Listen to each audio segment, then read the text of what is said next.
Nice, I just pressed the live button, so now we can start to spread out the Discord link for the stream.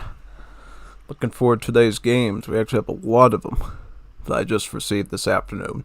And I actually received a couple last night as well, so pretty good collection to work with today. We'll see which ones are good, which ones are... Well, they're all good, so we'll do them all if possible. But let me just get the link out to all the servers so everybody knows to come. Because it's action time, as they say. Let me start down here. Yeah, I can start down here and work my way up. My way up the ladder, as they say. Put this one here. And there, and everywhere. Just a simple M Live says a lot.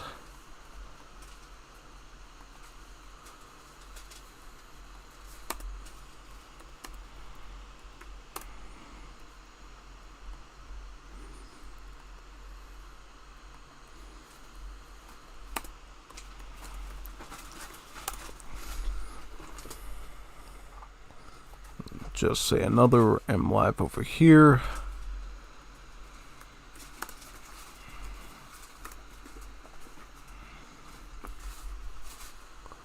Oh, wait a second, that one didn't even add the URL, that's unfortunate. Here we go, alright. Fix, good as new. And now I'll do this one.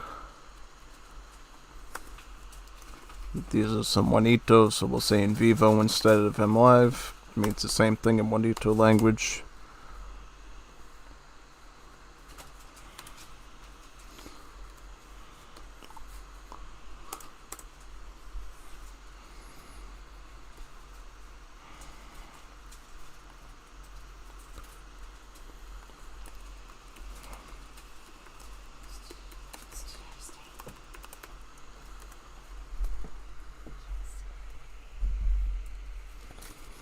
Alright, now I gotta put the link into the official Age of Empires 3 server now. The most important one of all, since that has the most people in it, I would imagine. So yeah, we gotta hit that one for sure.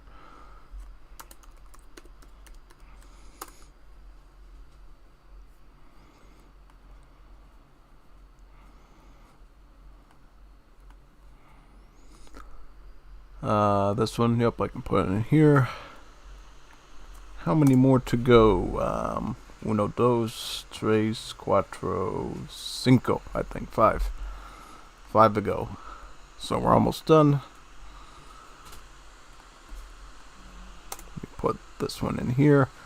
Oh yeah, I should probably leave that voice channel I'm in because it'll save us some bandwidth. Yeah, whenever I'm working, I use the music AI music bots usually from Discord.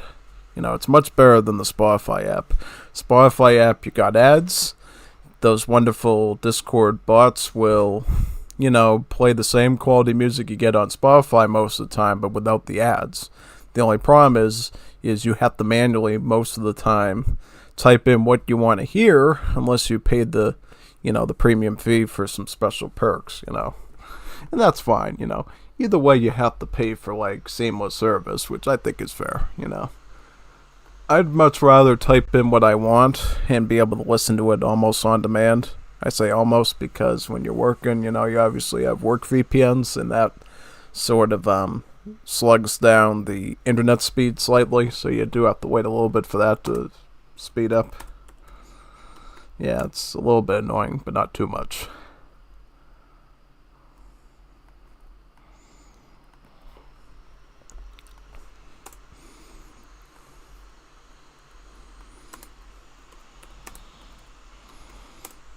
One more server to go. Up here. The German one. Alright, nice. I got them all. Successfully got every single one of them. That's good. Awesome. Excelente. Muy grande. Muy bueno. Sí. Nice. Alright, so now there's one more job I have to do, which would actually be to start downloading all the games that we're going to be casting today. It's the only job we have to worry about now, pretty much. Yeah. That's all we have to do, really. It's just about it. Yeah. Let me go find those games right now. And as always, if things seem a bit laggy, always let me know. We definitely don't want this thing to get super stuttered, right? Yeah. It shouldn't stutter on the tile page. When you open your first recording, it'll show if it starts stuttering or not. And I can change around the output settings slightly. Yeah. Let me see here what HVNI has gloriously sent us today. Wow, this is a lot of stuff. 2v2 deathmatch, Eli, Frank, Jack Poe versus So or Akanaut. And there's a screenshot of chat associated with it, so I better do that one. If it's that good, then we need to put that one on there for sure. Yeah, why am I replying to it? I'm downloading it.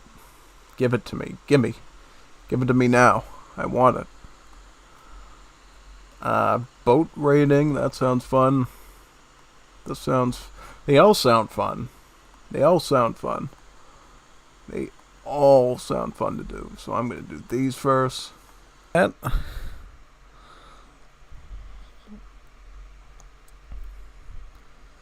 So, resume.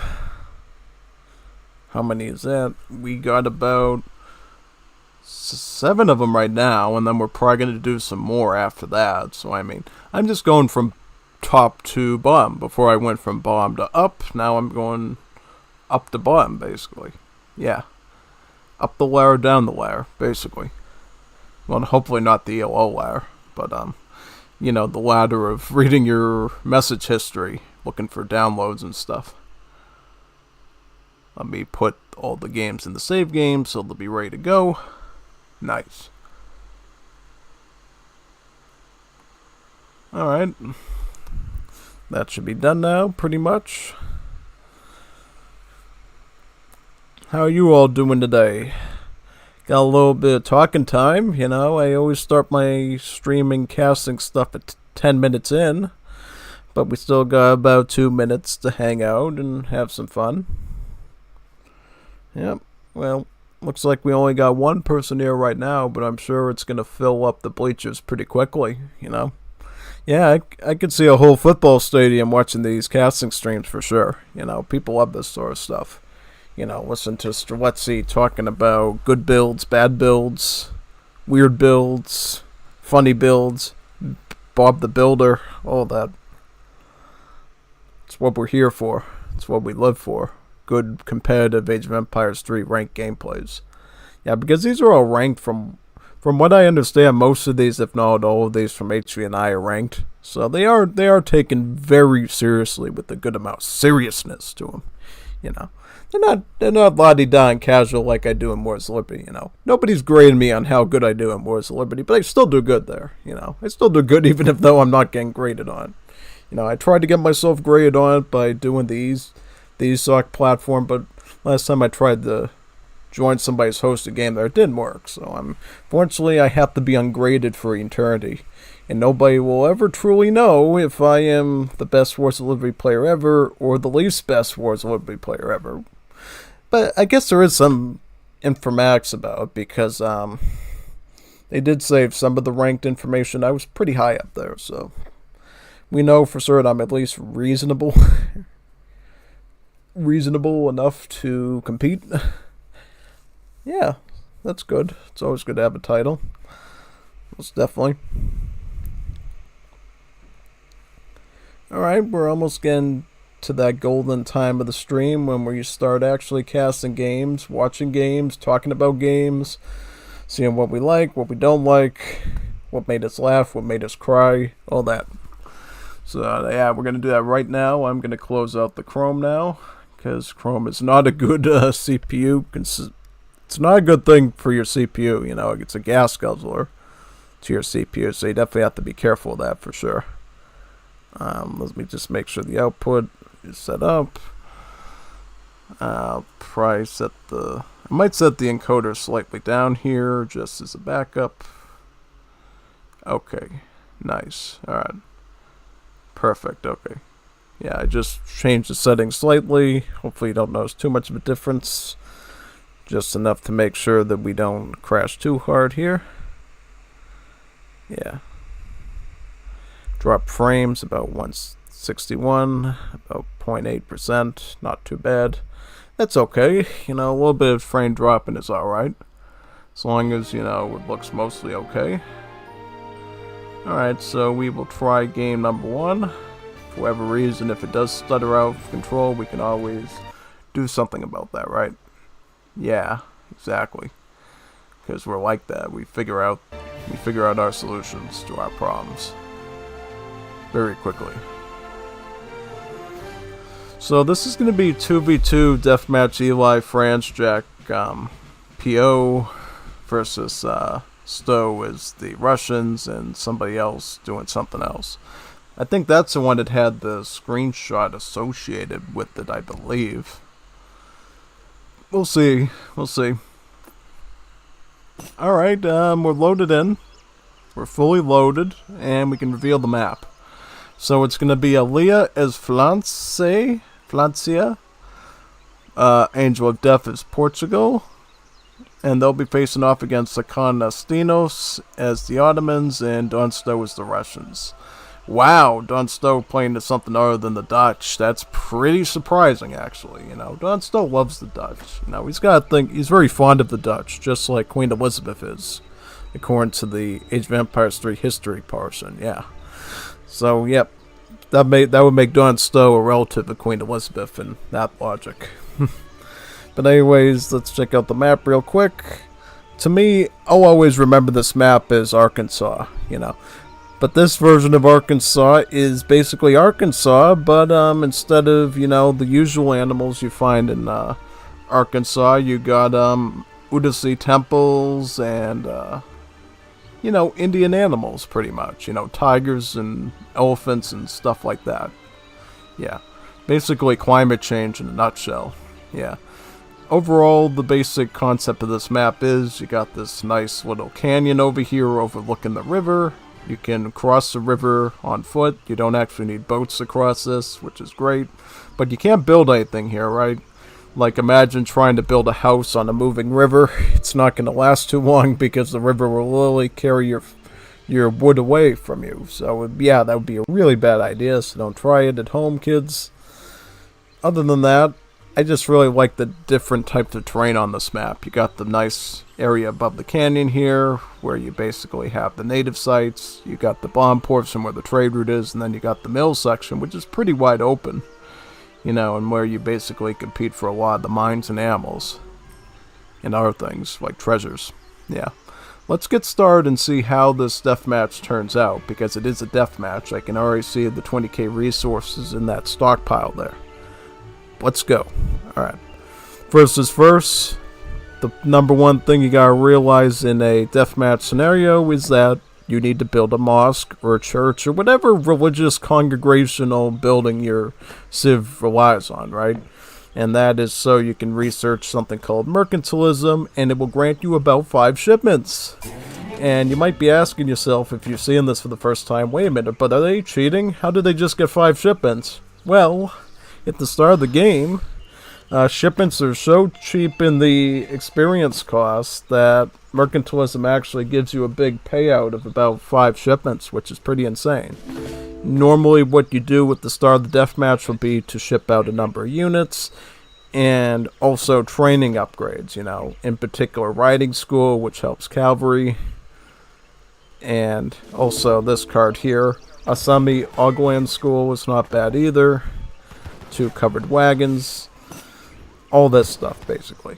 Also, the battlefield construction card for the Ottomans is a really good one because it allows these Janissaries to construct barracks, staples, and foundries. You know, you don't even need villagers with the Ottomans. It's pretty powerful actually, you know, because most of the time when you need the forward base, you have to take a bit of a gambit and put your villagers on the front lines where they might get killed, they might get raided because they're not that good at combat.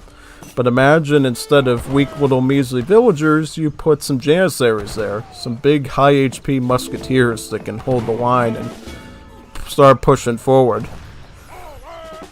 Yeah, that's generally what you're going to want to do in that situation. Right now, we see a bit of combat here between the Cav Archers and Romanians versus the Portuguese with their Dragoon spam. As you can imagine, dealing with Dragoons that are coming from the Portuguese will be pretty scary, since they get some pretty insane upgrades for these, you know. They get the Order of Aviz for them, they get Dragoon combat, they can make their Dragoons quite powerful. Also the Royal Guard. Definitely don't want to deal with Portuguese Dragoons if you can get away with it. That being said, the Ottomans have to stick with their measly little Cav Archers here to deal with them, which are really not good for that, you know. They don't even have pierce armor, you know, they got hack armor. So unless the Portuguese are literally throwing hussars or halbs out, that hand armor is not going to help them out at all. It's going to be more of a detriment than anything. Portuguese are going for a siege on this side. Deciding to shell forward with about 3 mortars, a big mass of cazadors and dragoons. Don't you really need anything else? I don't think you need anything else as the Portuguese. You know, the cazadors are a pretty solid skirm all around. Very tanky with their pierce armor. And then the dragoons, of course, have some extra range. They got a lot of attack for the Portuguese, so it's a really good stat overall, I would say. Whoa, whoa, whoa, what do we got over here? We already got the Russians pressing deep into the French over here. Look at these Oprishniks. Now, these Oprishniks can ruin your day. And in many ways. Number one, they're great at ripping apart artillery. They have multipliers against artillery. So even though it looks like they got a measly 26 hand attack, no, that's ×2. So really as good as any Hussar or Cossack, really. Also, they got high siege, they got multipliers against Villies. Cossacks overall are just, well, yeah, well, the Cossacks are good against skirmishers, and the Oprishniks are good against buildings, mainly, yeah. You can sort of use the Cossacks and Oprishniks interchangeably on many things, but if you're going for just siege, a bunch of Oprishniks in your base can be a really destructive force overall, I would say.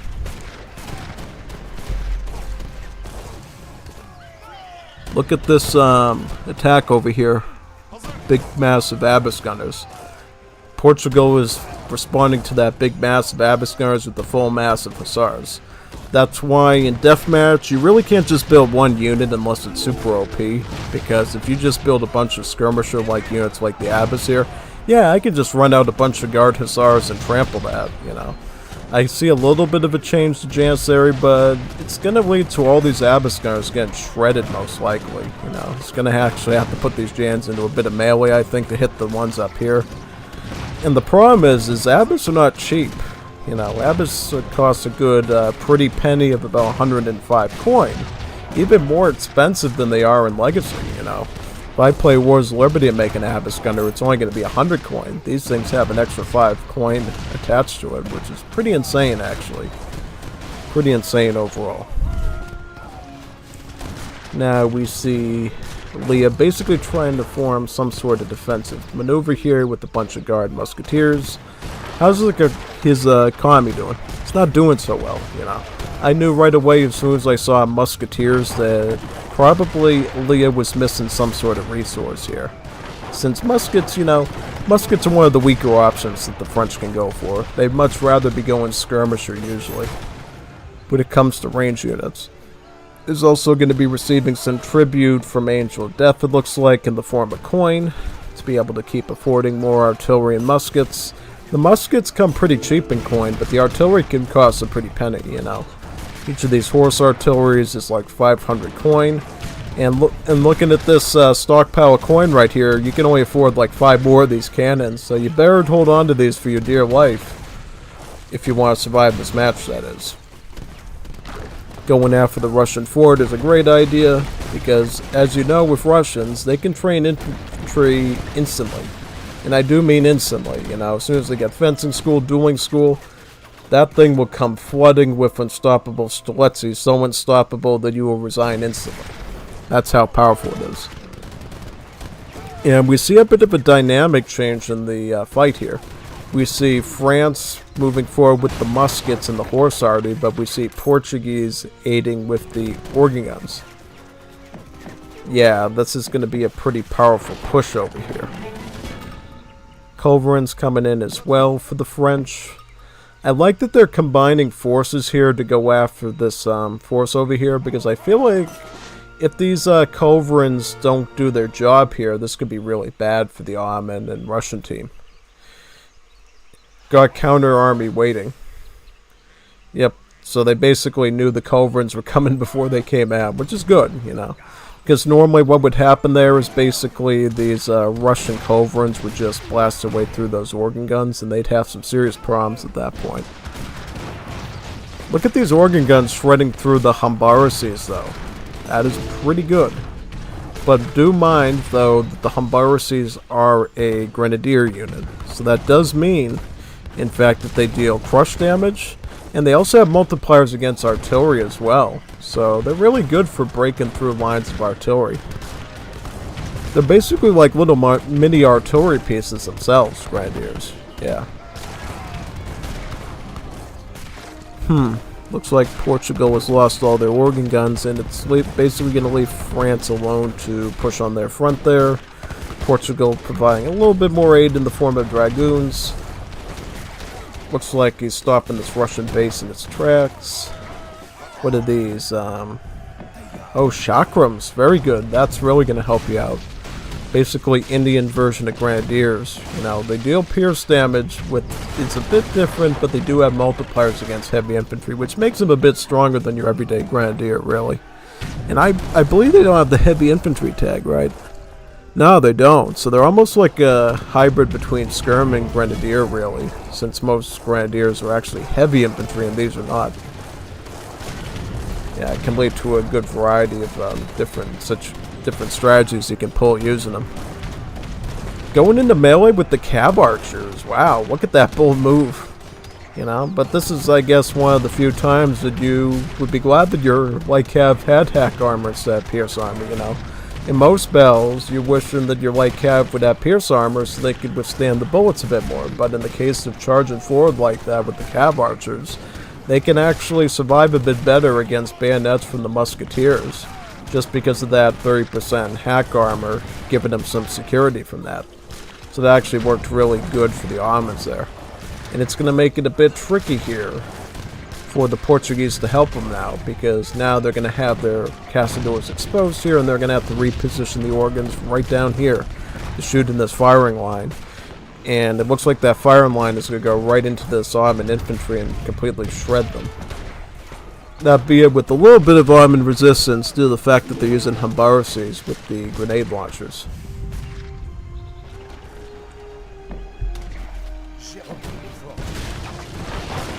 Taking out a stable at that point. Good. Looks like they're pushing along just perfectly here. So it looks like Ottomans and the Russians are going to have to come up with a proper defense to try to counteract this whole thing. A bit of... Well, the Ottomans used to have hussars, now they're delis. These delis are going to go after the organ guns, but they are going to be intercepted by Portuguese hussars, Cav archers, and Humbaraces over here. Going to work on taking out these... well, they were going to take out these villages, but now it's pretty obvious that cazadores and other horrible things are going to come to counteract that.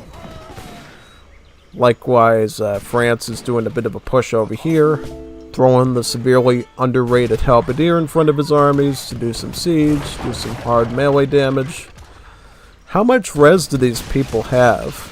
So Russia's about hungry at this point, you know, it's like the First World War with the Russians, you know, they don't have any food, they don't have any boots, they're basically starving at this point. You know, the Red Revolution is around the corner, right? They're even dressed in red, so Russia needs to find a way to acquire some resources quickly. Maybe from their ally. Well, no, the Ottomans are also starved of resources. The only thing they have is a lot of censored, basically. Cheat code censored. You know, they don't have anything else. Just cheat code censored. That's it. What can you make with that? Really not much. You know, you're going to need coin, you're going to need food. Yeah, this whole line of organ guns is just doing great work here. To the point that the Ottoman economy can't keep up with it, you know. Just the line of these organ guns is able to just spray its way through whatever little armies that the Ottomans can still afford here, which is really a good sign that organ guns are a great move at this stage in the game, you know. If you can afford organ guns and your opponent can't afford a lot of infracav, you're going to have a pretty easy time sweeping into their base pretty much. And these ones are pretty powerful, you know. They got the strength of the Grape Shot card that you don't have in Legacy, so they're even more powerful, I would say, than they are in Legacy. They can do even more insane damage, pretty much.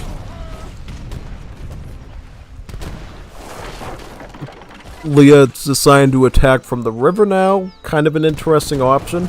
It's a bit of an advantage of geography there, because as I said at the start of the game, you can't actually construct anything in this moving river, right? You can't put houses here, you can't put walls here. So Leah can push his way at this area over here as much as he wants to from this river, because Don Stoke can never construct there, because of the fact that it's on a raging river. Now, I'm surprised that these musketeers don't get swept up in the river, but that's a whole nother thing, you know. They must be really good swimmers, you know. Really good swimmers.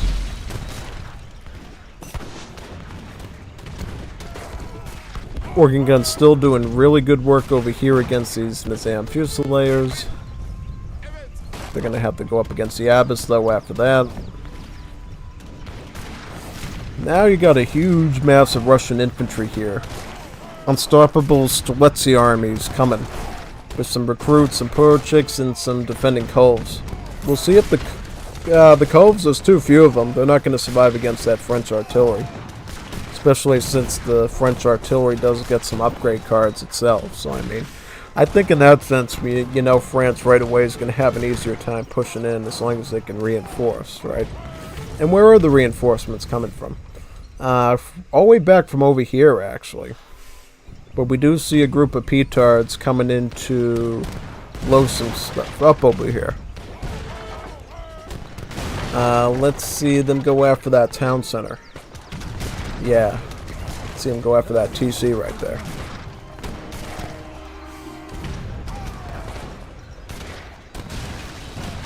If only you played like this all the time instead of trolling, GG. Love it. That's what the screenshot said in the Discord, by the way. That exact text from Don Stowe. So I like Galea the way he plays it. I like how he trolls a lot. You know, that's what you want to see. It's very unstoppable Streletsy like to play like the way Galea does. You know, don't necessarily worrying about winning every time. Just trying really wacky builds and wacky units and just winning with ease. You know, like petards. You know, like petards do. You know. Petards are probably a unit we could all make someday to completely ruin people's bases and take out their factories and stuff. Most definitely. I think the clear thing you'll see here is economy difference. You know, France was doing pretty good economically. Portugal was doing insanely good. And that's mostly because they get so many town centers. You know, the Portuguese can go town center after town center after town center, really. And it really helps them out a whole lot, you know. And of course, you know, Leah loves his herdables. You see like 4 of the livestock pens right here, where he's eating lots of sheep. Possibly other things. Yep, cows.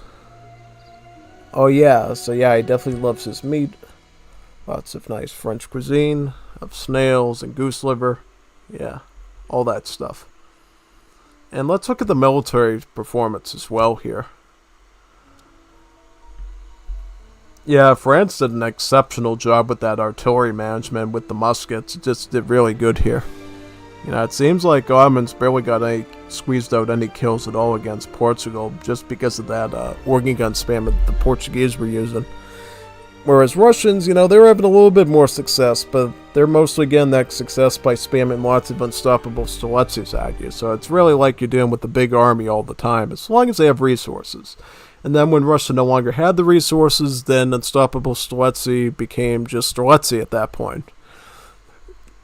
The only reason Unstoppable Streletsy was strong is because he came with 9 other men, so he really had the strength of 10 men, but without 10 other men, or 9 other men, or 8 other men, it's just stoppable Streletsy. How stoppable, we don't know. That's what research is going to have to find out, really. Most definitely. Yeah, so who liked that game? Was that a fun one? Did you like seeing that nice Deathmatch 2v2? I got good news for you. We got even more things to stream today. So let's go to those other ones. Let's do the other streams. Let me go down to... Let me see which one to do next. We got 3v3 ranked. Germany, Francia, Germany. I'm trying to remember, what's MA? Malta? Is that Malta? We got Malta today? Wow, this is going to be fun. Let me look at this. I want to see this. I want to see this if that's a Malta. MA is Malta, right? Yeah, we got Malta today. Wow, we got treated today. Who's going to be the teams, though? We got a Olia, Tom Nunes, and the Bo Claessens. We're bringing one France and 2 Germanys. And on the other side, we got a Lakota, a Germany, and a Malta. We don't see a lot of Malta, and we really should. You know, Malta was kind of one of the more fun civs the DE team basically released for this game, you know. Coming off of the design that Wars of Liberty used, the DE team took a very different route. One, I would say, which was much more built off of the campaign, you know, built off of the idea of the Circle of Ossus having a bunch of random European units and stuff. So yeah, I mean, isn't the swordsman for the multi-civ Lily just the Bone Guard swordsman, really? Yeah, pretty much, right? So yeah. But before we get into the gameplay itself, we need to check out the mappy and figure out how that's going to affect the gameplay today. So, if I recall, wouldn't this be Patagonia, right? In the middle of Argentina. You got the nice coastline to the east over here, the wonderful Atlantic, which is full of salmon, lots of yummy fish. You got whales out here, so any civ looking to do a bit of a fish boom can take advantage of this. But on the interior, there is also a pretty sizable lake here, I should say, where there's even more salmon. You know, you can put docks in here and take over this whole thing.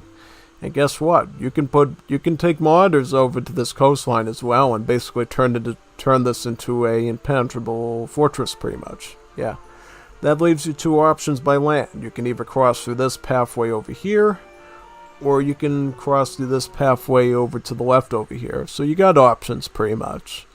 Yeah, that's essentially what you can do.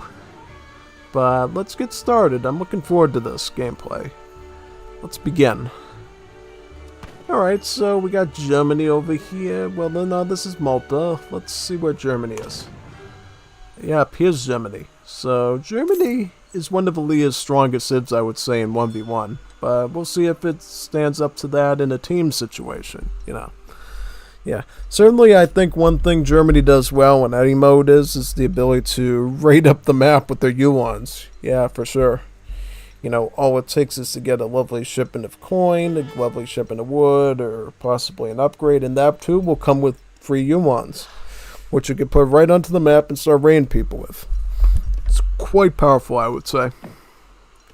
In particular, Lee is pretty strong with doing both mercenaries as well as more cavalry-oriented builds with Germany, you know. Usually combining Uans with the war wagons.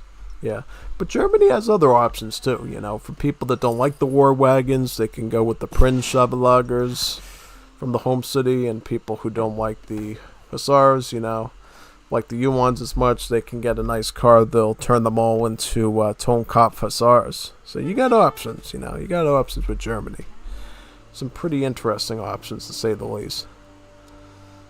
As for the French are probably the most bland civ in the game, I would say. You know, they're not good at anything, but they're also not bad at anything, you know. It's really just like French cooking, basically, you know.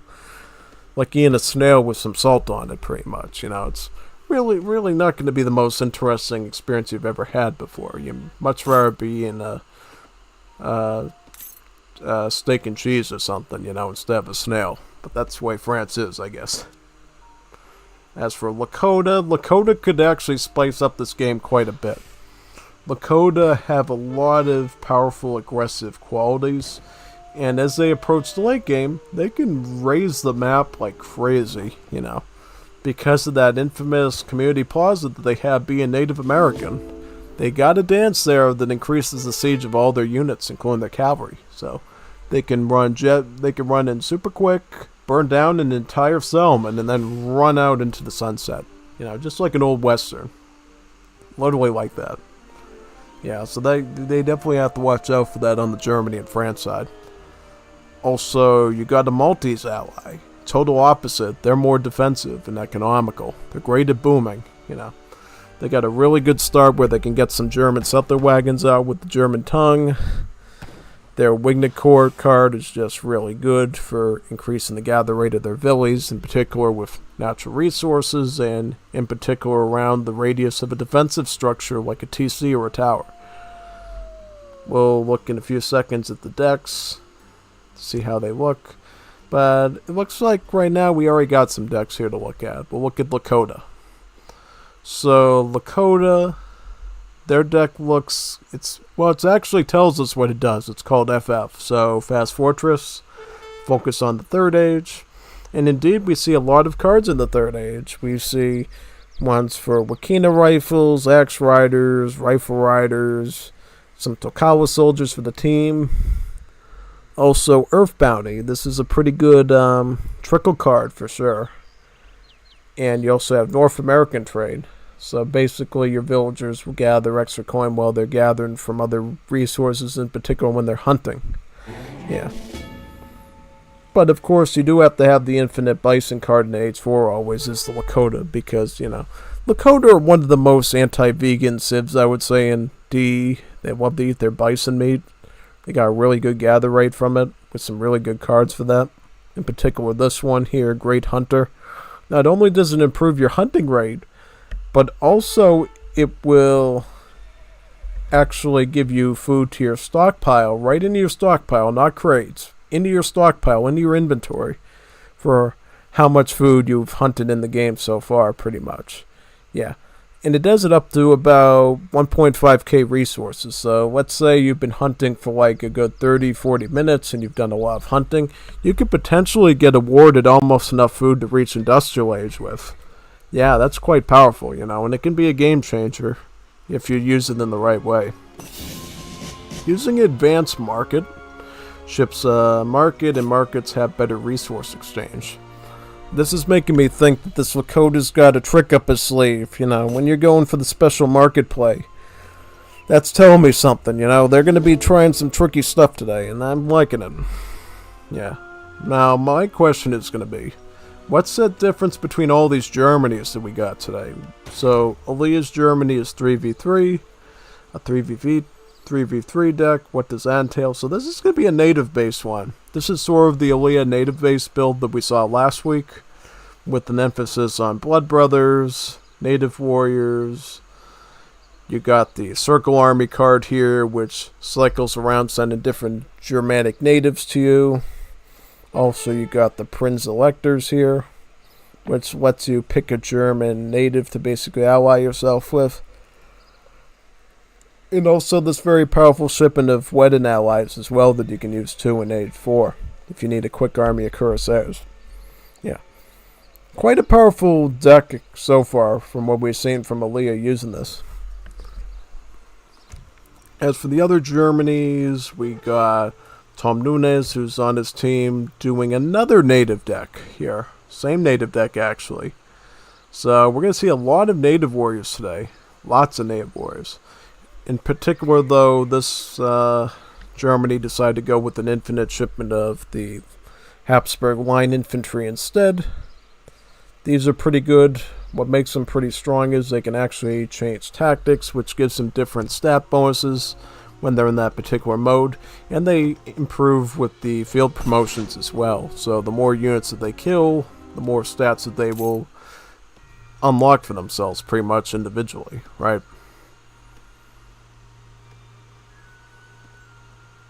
And what's the other Germany here? So the other Germany is playing a little bit more standardish, I would say. You know, has the option for natives with the Prince Electors, but other than that, you see a lot of regular unit shipments here, like Uhlans, War Wagons, some more economy here. Also, Death Ride. Yep, this is the one that turns all your Ulans into Guard Tomkov Hussars, basically. Yeah.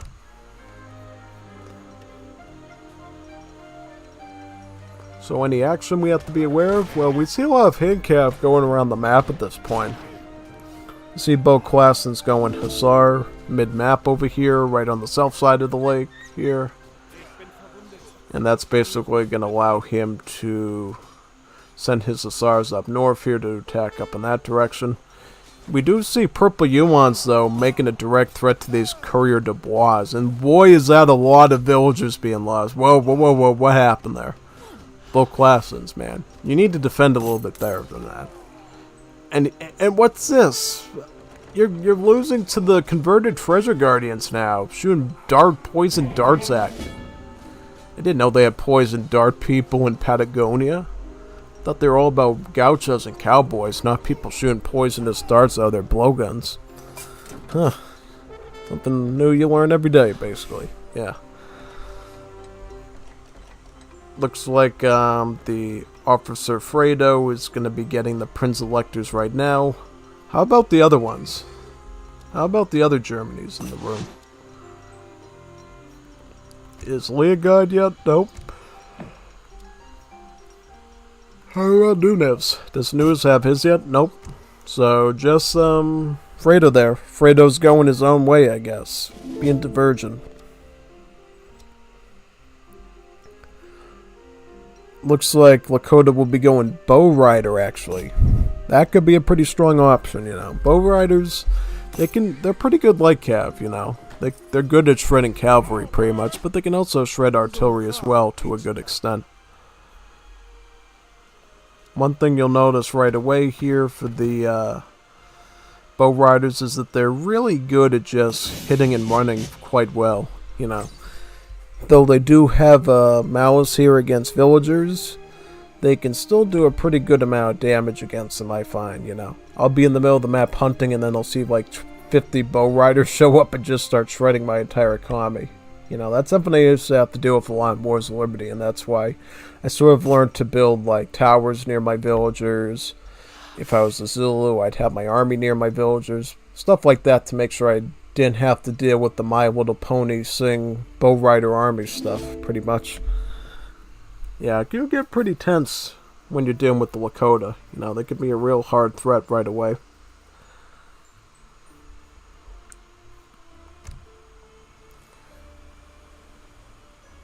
Looks like he already sent his Great Hunter to get that food boost. Doesn't have any coin at this point. I'm wondering what he's going to do with all that food. Does he have like a trade-off card or something? Oh, he's got the fur trade. He's going to turn all that food into coin. How 200 on IQ is that? Wow. Wow, man. Wow. That's going to be really good. But why didn't he send that first? Because I would have thought you would have wanted to use the Great Hunter to get food after you sent the fur trade out. Kind of interesting, you know. This does mean, though, the Lakota are going to have a pretty spicy army early on here. Because look at how much coin he's going to get off of this, you know. He's going to have enough coin here to open a casino at this point. In the middle of Patagonia. But really, I mean, this is more than enough coin to go to Imperial Age with, mind you. And he's still in Age 3, so I can only imagine what sorts of things Lakota could do with all that coin, all that money. Yep, Leia's trying to point out to his team what's going on over here. Makes the little bighorn look like nothing at this point. Feel the might of the Sioux. Or the Lakota, as they call them now. Look at all these arrows coming in against these vills. Wow, wow, wow. What's going on over here, though? What is Leia going to do here? Leia's going to support his ally with some Ulans. Jawohl. But unfortunately, Ulans are the last thing you want to go up against bow riders with. Not only are they hand cav that suffers from multipliers of these things, but they got low HP, so they'll go down very, very quickly. Very, very quickly. Yeah. Yeah, the bow riders are shooting pretty quickly against these war wagons, too. Yeah. Quite quickly, you know. Oh, trying to snare him in with some Hussars, but I don't know what's good. Yeah, no, I don't think that's good either, because then now you're going to lose your Hussars now, man. And I think these bow riders could still win against those war wagons if they want to, but they're probably going to retreat. You know, regroup, get some more bow riders added in. Hasn't even gotten the veteran upgrade of Elite yet, so it's going to get that right now. You'll surely see the stats go up to 25 range attack. About on par with the Musketeer on foot. So yeah, quite powerful. This card's going to be pretty critical here, the North American trade. You can get a lot of coin out of this while he's hunting. Like, look at all this coin right now we see here. Already going to the Industrial Age. We could even see Imperial Age today, the way this Lakota's playing so nice. Big time. Leah's going with his factories. If it's one thing is for sure, if you leave Leah alone, he will get factories and he will spam heavy cans out of those things. So be ready for that, folks. Be severely ready for that. What is Malta doing, though? I haven't even checked on Malta a lot this game. I haven't even checked their deck out. Like, what are they even going to do in this game? So, the only tongue that they got was the German tongue, right, for the settler wagons. But it looks like the rest is just economic upgrades and military upgrades, yeah. You got a good majority of the hand unit upgrades, you got the steel bolts, you got squires, you got fire towers, you got the rocket upgrade for the hoop throwers. Yeah, you got quite a few upgrade cards here, so that could be pretty powerful, you know. Got the Winged Court research, which is going to help with gathering. You got Vitroliosa here to make the villagers and TCs super cheap.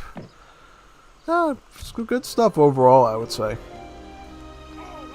At least for their team. I don't know about the away team, what they're going to do.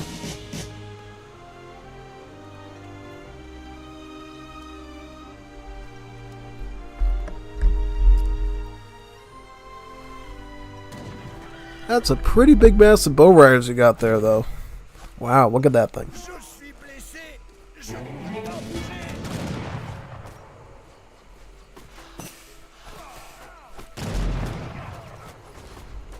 Going after the Explorer now. Yeah, gonna have to add in some sort of unit to help out there. Yeah, Dragoons are reasonable. I mean, at least they have Pierce armor, so it's like they're actually defending some of this attack. Using the TPs, I like that. You know, that's something that I heard a lot during the ESOC TV stream on Sunday when I was helping out with that. Is not enough people make TPs, you know. It's such a great feature. In particular, in Definitive Edition, TPs will let you have improved gather rate as well for your villies, hence the little feather ring around them. So not only does it help your military, it helps your economy out. So TPs are pretty strong for all of that, all around.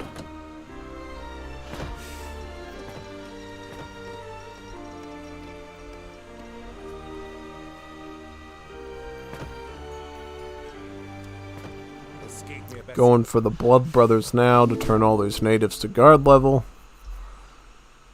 Also improves the native embassies, so you can have more of them on the map. Ooh, this is going to be pretty good.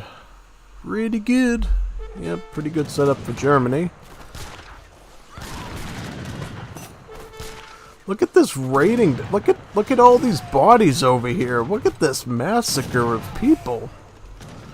Just like the little bighorn here. Look at, he's a true trooper here, a true leader of the tribe. Look at that.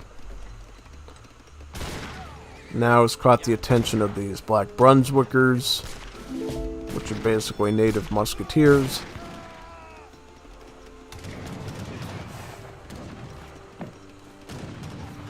They're going to be trying to evade at this point and trying to get as few casualties as possible.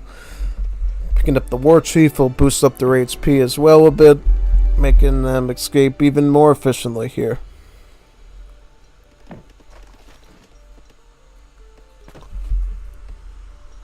Minutemen?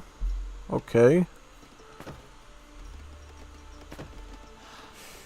Germany's Uhlans coming in to support. My question is what... Alright, so we see Malta again involved finally here. We see a line of veteran pikemen in a line of the hoop throwers. Yeah, this could be pretty powerful, you know. These hoop throwers are not to be messed with, you know. It looks like they already have their rocket card researched. I see the rocket attacking their mode here. So yeah, these hoops are going to do some serious siege damage from afar if this team isn't careful over here. And I think the Bow Riders are going to be the best defender of that there.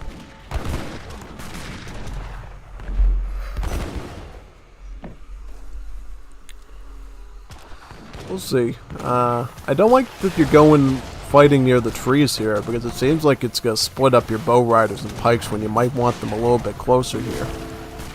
See that? Aaliyah's basically flagging the hoops and saying somebody get some Yulons or something and go after those. So yeah, you're going to want to move those hoops right next to those Bow Riders and set up a bit of a defensive there. You need to come over. You need E to come over. You mean me, not E? Who is E? E! E! Who's E? Or can I push my guy? Well, your guy is pushing on them right now. So yeah, you're gonna have to push him over here, I guess.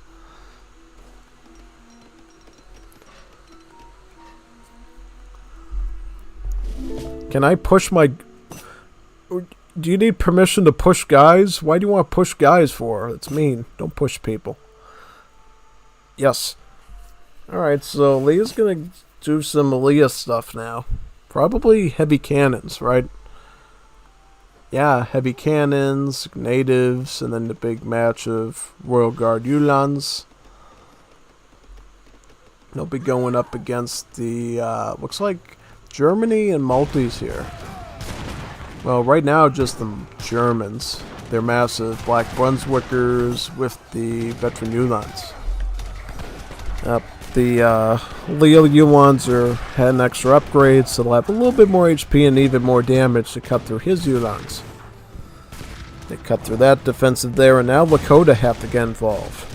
One of the great things about being Lakota is your main army's on horseback, so you can traverse the map very quickly to stop these potential threats before they even take hold. Tajunki Prowlers with Bow Riders? Yeah, that's going to be pretty powerful, you know.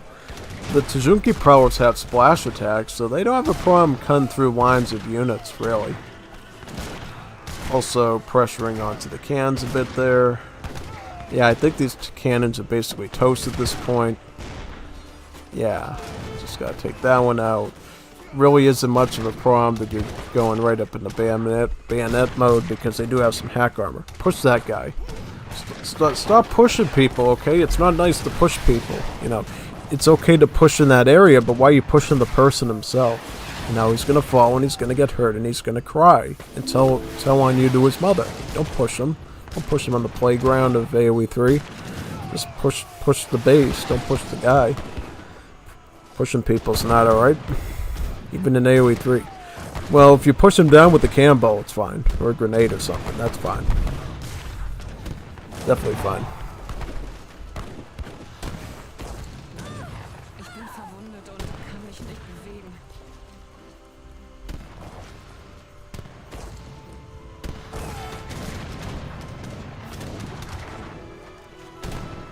Now they gotta do something about these forts here. These annoying Maltese forts. We're gonna stall them for a little bit, it looks like.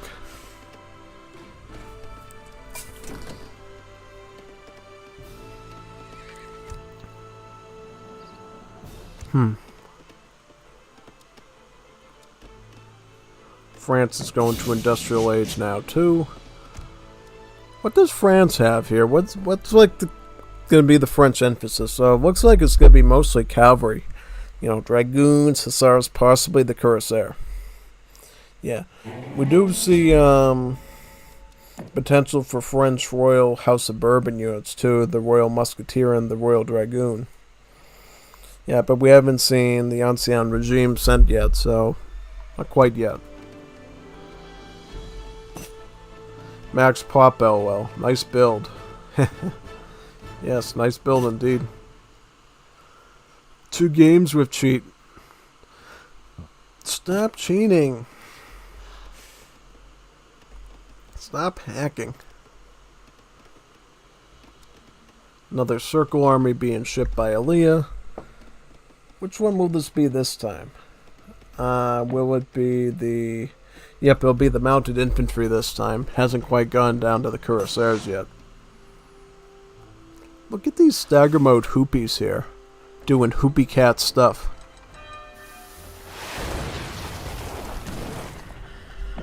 Gonna have to back up now. Shoot some more rockets in that direction.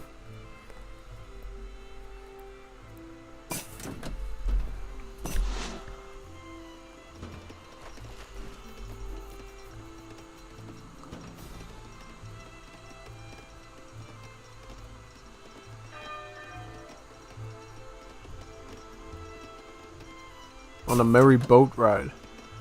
Oh, you're going on a boat. Where are you taking the boat to? Is it this one? Look at the little boat. Look at the cute little caravel filled with winged hussars, 5 heavy cannons, 1 mortar, 11 Uans, and 1 villager. Distract them? Look at the little boat up here. It's so cute, right? Look at this sweet, innocent little boat. You could basically make a model of it and stick it on your fireplace. Look at that. Didn't expect that. Look at that. It's gonna... Oh, this is horrible. Look at this. Look at how nasty this is gonna be. Jawohl, jawohl. Blitzkrieg. Here we go. Right in the back of the base, too. That's the last place you want to take a hit from, I think.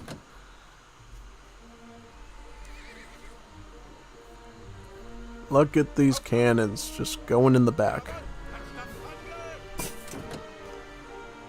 I think he's going to resign as soon as he sees that. He's going to... And even the cavalry going after the whole line of villagers here is not going to be kosher pickles for him at all. Look at that.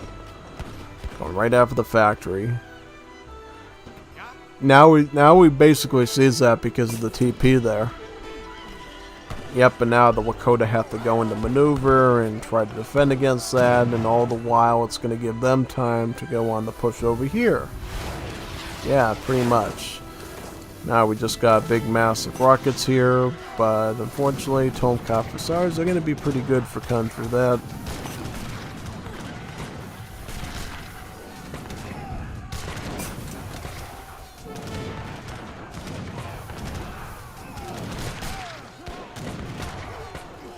Yep, they shred through that army pretty quickly there.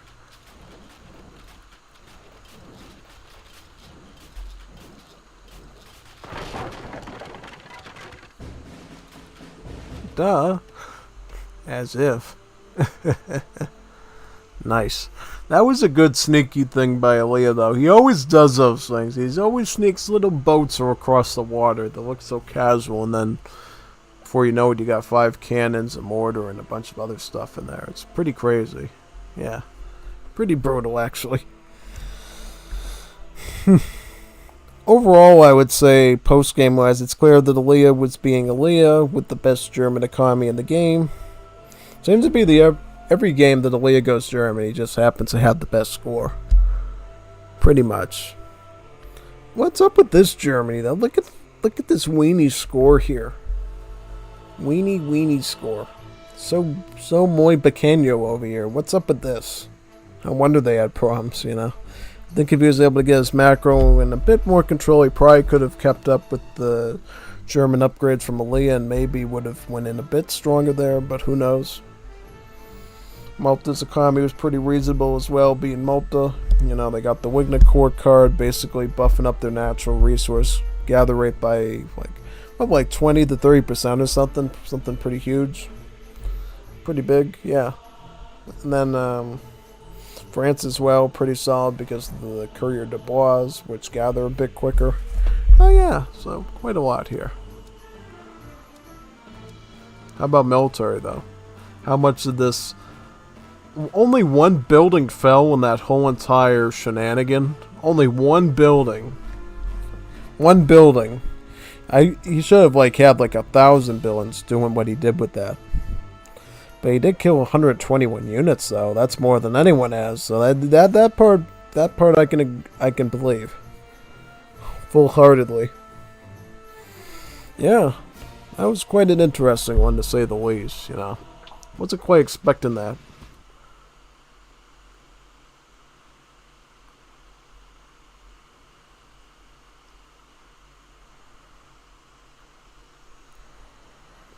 Oh, it's Cap. Cap is here. Hey, yo, let's see. Cap here. Nice stream, by the way. Smashing the like button. Are you going to play WoW later? Yes, I can. I can play Wars Liberty later today. That's a good idea. I will do that. Lakota's unit design is one of the best in the entire game. Such a great civ. I could agree 100% with that statement. I love Lakota. They're totally their own league, you know. Who would have thought that basically making a dragoon that also acts like a skirmisher would have been, you know, so revolutionary. Also, the Junki powers are pretty cool. The dog soldiers, yeah, quite powerful. Woohoo! The legend, the chief, unstoppable Streletsy. Keep an eye on the sea. Oh, I totally did. You know, I used that little chat and that thing you were pointing out to basically see it as it was sneakily crossing the Atlantic Ocean, just like the British Navy going up against the Falkland Islands at that point, you know.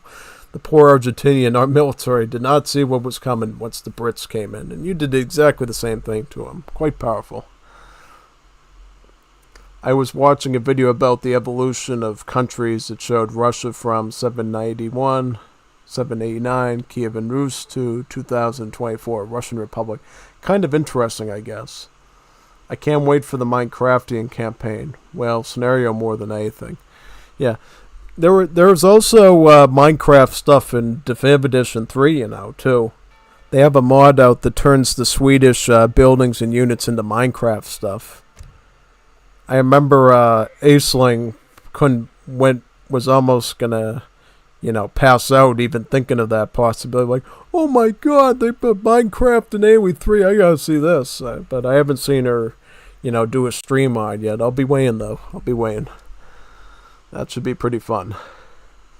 We're getting on to our first 1v1 of the day here. France H2 Max versus... Who is that? Who is that?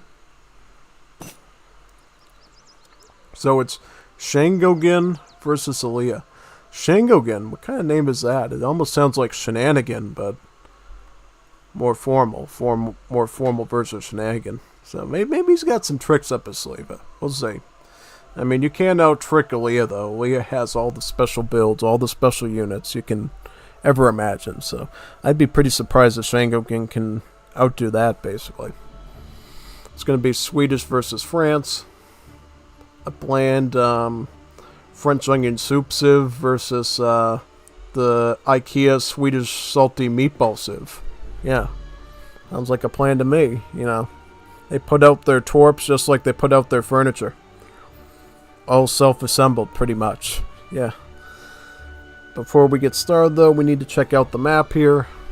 This map is kind of cool the way it's designed. It's basically like a big giant ball, where you got lines that go right through the center of the ball pretty much in the form of these rivers. You got a river that goes north to south, and then you have one over here that goes from right to left, left to right. Yeah. It basically cuts this map down into 4 quadrants, or basically like 4 slices of pie, right? Who doesn't like an apple pie, a pumpkin pie, a chocolate cream pie? I love all of them and then some, so... Think of this map like a big giant pie with 4 slices in it. And every slice you grab, you got a native site in there, and you get a trading post there. So the more of these slices you control, the more likely you are to win the game. But not always, you know. Some people grabs all the slices, but they don't defend them very well, and they end up resigning. So we'll see. We'll see who grabs every slice of the pumpkin pie here. Since we're already getting into that season, you know, it's about fall. It's time for pumpkin pie. For those that haven't had it yet, pumpkin pie is one of the best things you'll ever have, you know.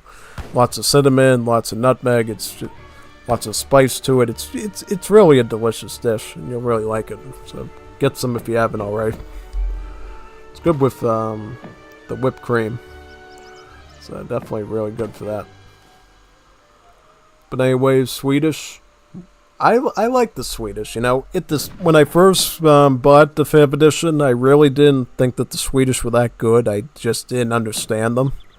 But as soon as I started to see Widgie and Ozzy Drongo basically play Sweden, I sort of understood why they're so good.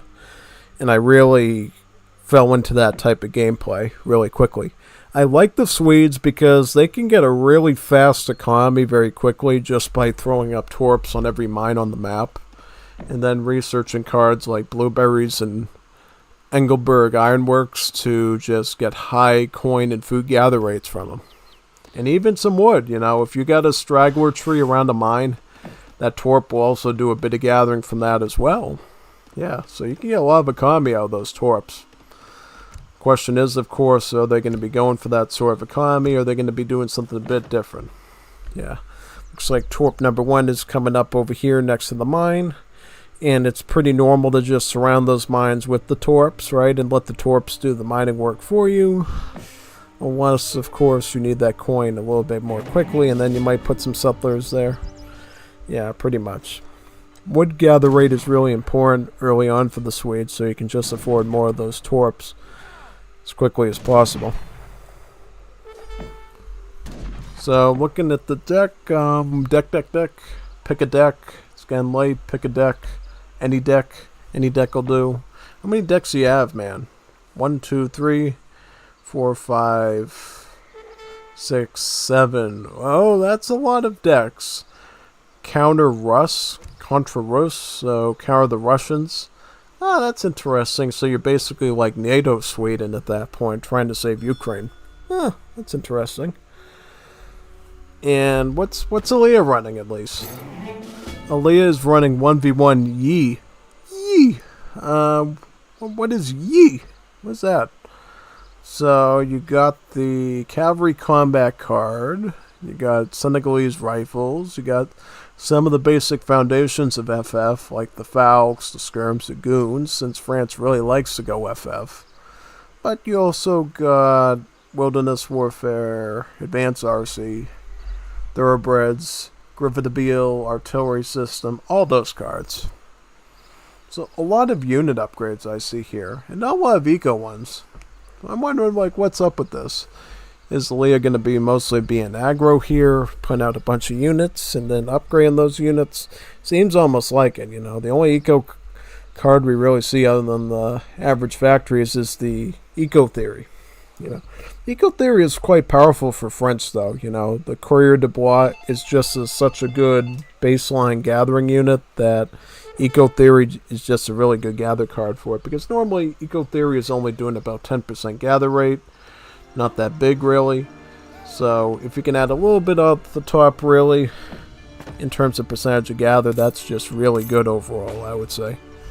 And what is good old Sweden doing over here? What is their eco doing here?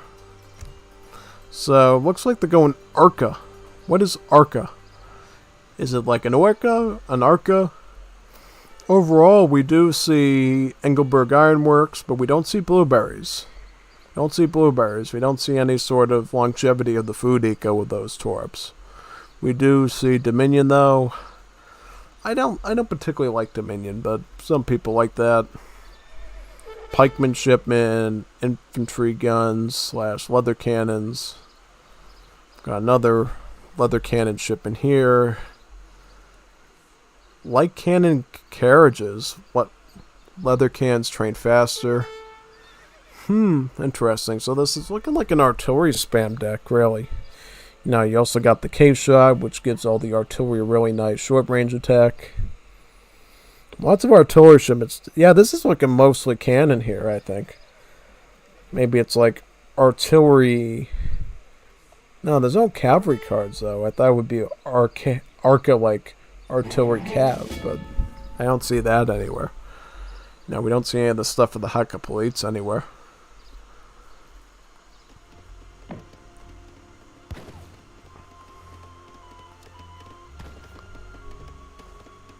Oh, going up with the Naturalists. That's typically what you do with the Swedes, right? You don't get access to Quartermaster. It's much better to go with the Naturalists for some main reasons. Namely, 1, it gives you some extra villagers. Number 2, it gives you some cows. And why is that important? Because, as you can see here, when an animal dies near a torp, the torp will actually start to gather from the dead animal as well in most cases. Depending on how busy it is, A torp can only gather onto so many things at the same time, but if It's only like doing the mine in the berry bush. It also has enough bandwidth to help the animal as well. And in particular, torps have a really good gather rate for herdables, right? So once these cows fatten up, it's pretty normal just to self-destruct them right next to the torp. And that's a really good food grab for you, where you can put those other villagers to outward hunting, to mining perhaps. Well, mainly to hunting, right? You normally want the torps to do the mining for you, especially if you're running Engelberg, because it just gives it that good of a gather rate. Yeah, pretty much in that case. So what's France doing at this point? So France has a lot of coin right now. We don't see any sort of like military production billings at this point, so it's unknown if they're going FF or they're going more semi-FF. They're going to try to push with a little something, or they just going straight up for the higher age. Going with mercantilism. Ooh, that's going to be a lot of shipments. A lot of shipments. About 3 shipments. Wow.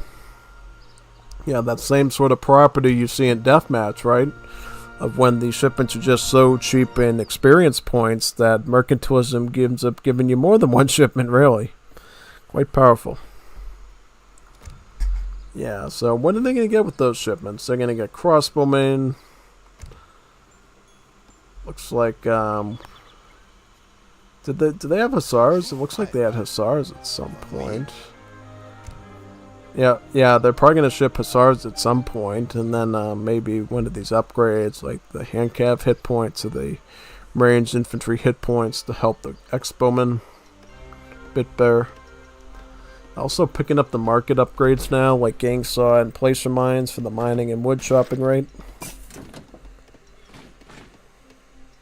Everybody's got 1 trading post, so trade-wise, everybody's about even.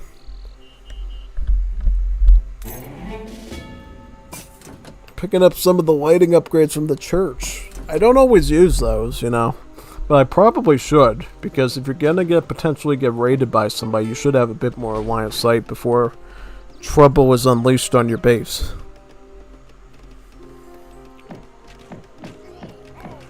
Crossbowmen doing a bit of pressure on the settlers.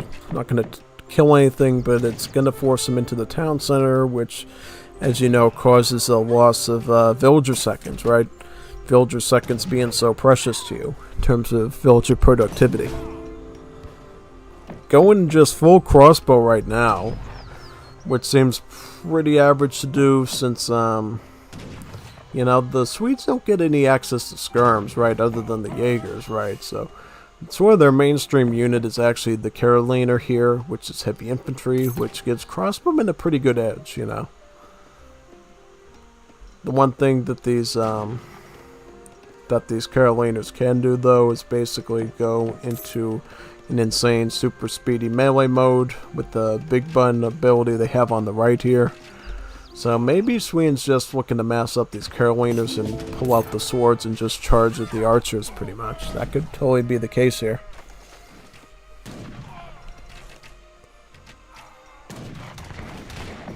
Is he going to pull out that melee mode, or is he just going to try to shoot this out? Well, looks... Oh, yep, now he's pulling the swords out. Here we go. Here's the swords. Look at that melee. God did a good number on him. It's gonna force him out of the base now. Did its job, I will say that. Did do its job. Is that Thor, right? That's the Thor explorer, correct? Yep, there's Thor. Very interesting.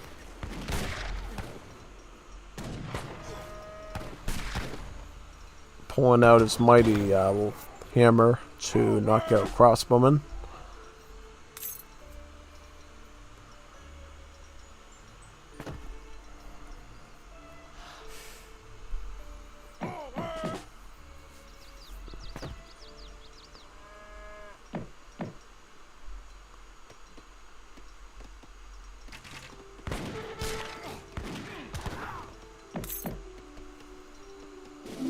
Hussars, well, I don't know if the Hussars will help out too much here because he's doing mostly anti-cav.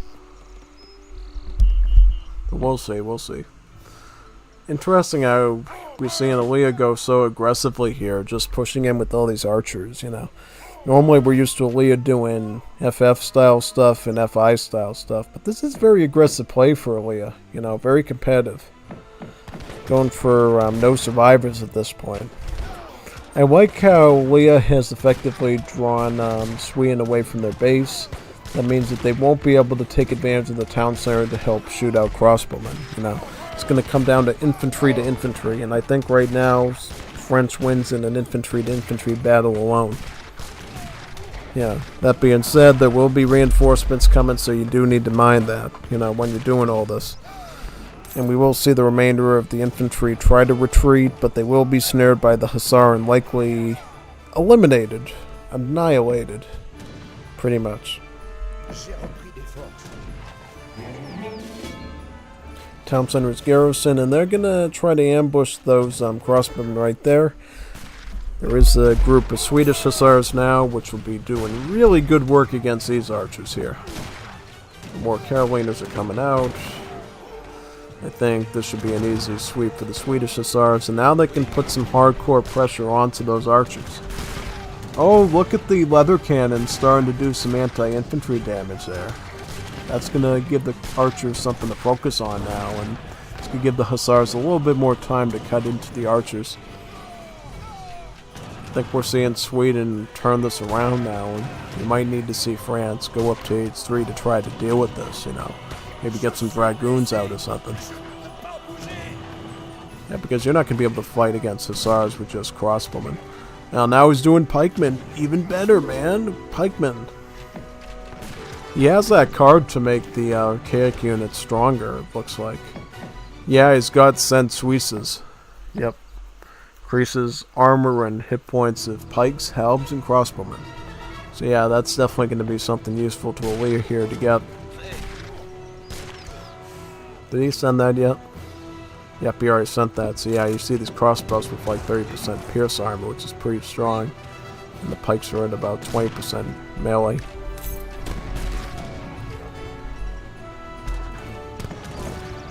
Still got that lever cannon there, doing some attack. Pikemen are going to be used to pressure the artillery now. Taking it out. Now playing more of a defensive here. Because see, these pikemen are going to be used as a pushing tool to keep the Hussars from dominating here. But now you got Caroliners basically acting as a defensive force here, trying to shoot as many pikemen as possible so the Hussars can sort of do their job. Fortunately though, some pikes are still alive there. But not a lot.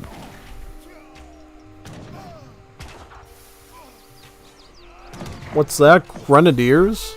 He switched to Grenadiers. Oh, that's kind of interesting. I didn't expect that. Thought I was going to get one more grenade out, but still doing pretty good there. I don't think Aaliyah's going to let up at all. I think he's going to get some pikemen at some point. Yep, pikemen, you see him queuing up right here. Again, the hand cavalry hit points next.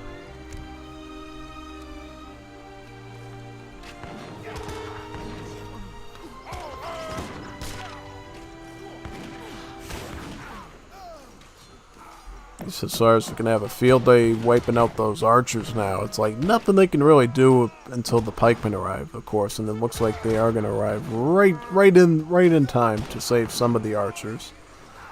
But, yeah, well, the Caroliners can shoot that. They're going to let one live. Two live, actually. Two of them are alive.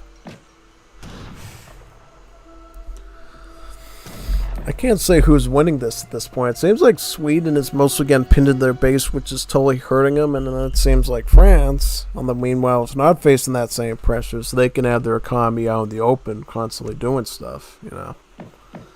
Only one shipment available, Advanced Arsenal. Huh, that's pretty scary, you know. Looks like France is almost at the end of the line of their shipments. Yeah, that's not good. That's a lot of cards to be sent, you know. That is a lot of cards. It's like almost half your deck, almost.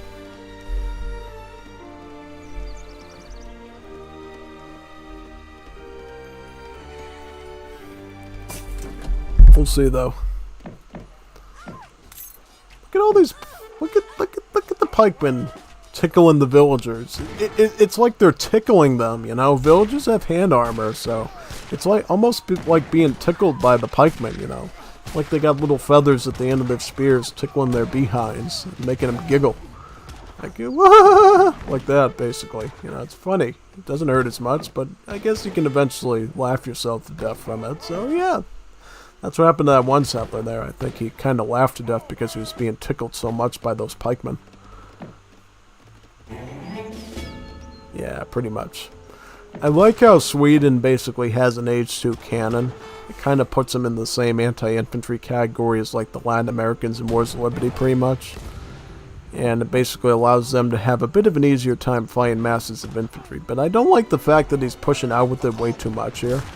Because he's basically taking the bait to go after the Courier de Bois, which are very tanky against range attacks, and now the pikemen get another clean sweep of this here. Yeah, just a total loss, you know. Should really be grouping his stuff up here and getting together up here to go after that.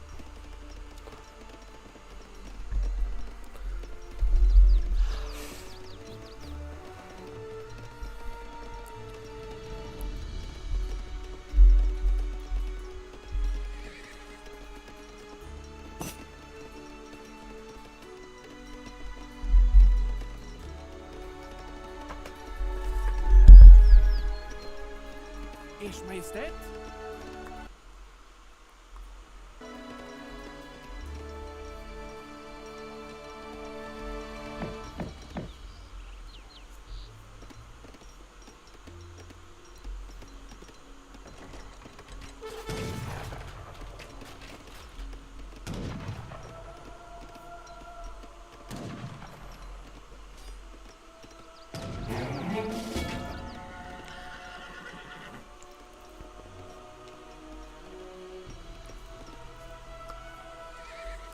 Very aggressive move by France. Actually sticking walls within Sweden's slice of the pie. Wow, very scary indeed.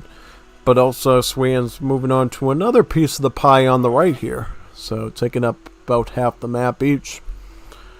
About an even contest at this point. Yeah. We do see a big amassing of coin though by the Swedes. Yeah, so I think if they can get their food pretty quickly over here, maybe Sweden pulls up a unit edge in Age 3 with some Falcons. Yeah, because it seems like Leah's just building his army like the Knights of St. John. How are you going to beat artillery just pike and shot, Oregon? You're going to need hussars, right? Cavalry, so... Yeah, probably just hussar, pikemen, and crossbowmen then. Bonjour.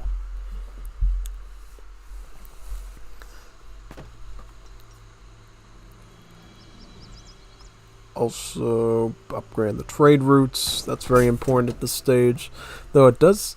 Oh, well, that's mainly going to be Aaliyah doing it, because Aaliyah actually has, like, more than half the trading posts. Just this one remains with Sweden, you know. Yeah. This one could potentially be sniped by Sweden if he identifies these vills. Can he see him? Or can he see him?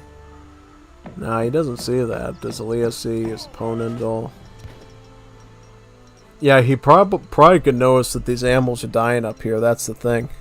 So yeah, well, actually, he's hunting here too. So the loss of life is very heavy here for nature. So somebody's be bound to notice it. Oh, but now his vills are right over there. Going up Age 3. I think Sweden's doing the same pretty soon. What do they got for army? So, about 7 mountain troops. These are basically German natives that you can get as an infinite shipment in the Swedish home city. Some hussars and some leather cans. But what's going to be like the mid to late game strategy? Are they just going Age 3 or are they sticking it out on this age? They're sticking out on this age. They're starting to get more of the leather cans, yeah. Yeah, they cost a pretty penny in terms of food, you know, aren't they like 300 food? Yeah.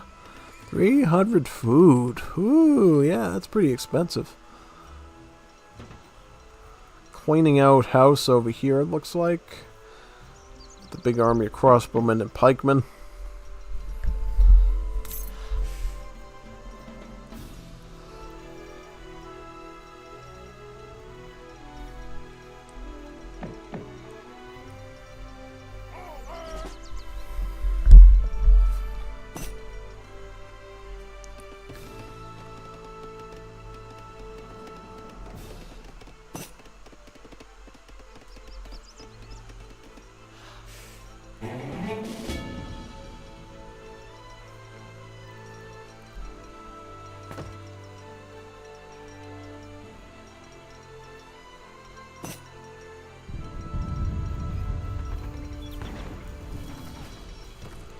Okay. I just don't like the fact that Sweden's like flowing this much coin though, and they're not even going age 3. Because I feel like what they could do is they could just get a bunch of Falcons and just really overwhelm France with just Falconet spam. But no, they're just going for like these El Cheapo lever cannons when they could be getting fully fledged Falcons. It's kind of a shame, honestly, for all that stockpile they got in coin and wood.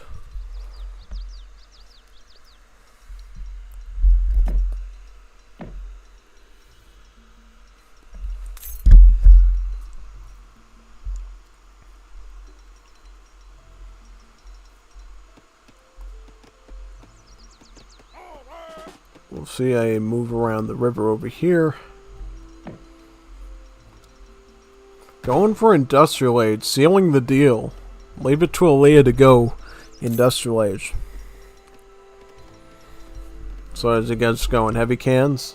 He doesn't have heavy cans. He's gonna go factories and probably make heavy cans though.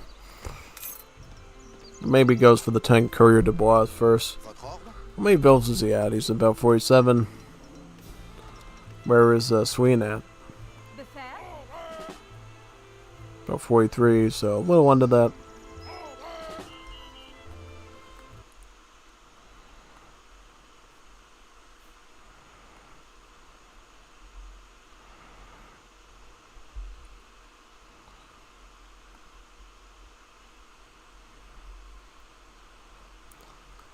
There are some losses shared tonight.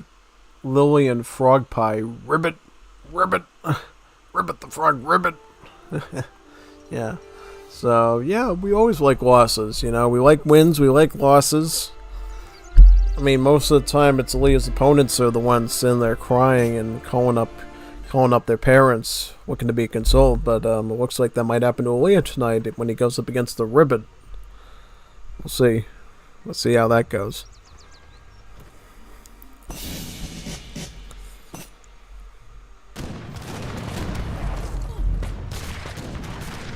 Again, completely decimated there. But I think once that good old French army shows up, you're gonna have some problems there. Though it is just pikemen and oh no, we got culves too. Culverins. No, these culverins. Culverins will completely shred the lever cans, really. But will he know about them? Let's see. Let's see if he finds out about the culves. Because technically he could find out here, potentially. Oh, he exposes the culverin, so yeah, it's in his line of sight, though. He knows about it. If he's paying attention, that is, yeah. So he knows about the culves. And he's going to be going industrial age himself, you know. Tit for tat, as they say. Going to be getting the engineer, which is going to give him 2 free Falcons. He can ship in two heavy cannons. He could get 2 Falcons plus 2 culves. 5 infantry guns, which would be called at that point for all the upgrades. Very interesting stuff here. Quite interesting stuff, actually.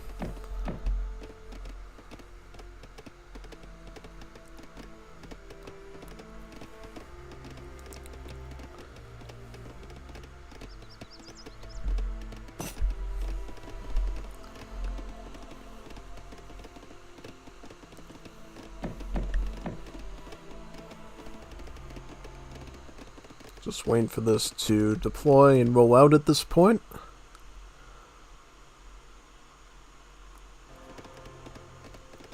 Oh, doing the mounted infantry and the line infantry. Yeah, that's good. These Habsburg natives are quite good. No reason not to get them, honestly.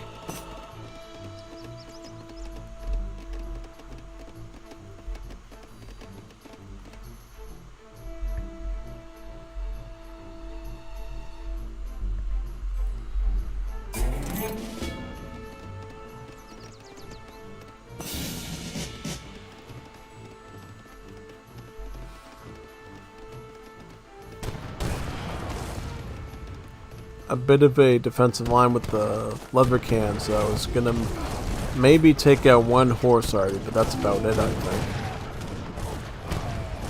You see the artillery firing line set up by Aaliyah there with the culves trying to aim deep into the leather cans and the horse artillery trying to blast into everything else.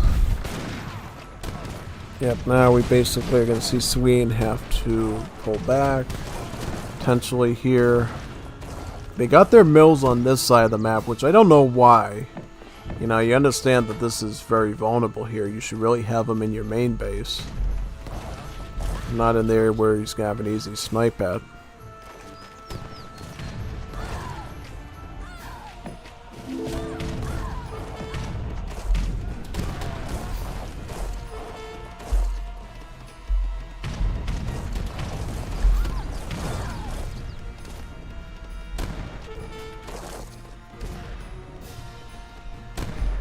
Here comes those falconets, 2 falconets combined with the ones from the engineer. Or did he send those ones to die already? He sent those ones to die already. Oh no, nope. He was going to go in with those, but he's losing this one as we speak. Very, very foolish on his part.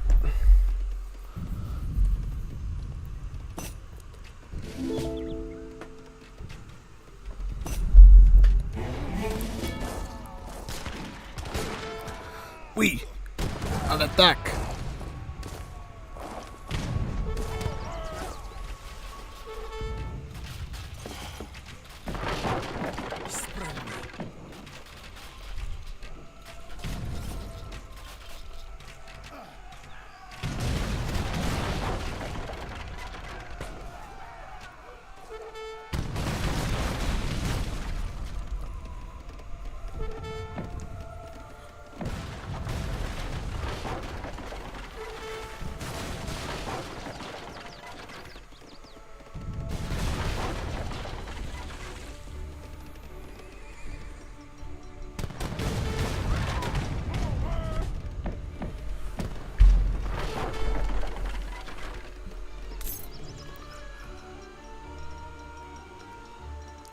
This is kind of funny. You got the Courier de Bois trying to eat this mine up, but you still got the Torps also eating the mine up. So it's like the economies are literally competing for each other to grab all the money out of the thing at the same time.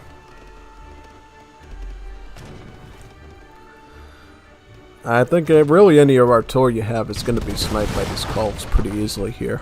Once you get to that number of cults, it's kind of a done deal.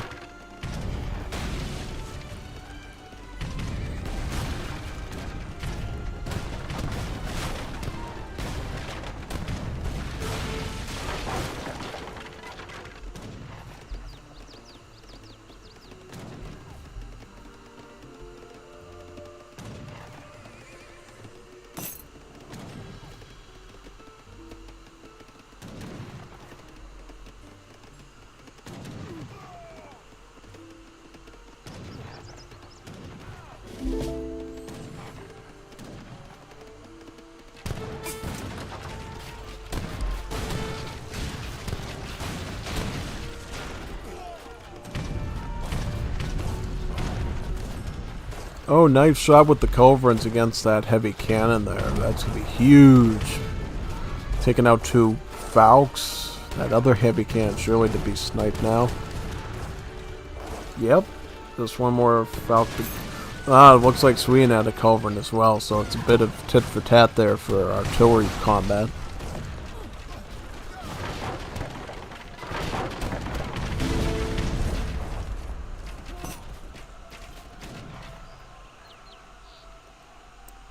GG. GGG.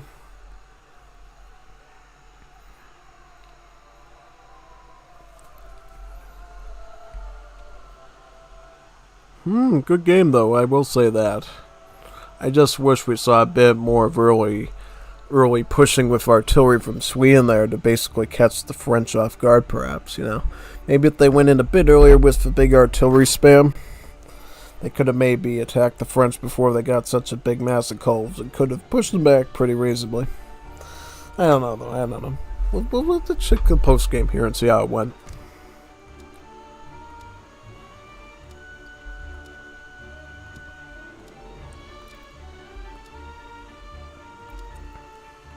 In terms of resources, of course, Alea's going to do better. It's always Alea. Always the better economy. In terms of military, yep. that good management of artillery at the end there, I think, to stuck him over the top, I think. You know, certainly Sweden got a lot of kills early on because of that pike and shot spamming of Leah, but the artillery management at the end got his kill count up really high. And his raise count, too. Definitely on that one.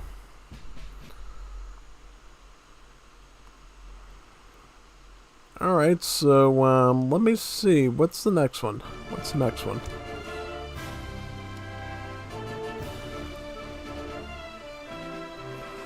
1v1 ranked. Sweden wipes out my village. Oh, that's not nice. Why did he wipe out your village? And then 1v1 rank. Japan wipes out my Italy.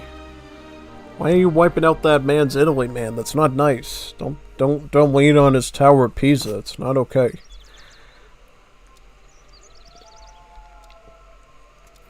Alright, so we got Leah playing as Italy. It's the spaghetti and meatball and pizza civ. And they'll be facing off against the Swedes down here. Interesting choice. So, before we get started, we're going to have to check out this mappy real quick. This is a map we saw last week a lot. It's the one where you have the mountain pass here that extends from here all the way to over here. Hold on for the ride. Basically, how this mountain pass works is you got these separate crossings, right? You got one here, one over here. Got another one sort of over here, yep. So you got multiple crossings, put it that way. And in the middle of the mountain pass, you got these towers here called city towers, right?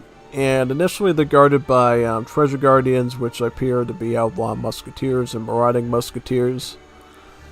And once you take out all the treasure guardians, you essentially capture this tower and you can use it for your own defensive purposes, you know. It will defend the area. And the enemy has some options. They can either try to kill your army and take the tower for themselves, or you can use long-range stuff like mortars, artillery, and so forth to try to siege down the tower and just take it out of commission. Yeah. And you can upgrade the tower as well, too. So, yeah, it can be upgraded, which is pretty neat. Yeah, let's get started. I'm looking forward to this map. It's pretty fun, you know. Not only that, everybody gets their own trade routes, too, so good shipment trickle coming in from both players, hopefully. Yeah. Most definitely on that front. Now, Italy is a civ we haven't seen a lot lately. And I'll go over them a little bit for those who are new to them. Basically, Italy is good for building free stuff. You know, they got this villager called the Architect here, who's standing right here with this little cape. And basically builds buildings for free, but very slowly.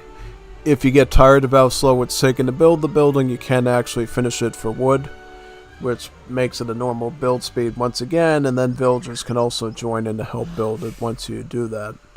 And it's all a matter of balance with Italy, of how long you want to try constructing the building for free versus how necessary is that building to be there right away that you actually are willing to pay wood to get it done in time, you know? It's sort of a balance game with the Italians, really.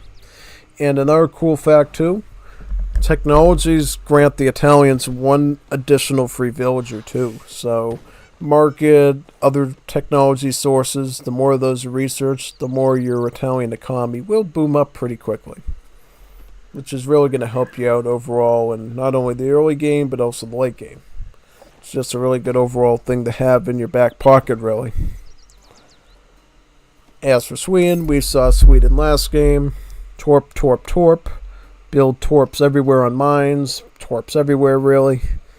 So this is going to be kind of interesting. We're going to see if the torp spam can actually outdo the Italian trickle-in of villagers, pretty much. We'll see. We'll see how it turns out, though. Should be pretty interesting.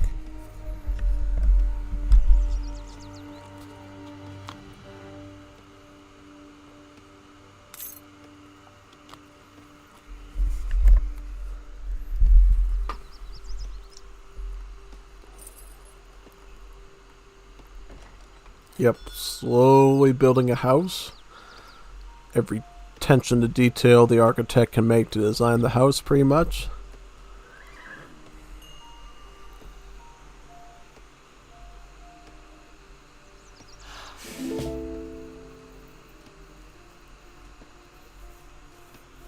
So how is this Sweden deck going to compare to the last game we saw?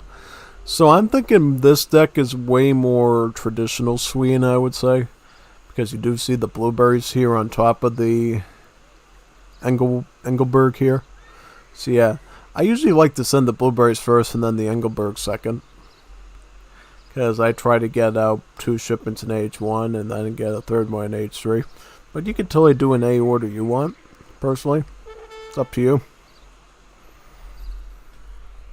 I like the addition of these mercenary shipments here. This is pretty powerful because basically once you ship either these Jaegers or these giant grenadiers, they'll essentially, they're called contract shipments pretty much, and these contract shipments will not only ship the unit to you, they will unlock them at your military buildings pretty much, right?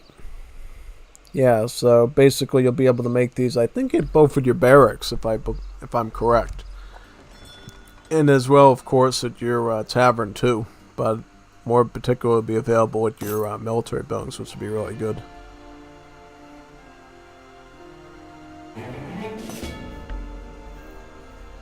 Oh wow, he's got the Roman Centurion Explorer, that's cool. Yeah, I got the same one myself. Yeah. So what is he literally shooting bullets out of his pilum pretty much, and then he pulls his Gladius out and goes into a ferocious melee? Yeah, it looks like it.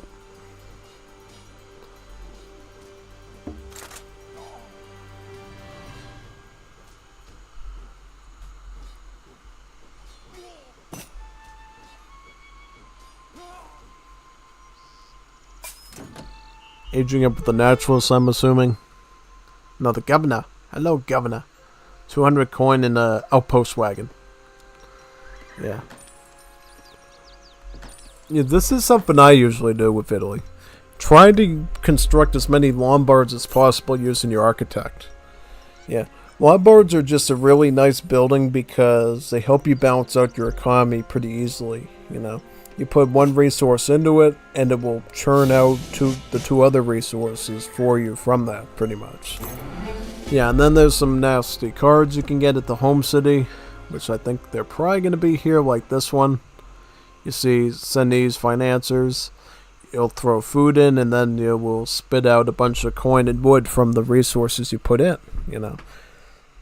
If you don't have cards like these, it basically acts like a, way for you to balance your economy. But with cards like this, you essentially have a really easy way to basically churn out a lot of resources out of all your Lombards, pretty much.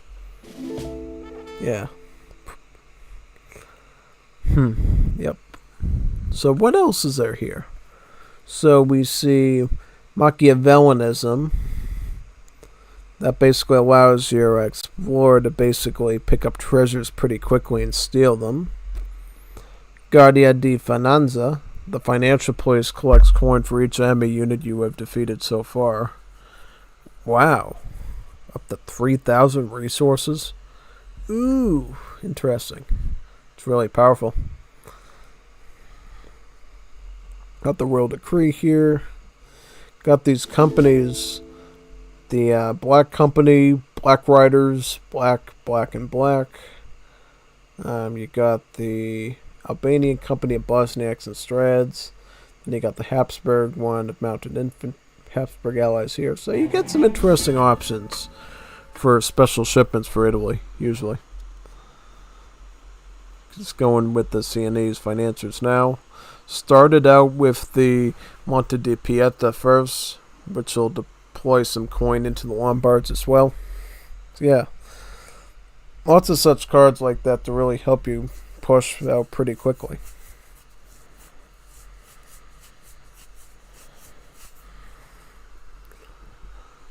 Yeah, you can tell here, even using these types of cards, you don't even need a set of crates anymore. You can just use these, really.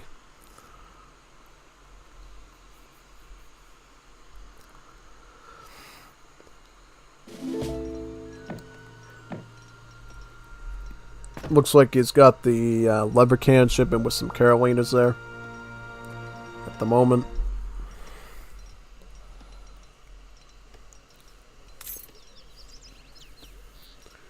Actually, one second before we. I'm gonna put the light on this room. It's starting to get a little dark in here. One second.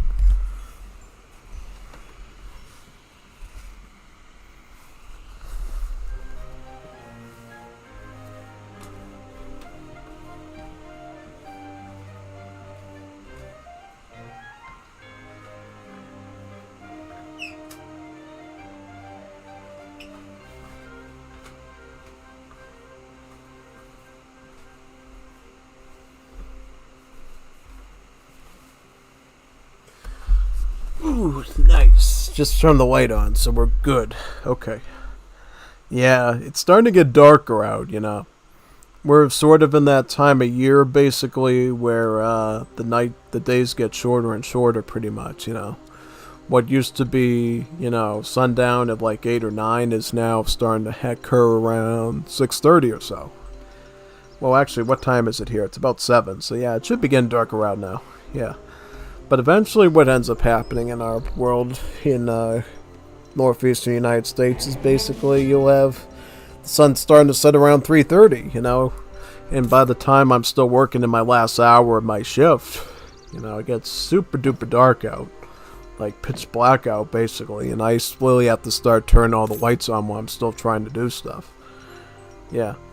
And that's something I noticed too when I was university student, you know, because I used to be a commuter. I'd have to like take the bus around and stuff.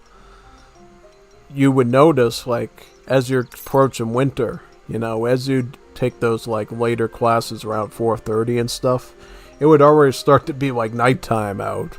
Whereas as you're approaching like the opposite time of the year, it would still be super bright out for a very long amount of time after you do those same hours, basically. Yeah. Just the cool way the planets work, I guess. Yeah. Definitely. The Marksman. This will grant some Pavasiers, I believe. Already has the Advanced Politicians, so we'll be getting even more Pavasiers from that. It's a pretty common Italian ploy to go with the Advanced Politicians, just so they can get a really nice batch of Pavasiers for Age 3 and then base out some shipments around that. You know, looks like in the case of Aaliyah, he just goes out right with company shipments, which is pretty insane, you know. Back when I saw this build with the Advanced Politicians and Pavasiers, people would simply use things like Musketeers and like more Pavasiers, Dragoons, that sort of thing. But if you can get like fully fledged mercenaries and stuff packed in with it, I think that's really good. Really gonna help you out. Just a lot of Musketeers, it looks like. Oh, that's a lot of Musketeers there. Yeah. Going for the Falks now. Sweden is going super hardcore over here, it looks like. Taking out a Lombard? Oh boy, that's not good. Oh, trying to get those company cards out now. 2 Falks, 3 Papals, 9 Habsburgs. We'll see.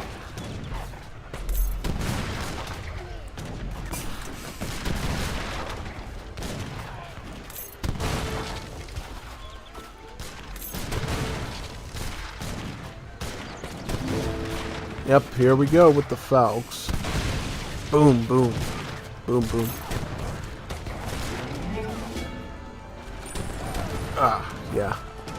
Lovely Swedish melee charge with the swords. I think at this point, though, you might have some problems, because those Caroliners actually do their anti-cab multipliers of range and not melee, so all they have to do is, like, hike your Papal Lancers to death, basically, and they'll have a pretty easy time dealing with them. Really.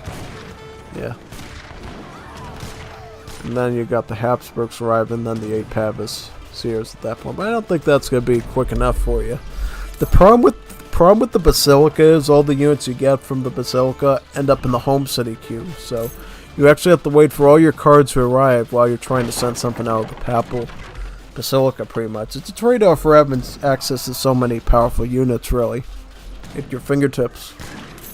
So here's some of those Papal Lancers right now.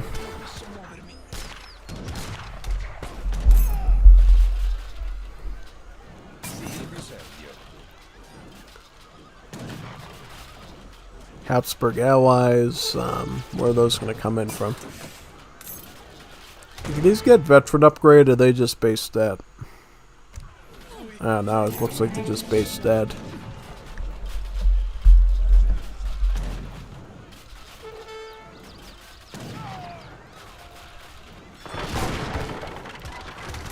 Ooh, what's the town center? Oh boy, look at that. Wow, that poor man, look at that. Nope, that's not what I would want to deal with, honestly. Look at that painful situation there.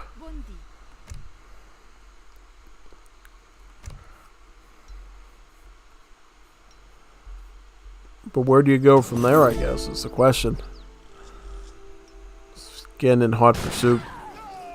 Runs in the opposite direction and trying to slip him up. Ugh. Yeah, I guess that's all you can do at this point. Here's a bunch of mounted infantry. These are heavy cav, right? So that means basically these Caroliners actually deal multiplier damage versus them. Yeah, kind of weird interactions, I guess. Yeah, pretty much. Yeah, apparently Definitive Edition handles like mounted skirmishers kind of weird. They give them the heavy cavalry tag instead of giving them their own distinctive skirmish tag, basically, just like Wars of Liberty does. You know, Wars of Liberty, if you have like a mounted skirm like this, they would actually be classed as skirmish usually if they were good against infantry. Yeah, but here they get the heavy cavalry tag, so any like mounted cav like this that happens to be good against infantry ends up getting shredded by things like dragoons and also things like the Carolina here, which has some anti-heavy cav multipliers built into the range attack.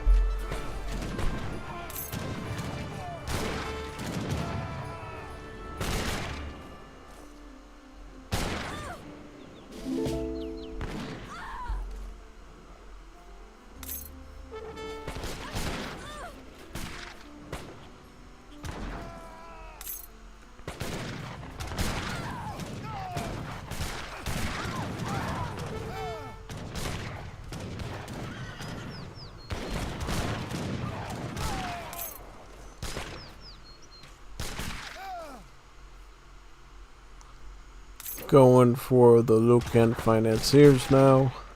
We'll deposit a bunch of wood and then you'll get a lot of food and coin back from that because that's how the Lombards work. We'll see it right here once that arrives. Look at all this coin getting eaten up by the building and you see the trickle of coin and food that accumulates, and XP actually, while this is being consumed here. And really, Aaliyah can use all the food and coin that he can get at this point.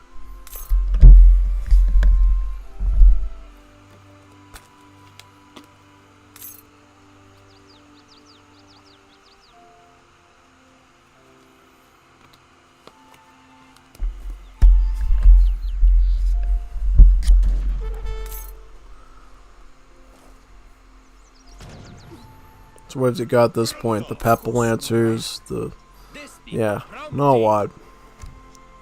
Can really just depend on the company cards at this point.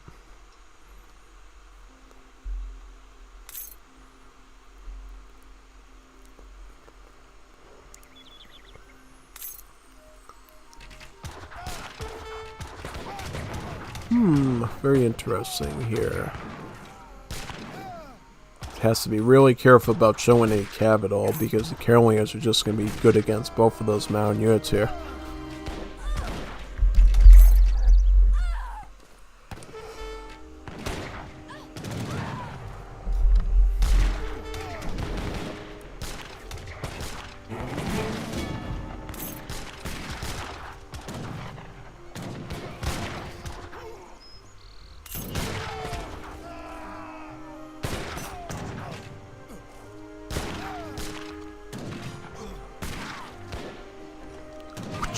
Yeah, good bolts from those crossbowmen.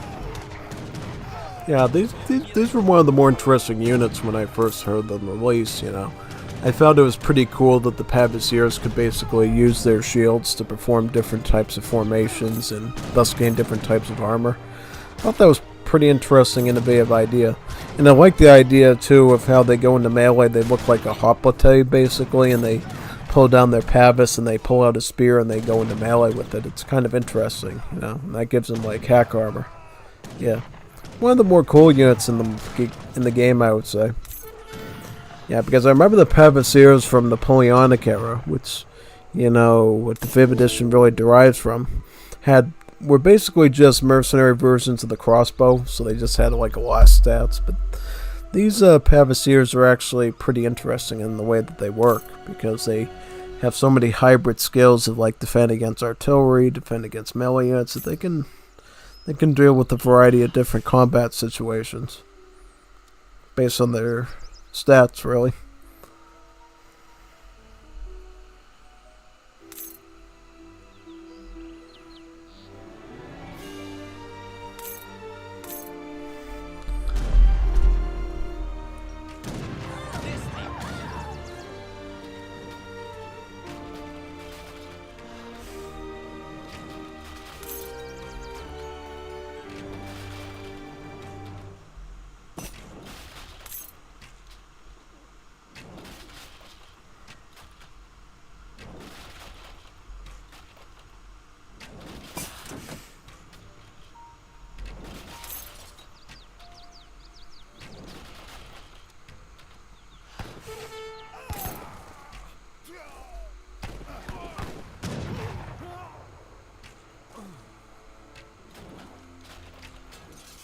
Oh, again, some of the Schiavonis as well. That's going to be really nice.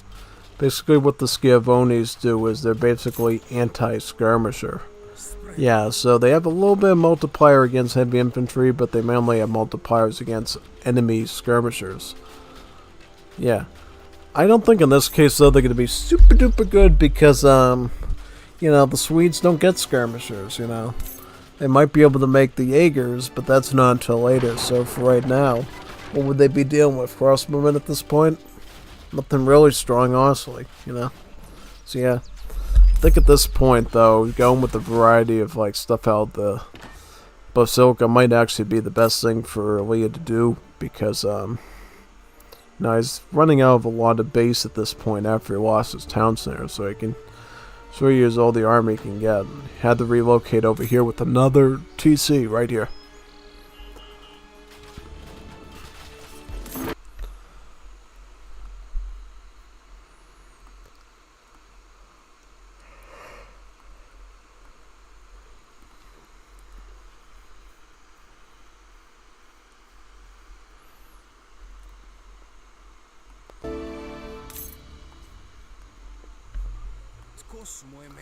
Now, what is Sweden going to do? Because Sweden at this point is age 3. They can basically do a lot of things at this point.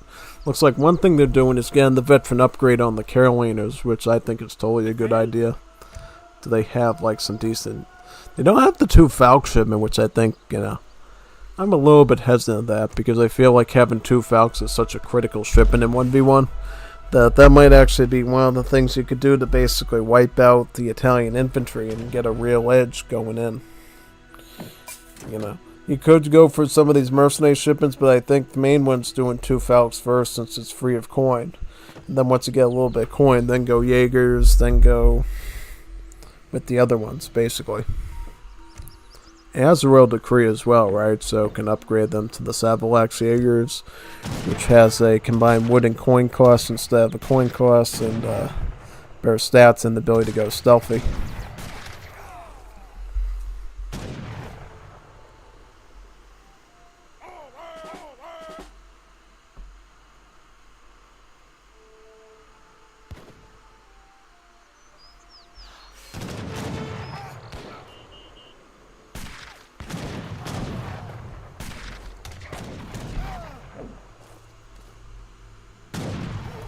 I'm actually really impressed with how quickly Leah was able to amass this big army of elite units here, to the point that Sweden is kind of going to be struggling here quite a bit to wipe them all out now.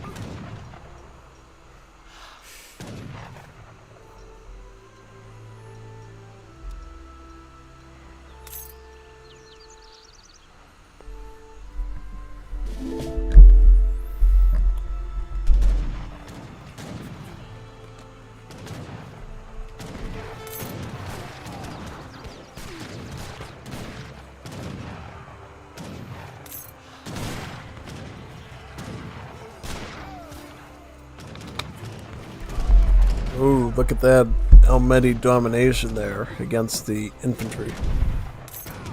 Really powerful. It doesn't matter that they have multipliers of range against Cav. The Almedi are still gonna wipe their way through them with their lances.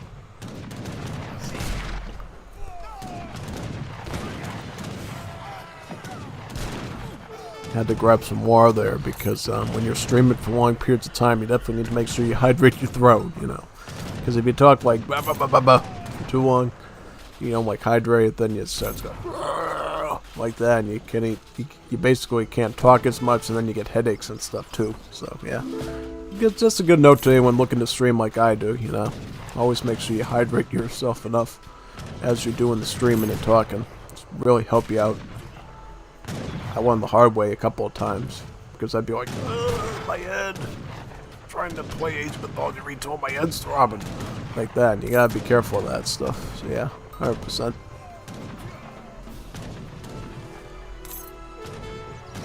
Looks like Leah was able to capture the city tower there, and thus is gonna be able to treat that area like his own now at this point. What's he putting up here? A town? Oh, a town center with the architect. Yeah. That's a cool thing in Defam Edition. Your villagers can build town centers now, so the architect can actually put together a full 600 wood town center for free, as long as you're willing to wait for it. You know, if you're willing to wait for it, he can do it, basically.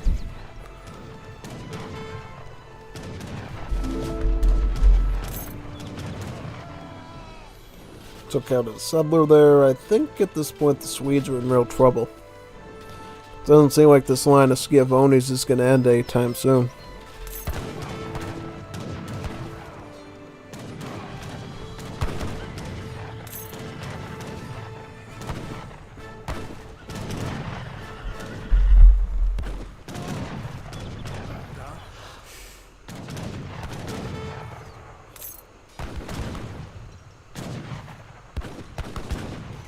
Oh, making the Hakapalits now. Dragoons, but with a little bit of splash.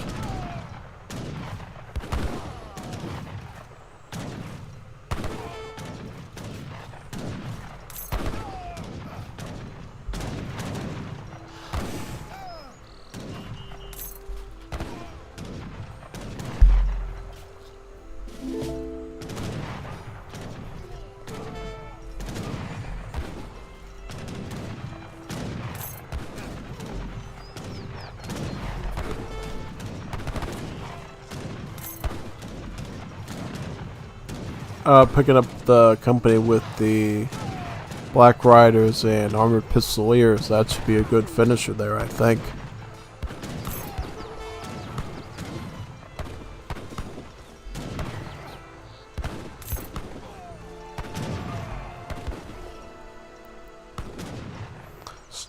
Trying to wall a bit over here, but it's way too late. You know, you should have had some walling going across this area if you wanted to keep them out, honestly. Hakapalits having a little bit of pleasure at this point. The one thing is, since the Schiavonis are considered to be anti-skirm, they actually don't have any working multipliers against Dragoons at all, so in general the Hakapalits actually enjoy some supremacy when going up against the Schiavonis in particular. But they won't enjoy taking out Black Riders and Armored Pistoliers though, that's for sure.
Very good indeed.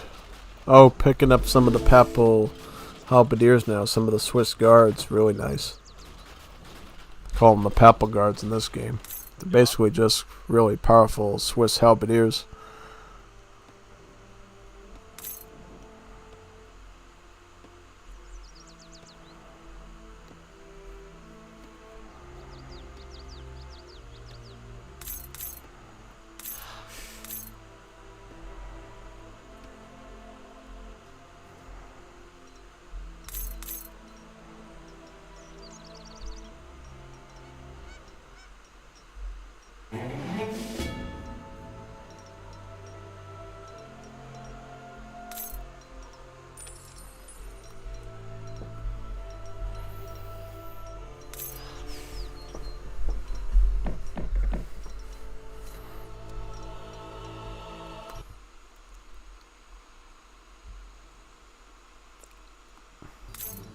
Can't wait for the next game. Should be pretty interesting. Oh, here comes the Albanian company as well, so Bosniaks and Stratiots. The Bosniaks are pretty scary in this game, I won't lie. You know, the Bosniaks in Wars of Liberty are just Stratiots, so it's good to see Stratiots and Bosniaks be sort of their own thing in Definitive Edition. You know, the Bosniaks in Definitive Edition get a really good charge attack. And they can really rip through a lot of skirmishes in particular.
Yep, here are those Savalax Jaegers as well as the Gustavian Guard from the Royal Decree.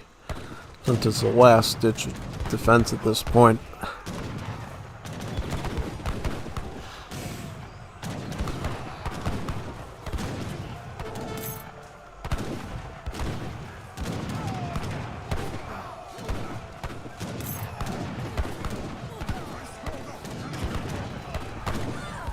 Alright, GG there. The Italian Basilica spam is just way too strong in this case, leading to a victory in the taking away his potential defeat there. You know, he almost died. You know, lost his town center, was dealing with some extreme Swedish pressure, but was able to turn the tide pretty quickly. Like even here, look at Sweden, got so much eco, but Aaliyah was just able to push with just smaller numbers of really strong units. Like, look at this kill count here. Only 106 units, but 248, more than a 2-to-1 kill ratio or greater here. This is big. Whereas all the stuff that Sweden was doing, you know, they only shrunk out this many kills, really. It's not a lot. Really isn't a lot. So yeah, it just shows you how good Aaliyah is at coming up with special builds with really strong units and microing those said units to do some very powerful things, really. Yeah.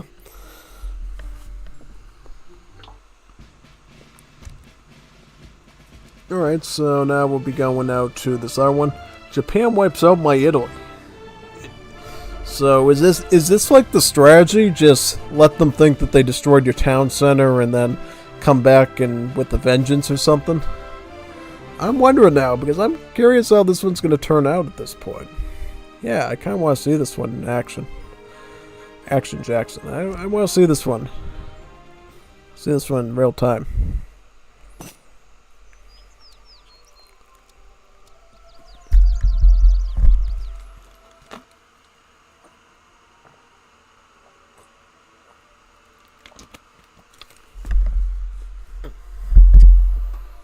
Alright, so it's going to be a Japan versus Italy here.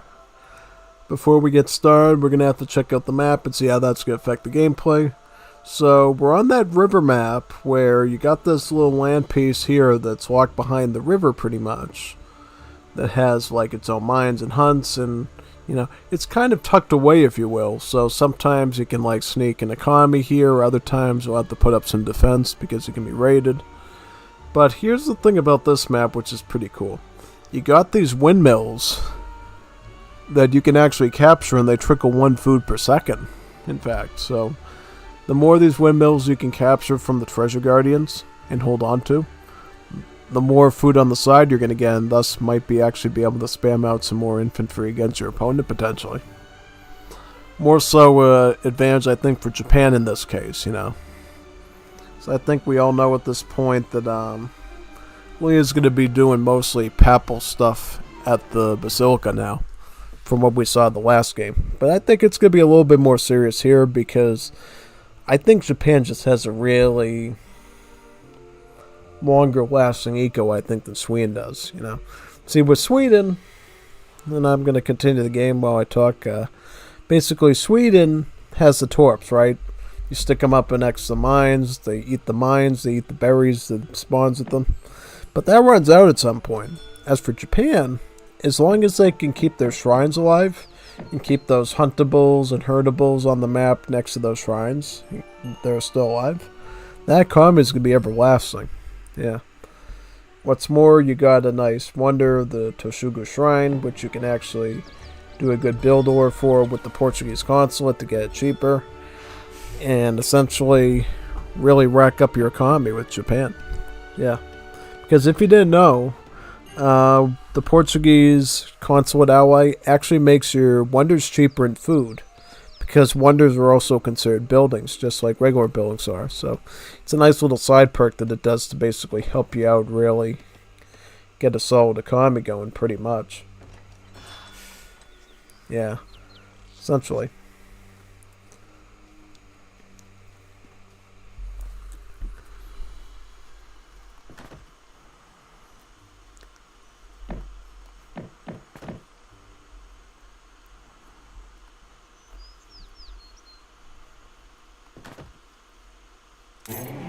What's the deck going to be like, though? I'm just curious, like, what direction Japan's going to push in. Are they going to go mostly aggro, or are they going to go mostly eco here? So, this is interesting. So, we see this card here, Mountain Warrior.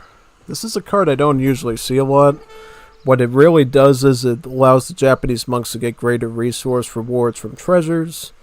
This is basically a explorer bonus and card that's been taken a lot of times by other mods, I think. In particular for Wars of Liberty, it's kind of the signature feature for Italian explorers, essentially.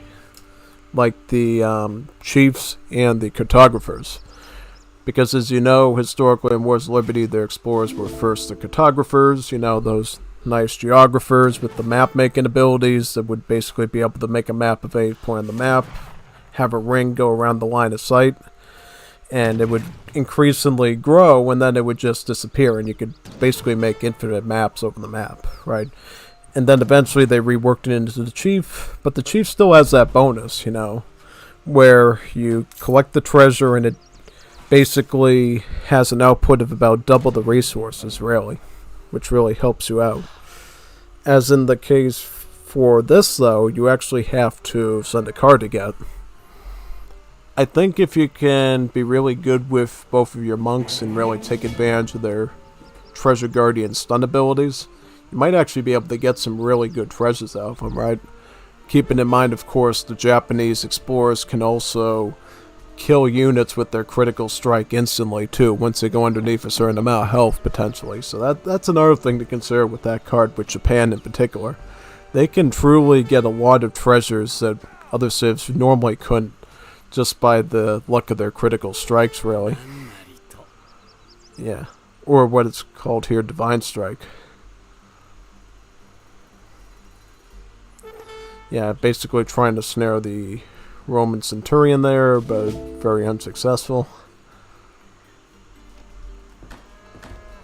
Going with the Torii Gate, so this is going to be an aggressive one. I wonder, in the back of my mind, if this is going to be like the last game now, where we saw Sweden basically sweep through Italy, and then Italy comes back with all the company cards and just undoes all that momentum, basically.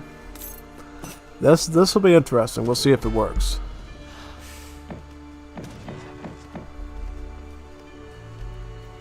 Yeah, we'll see. Italy's doing the same build, right? Yeah, with the companies, has the same things for the Lombard, Milanese Arsenal. Yeah, it's Lombards, all these pretty much, yeah.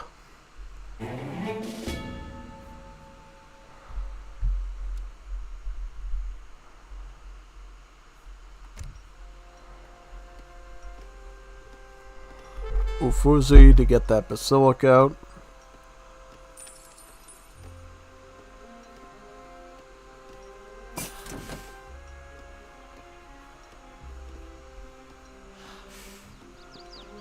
Yeah, going barracks, probably for the Ashigaru on the Japanese side here. I think in this situation, probably what Japan's going to do is they're either going to go full Ashigaru, or they're going to do Ashigaru with some Yumi, and just go for a full push on Italy. Whether that works or not, we'll see. Japan, I think, can be a little bit more ferocious than Sweden. You know, their Ashigarus, I think, are just a little bit more combatively stronger, I think.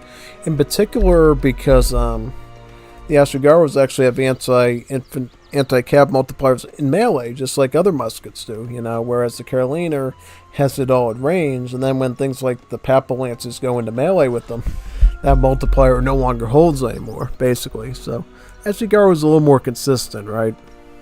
You know, at range, they'll fire their gun. Doesn't have any multipliers, but once they go into melee, they'll pull out their Yari, the Naginata, and start really doing some harsh damage to the Papal Lancers, which could be a bit of an issue, you know. Especially considering the fact last game that Italy really did a push with about 3 of the Papal Lancers and didn't really have a huge swarm of them. So if you can take them out rather quickly, you basically knock Gallia out of that 1v1 attack potentially there. Now we see that the card Monte di Pieta is coming out for Italy here. Essentially that first Lombard card you normally send in the Italian build order to not only get a new Lombard, but also throw some initial coin in all your Lombards. Yeah. One thing I would say though for let me see. One thing I would say though for Elias, I would normally try to get out all the Lombards before I send that card, just to get an early max out of all that food and wood, and you could just get a really good mass going of the basically the Pavasiers going into H3, because you send the Steel Bolt out and you get those good combat cards for the Pavasier, and then you just really hit hard with them in H3. But then again, this deck is not really focused much around the Pavasier itself, as it is more the special units, you know, Armored Pistoliers, Stratiot, as well as some of the other ones that you have from the companies there. Which, by the way, this whole company setup here is another sort of thing that we got from Napoleonic era.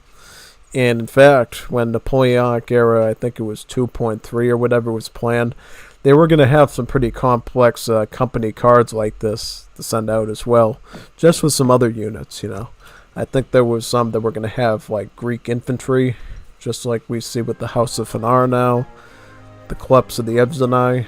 There was going to be some with some Italian units, some with some, I think, French units and so forth, and Dutch. And that's sort of the direction that was going to go in. But now it's mostly centered around just plain old mercenaries, which, you know, is fine. You know, I definitely like Black Rider's armored pistols. I don't really like the Stradian as much, unless you're using them in certain situations in Arena, you know.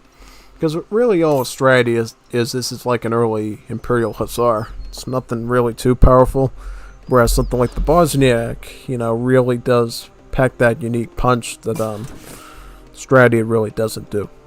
Exactly. Picking up the Sienese Financiers now. It's going to get a lot of coin and wood. Starting to get churned out of those Lombards now, once you deposit that. Whereas Japan is going age 3 with the Toshugu Shrine. Yeah, with the Dutch consulate. So instead of cheaper buildings, you gotta basically get a little trickle of coin as long as you have this consulate ally active. And the other cool thing about the Dutch consulate is it gives you some really cool European buildings to work with. You can get a bank wagon, trickle some coin. You can get the arsenal, you can get the church, and exclusive to Viv Edition, you can get a livestock pen, you know, because not all maps have a lot of Huns, right? And you might want to beef up the way that those shrines work. So if you are lacking just enough Huns to get all of your shrines to full max, you can basically build the livestock pen. I think you can train goats or sheep, and then you can just assign them to the shrine that you want to. Just to make sure that you can max out your Japanese economy, even on the maps that don't have a lot of animals on them, necessarily, because as you know, some maps focus on big animals like elephants and not so much the littler ones like the deer, which appear in more numerous numbers, basically. Yeah. Starting to get the Blue Guard now from the consulate.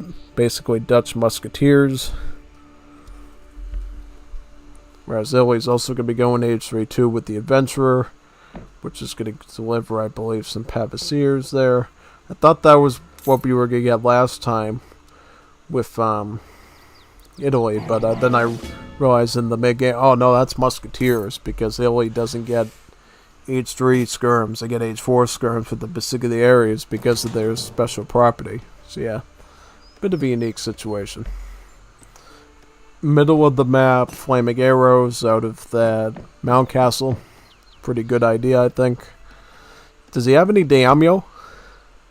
No daimyo, so mostly just playing standard setup forward based style of gameplay there, which, you know, it's totally fine, you know.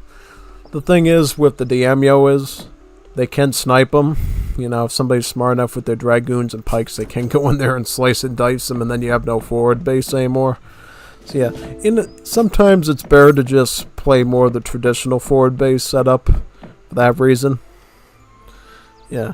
I'm just wondering in this case, though, against the Aaliyah build, if he'll actually be able to keep up with this sort of thing.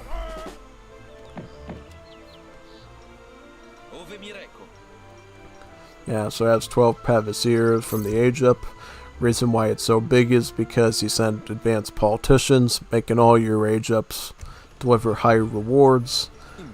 With the Imperial Age sort of being sort of the strongest rewards, because one of them literally gives you access to a Leonardo tank, which normally is a cheat unit, but you get access to one, which is pretty cool. But don't worry, it's not really cheating as much, because, you know, it does have a good arc of range attack around it, because it's a tank shooting cannonballs in every direction, but yeah, it can be pretty solid, I think, overall. Yeah, pretty much.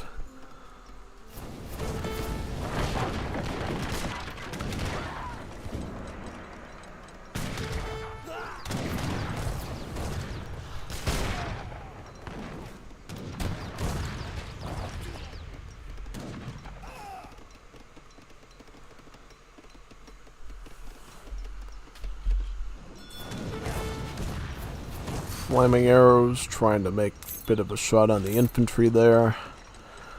I think Japan is probably in the advantage seat here, because flaming arrows are just really good for sniping Valks with, you know. In particular, these flaming arrows just have a really good range of 28 for sniping away the Valks from a longer range, basically. But then Aaliyah comes with 2 Culvies, It's like, no, I'm gonna shoot your flaming arrows, man. We'll see. It all depends, I think, on how careful Lee is with this artillery micro.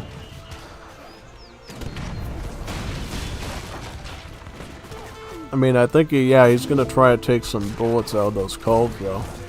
Because if he can take out the culls, I think he knows that his flaming arrows are basically immune at that point from any real harm.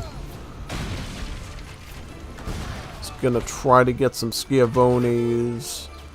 Well, this is the cool thing about papal deliveries is from the Basilica.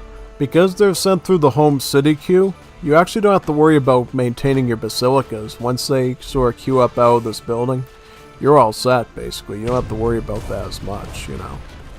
So, kind of in a way, Elia can rest a little bit easy, knowing that his Schiavonis are going to arrive now, and he can try to make some sort of defensive with that.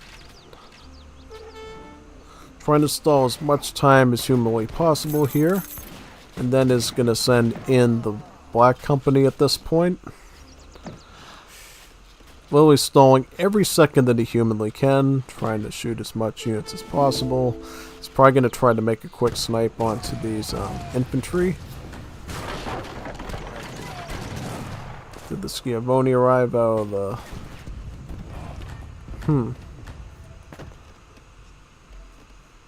Oh, he's actually going for the mission fervor.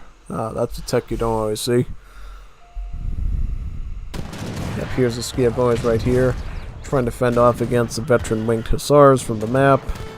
The House of Vasa. Yeah, just getting shredded there because of these winged hussars. Yeah, he's kind of has to resign here. I think if it went for the winged hussars, he probably could have stalled this out a bit. But the winged hussars just completely ruined it for him. At least until the Black Riders arrived, which they didn't fully arrive just yet, I think. No, he didn't have them yet. If he had the Black Riders and Armored Pistoliers there, I think the Winged Hussars would have been cleaned up. But things happen the way they do. Yeah, Japan did pretty well on the economy there. And then in terms of military, this was a tight battle, to say the least, you know. But Japan just had a much more sizable mass, I think, that's prevented Elia from getting out of his base. Sort of what you thought that the Swedes were going to do, but Japan just happens to do a teeny weeny bit better, because I think the Ashigaru is just a better unit overall than the Carolina. Just because it can handle melee pretty effectively, but can also go tit for tat at range as well because of its stats. Yeah, pretty much on that one.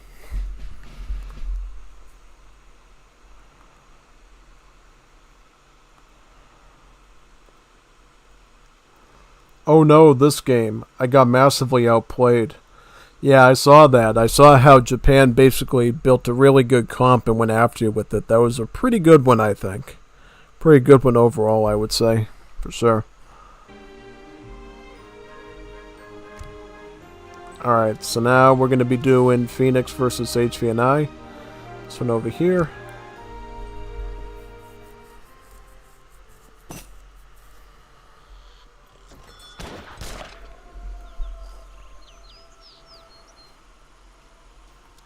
So, looks like it's going to be France versus France in deathmatch. Woo, this would be pretty fun.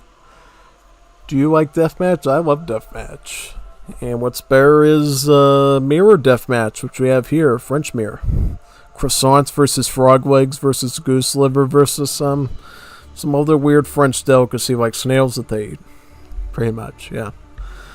And the cheese, of course, all the cheese and bread and wine, yep. But before we get started, let's check out the map real quick and see how it might affect this deathmatch. Map appears to be Great Plains. It's a bunch of plains, and it's definitely great because you got lots of good native sites between the Cheyenne and the Apaches, I believe, or is it the Comanches here? Yep, Comanche. You got Comanche and you got Cheyenne on this one. And you have the nice trade route up over here that you can basically start grabbing some TPs for. Overall, it's a pretty open map, so I think we're going to see a direct grab of the throat, I think, between both of the French. Probably a lot of Hussar tactics, I think. A lot of Hussars, a lot of Dragoons. Maybe even some Cuirassiers. We'll see, though. versus first. Get your church going, get that mercantilism, get those nice 5 free shipments from the mercantilism. Send out your group of Minutemen towards your enemy and start to go shoot, shoot, shoot. Try to pressure their villagers as much as possible and be annoying. All the while, having to build houses, having to build stables, having to balance out between production and pop and everything in between. That's what makes deathmatch, you know. Don't sit there and wait 10 minutes to get an economy and attack someone. Just, we'll give you 20,000 resources and you can get right at it. Yeah, like we see right here. You know, Leah basically being forced to put up a fortified outpost here. Making some priests, you know. Sending the priests after him, you know. These Minutemen only have like 1 HP at this point, so even a priest with his little wooden staff there is actually going to be a serious threat, you know. One hit of the little wooden staff from the priest will take out the Minuteman pretty much, you know. Yep, look at these priests go after him. Oh wow, look at these dedicated militia actually scared of priests. It's like they're running away from the priests at Bible camp. Yeah, pretty scary indeed. Don't want to end up in Bible camp, that's for sure.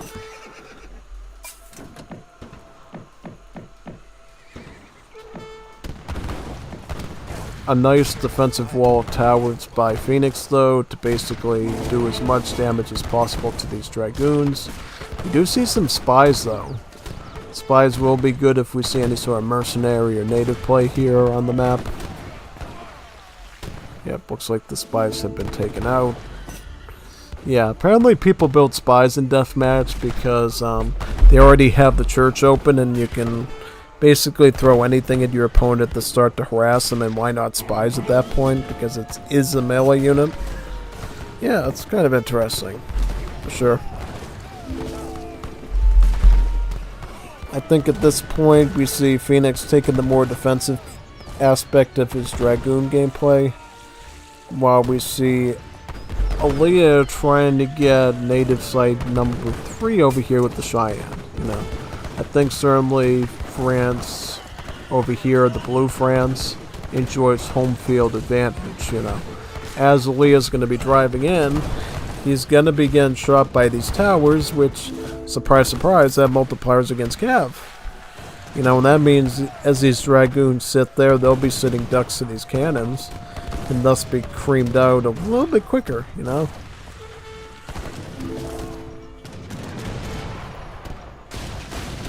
Yep, but now we see some mortars developing over there by the, some red mortars over here. They'll start to shell these towers at this point, but now we see some bolts come from France, though. Some pretty deadly skirms here. And I think the skirms are going to force Phoenix to try to make something else, you know. I mean, he's going to be making his own mortars to try to shell away at the Aaliyah towers, which is probably the thing you want to do little by little. While you might enjoy a home advantage right now, I think certainly you want to push back Aaliyah a little bit to stop his tower, his mortar advance coming out of here. At the same time, Aaliyah has come prepared with some culverins. So if your mortars get a little too close, these culverins will blow them right down the middle, pretty much. Take them right out.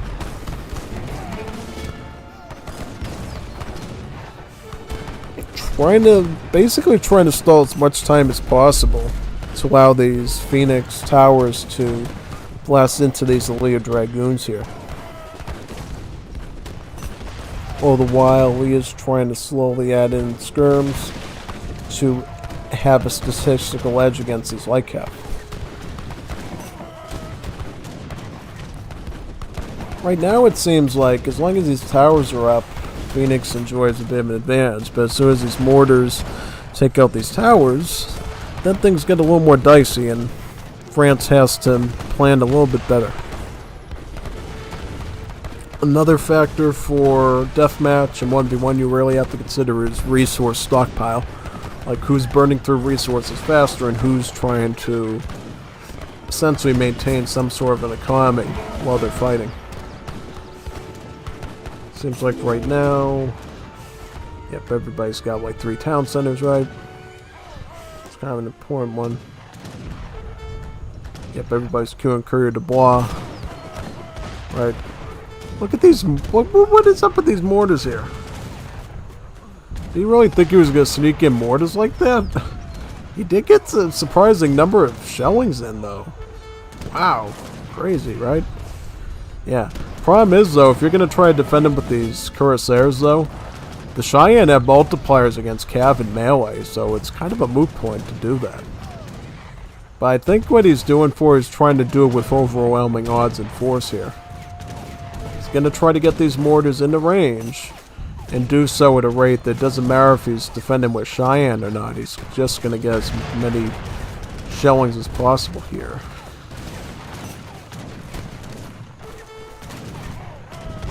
Okay. Just barely missing the mark there, but almost got it. Almost got it. Is he going to try to... Yep, he's going to go for another wave of them, I think.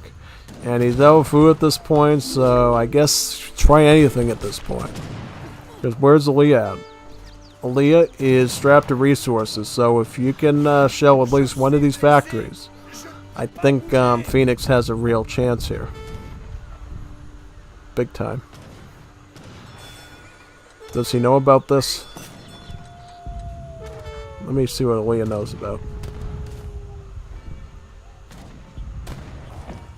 Yeah, well, yeah, he's gonna see everything at that point, yeah. Alright.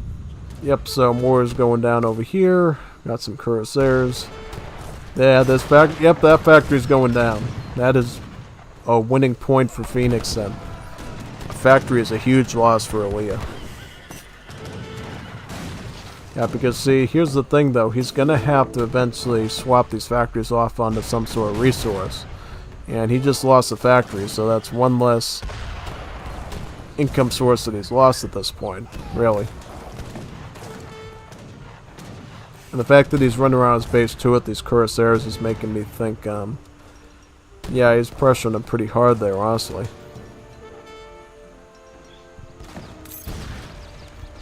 Also, that means since Aaliyah was trying to do a push with heavy cans here, that's one less queue of heavy cans he can rely on, which makes the push of Aaliyah that much slower. Really.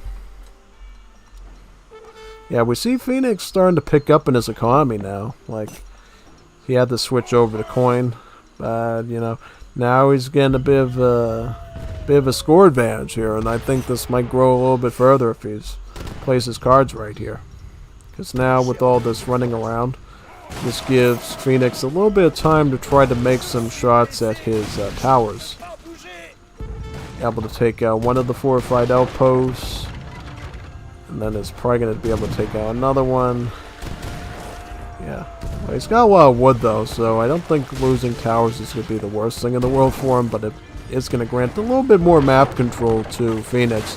It might even include taking out one native site source for Aaliyah there, which would alleviate some of the threat of the Cheyennes.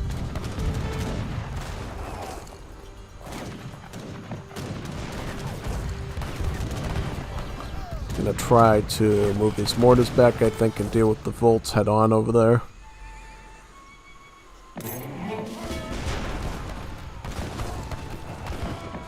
And what are these? Are these the... Yep, these are the Phoenix Cheyennes. These ones are going pretty hard on there with their push. Oh, yep, here comes the Moors again, and they're going to go right after the factory there. I think now, though, this factory number 2 is going to get shelled because this army here is being completely clean. Yep, Aaliyah's GG there.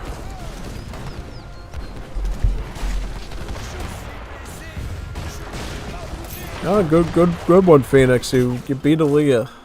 That's not easy. Really isn't. Looking at the post game, you can tell a lot more economy on Phoenix's side, a lot more macro. That probably made the difference there because I just saw Aaliyah's stockpile get shortened so much there that it really was a huge factor in the defeat.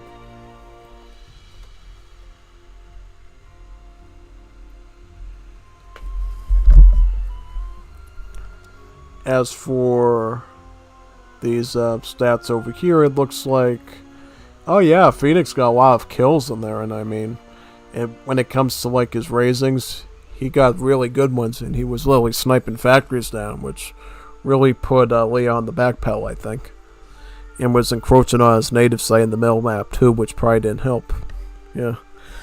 Yeah, I think Phoenix was basically able to keep warfare going on all sides of the map, and that basically threw Leah into a bind, because he wasn't able to deal with multiple fronts there, and it kind of knocked him out. Yeah, I think that was really powerful on his part, you know? Because normally worrying about multiple fronts is something you only worry about in team games, but if you're dealing with a high-skill opponent, they can hit you with pretty substantial armies on all fronts.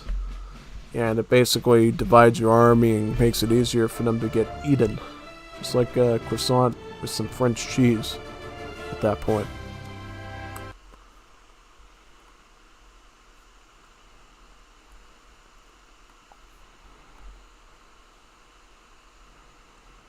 Yep, so now we're going to be doing DM Mirror France. So this is another one. There's another one. I wonder what map it's going to be this time. So now it looks like the map is again Great Plains, but now it looks like the colors have changed, right? No, it looks like Phoenix is still up here, but he's red. Then Aaliyah's down here, but he's blue. Okay, pretty interesting. Yeah, but I think in this case what's going to matter is if Aaliyah learned anything from the other game, you know. I mean, it looks like in that past game, Phoenix just had a really good ability of performing different maneuvers on the map at the same time, which really caught Aaliyah off guard. And also the choices of Aaliyah with his factory usage, you know.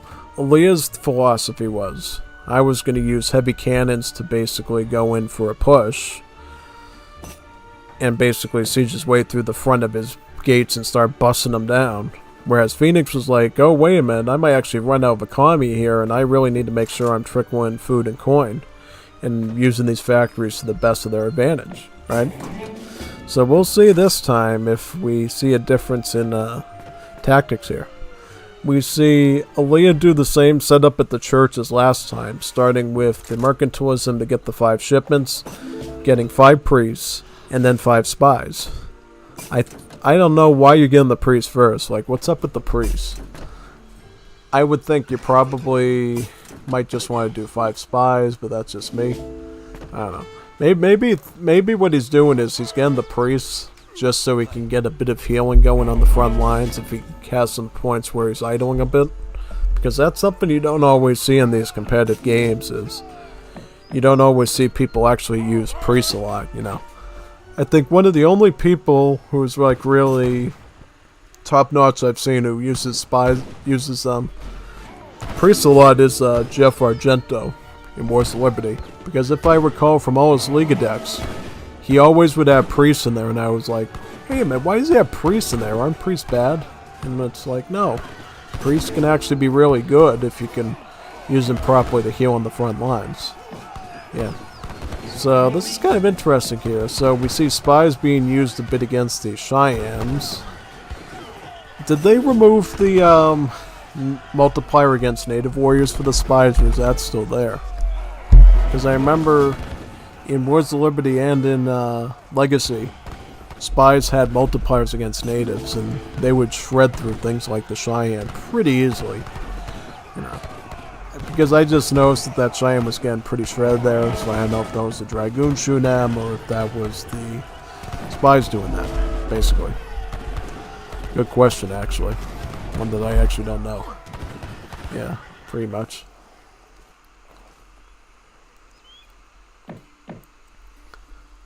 So now we just see a big ball of Dragoons with some frontal Cheyennes going for a push in the front there.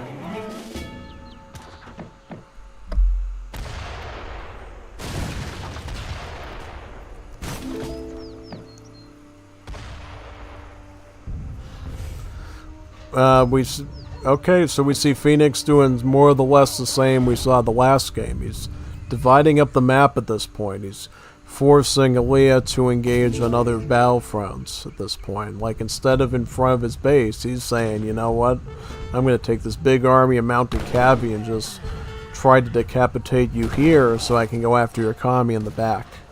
Which it's a very high risk, high reward play there, honestly.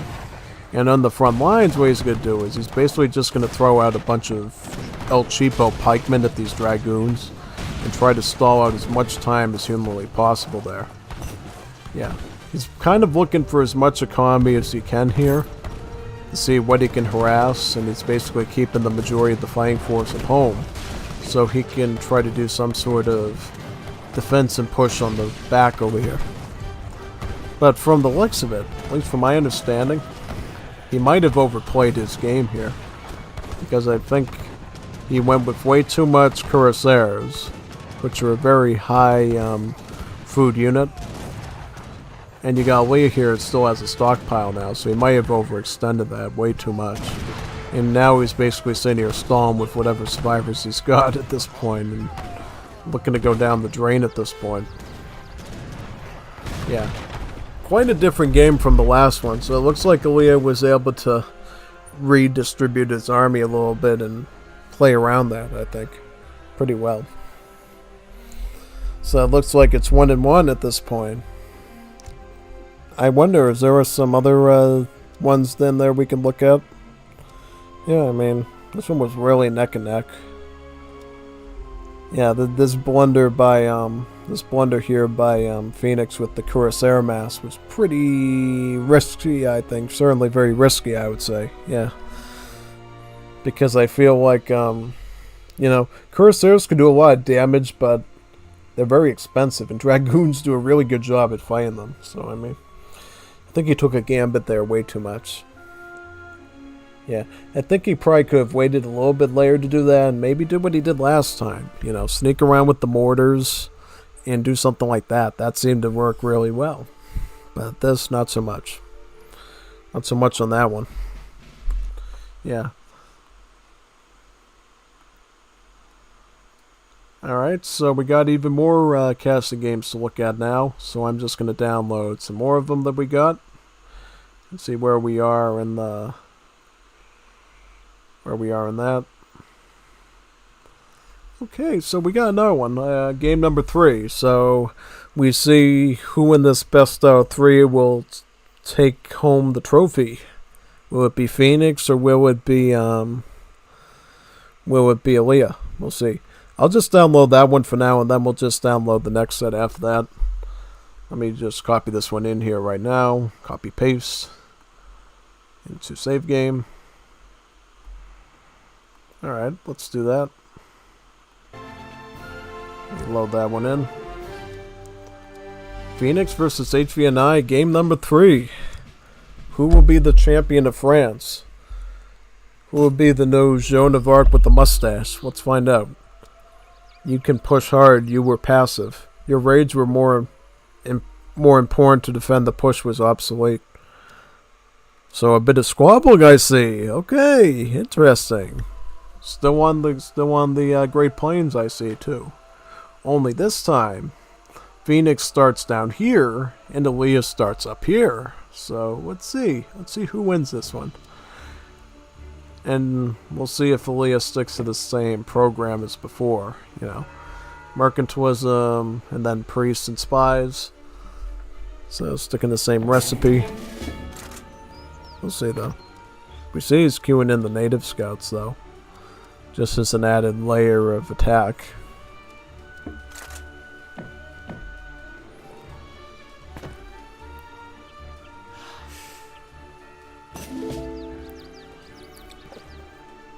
Yeah, I don't see the spies and the priests this time though. So I don't know if he's maybe changing up his game plan a little bit here. Seems like it. We see the Minutemen engaging the map here, right in front of the native site. Looks like Aaliyah was able to get the native sites. Yeah, that's going to be a bit of a problem there. Aaliyah's just really good again, these native sites, it looks like. But it looks like they're... Yep, these are Aaliyah's Dragoons. Is Phoenix going to get Dragoons as well? Just picking up the Thoroughbreds now to make the cavalry cheaper.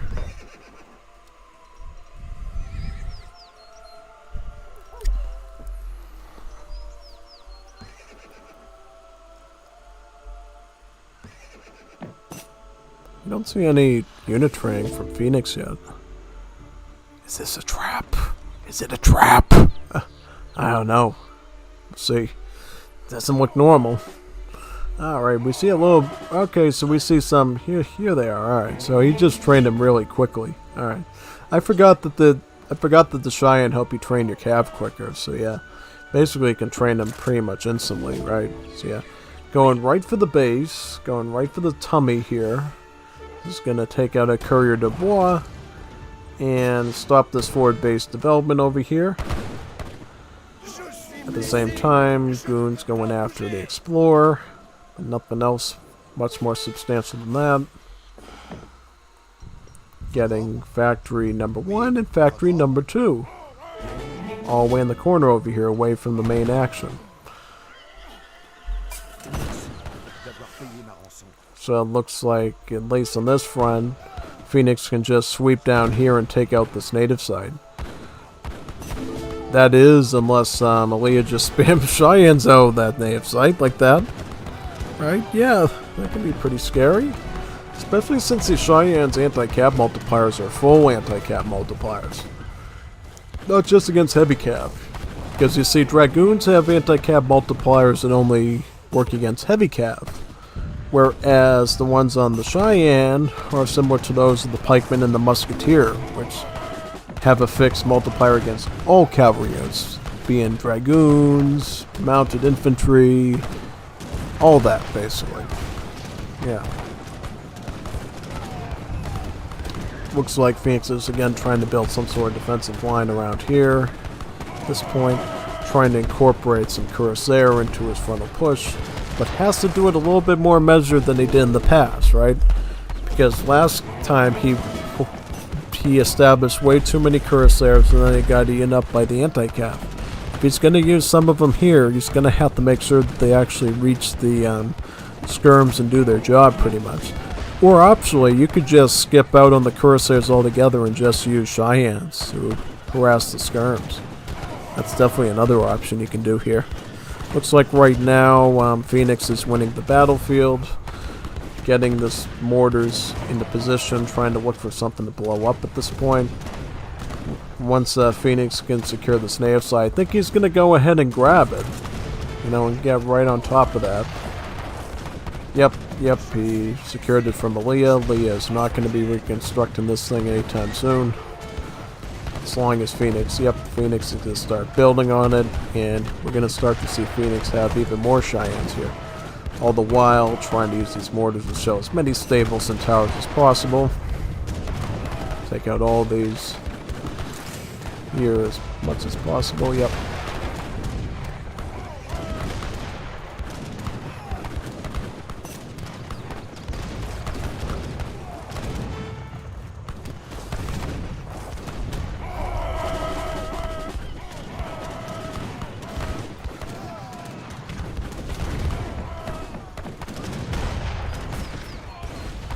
Is this native site going to get finished though? That's what I'm wondering, because if this native site gets finished, that's like one source of like handcap that, you know, Phoenix is going to be able to put right to the front lines and defend with, really.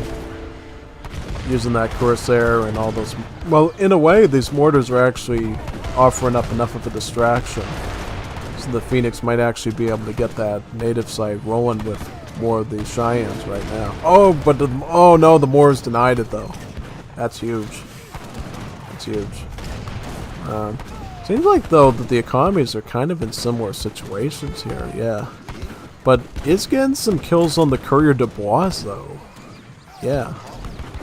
That could be problematic. Up.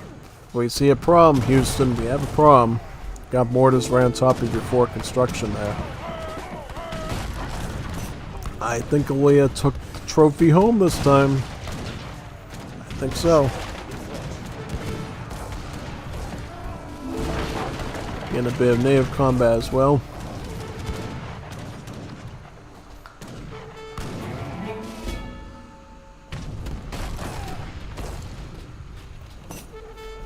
GG.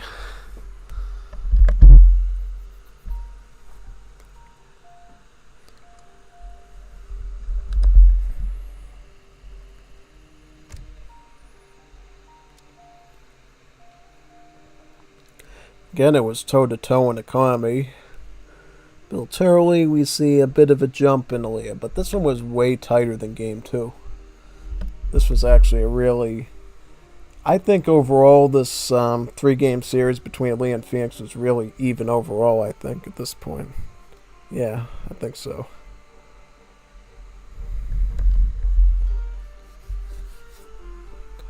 For sure. So now we're going to download some more games at this point, because we got even more games to cover. Doesn't end here, folks. We got a lot more to cover. So let me go download those right now. Alright, let me see. So we got Total War Survival G2, Total War Survive G1. So what's up with this Total War stuff? Are these like a special scenario? Why is it called Total War exactly? I don't know. We'll find out though. We'll find out why it's called Total War in just a number of seconds. I want to download these other Total War ones too that mentions Total War. It's about 8 of them. Yeah, so we'll download all of those right now.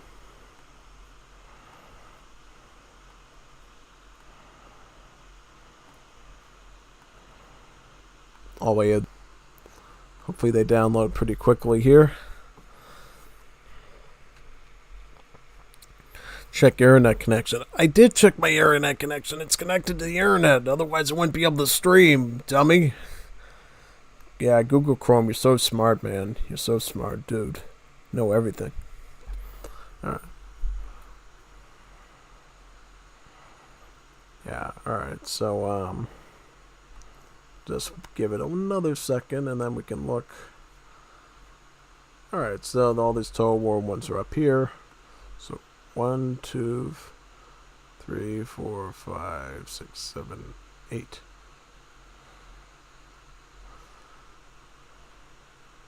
Did this one download okay? I feel like this one might have a problem. Let me download that one again.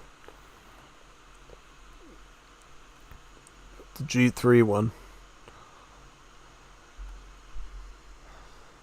Yeah. How many bytes is that? 4 bytes? That doesn't...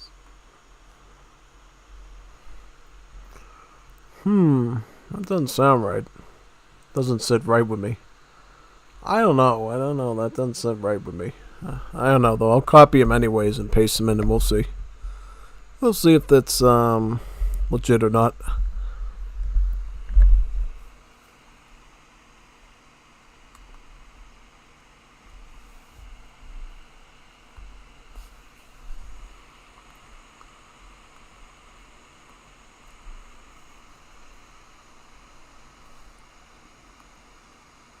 Nice. I just pasted in all the Total War games, and then we can enjoy them.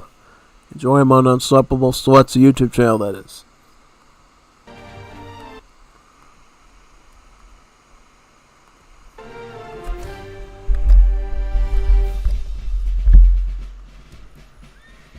Alright, so... let's try... Alright, we'll do game number 1 here. So what's the difference between these and the last series we saw? So it's literally the survival map. Okay. And what did this say? It's going to be a Portuguese mirror. A Portuguese mirror.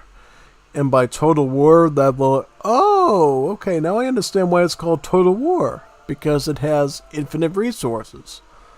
This is super neat. I like this. This is awesome. I like this idea. You know why this is a good idea? Because infinite resources means, well, it means infinite resources. You don't have to worry about running out of shit. You don't have to worry about running out of anything. You just build huge armies. Yeah, that's about it. Just build big armies. Super easy peasy, lemon squeezy, pretty much. Yeah, pretty much. Yeah, I like it. It's good. Very good. I like it. Alright, so let's see how this one turns out. By the way, it's called survival because it's survival of the fittest. Because there's no resources on the map. You don't have mines, you don't have trees, you don't have hunts. Yeah, so literally, it's every man for himself. or herself or anyone's self to basically build as fast as you can and spam out as much as you can, pretty much. That's about it, pretty much. Here, so we're gonna see here houses being built out pretty quickly. Oh, so this one starts out in the... Oh, this is pretty spooky. So you start out in the starting age, and then you age up with... Oh, that's pretty interesting. Oh, okay, so I sort of understand this now. And basically, they're getting stonemasons here because they want the, yeah, so they can build fast. Okay. So, wait a second. This is the only deck that they're allowed to use. Stonemasons, Bandirantes, gives you an Explorer, Gunpowder Infantry Attack, Advanced RC, Fencing School, Engineering School, Constable. Alright, so yeah, you only get a number of cards there. That's pretty meager, I would say, for sure.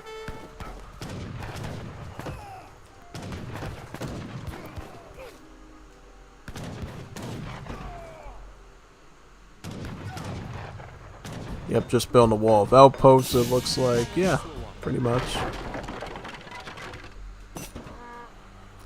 Second card, Fast Infantry. Thank you. Wait a minute, so there's an order in sending them? So you're not allowed to send them in anywhere you want, right? So you have to send Stonemasons, then you have to send Fencing School. Well, I think you would want Fencing School anyways, because you're going to need that sort like defense to, basically...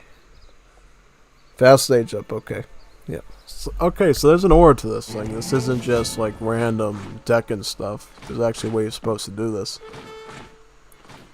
Third card to Fast Art. Yes, thank you. Alright. So it's like a recipe. So they're going to send Engineering School to get Fast Arty. Then probably Constable, I think, for the melee units. Maybe some of these. I don't know. We'll see. Comes the other covered wagon over here. And Leah's starting to attack right away with his musketeers. He already has a bit of a wall here too.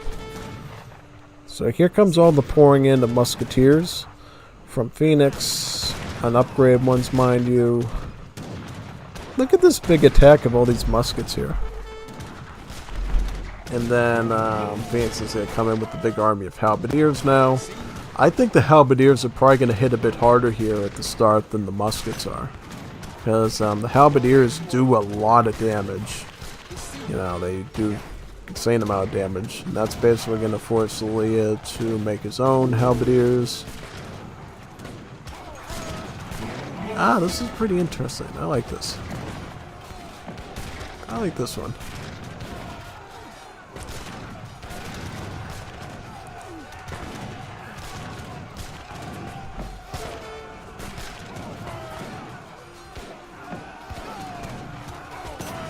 Yeah, this is a really good halberdier push by Phoenix into the Elias lines here. Seems like Leah's trying to do a little bit of the same, but it's getting stopped by the town center and the Minutemen here. So it's kind of getting stopped in its tracks a little bit. Look at this big push with the halbs though. Going right in for the push.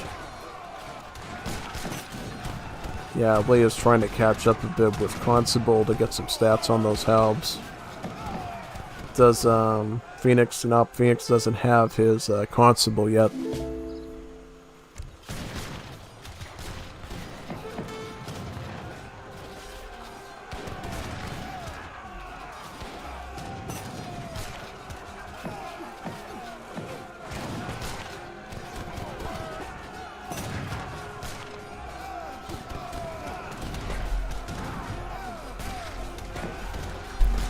Good push though, I would say for sure.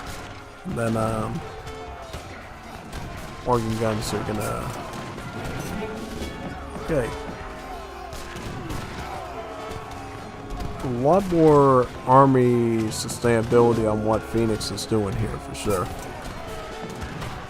Are these guard halbs at this point? Yep, so Phoenix is currently enjoying a stats advantage. All the while, Phoenix is also going Imperial Age right now. So he's going to begin the Imperial halbs very soon here. That's going to make a huge difference, yeah. At that point, the Guard halbs really have as much melee damage as the Cossack, pretty much, which is pretty substantial, you know. really makes him good against a variety of things. Whereas Leah's trying to get a couple of the muskets added in, some of the veteran musks, as well as some of his own organ guns here. I'm just trying to understand what the idea of this is, though. Like, what's the logics of it?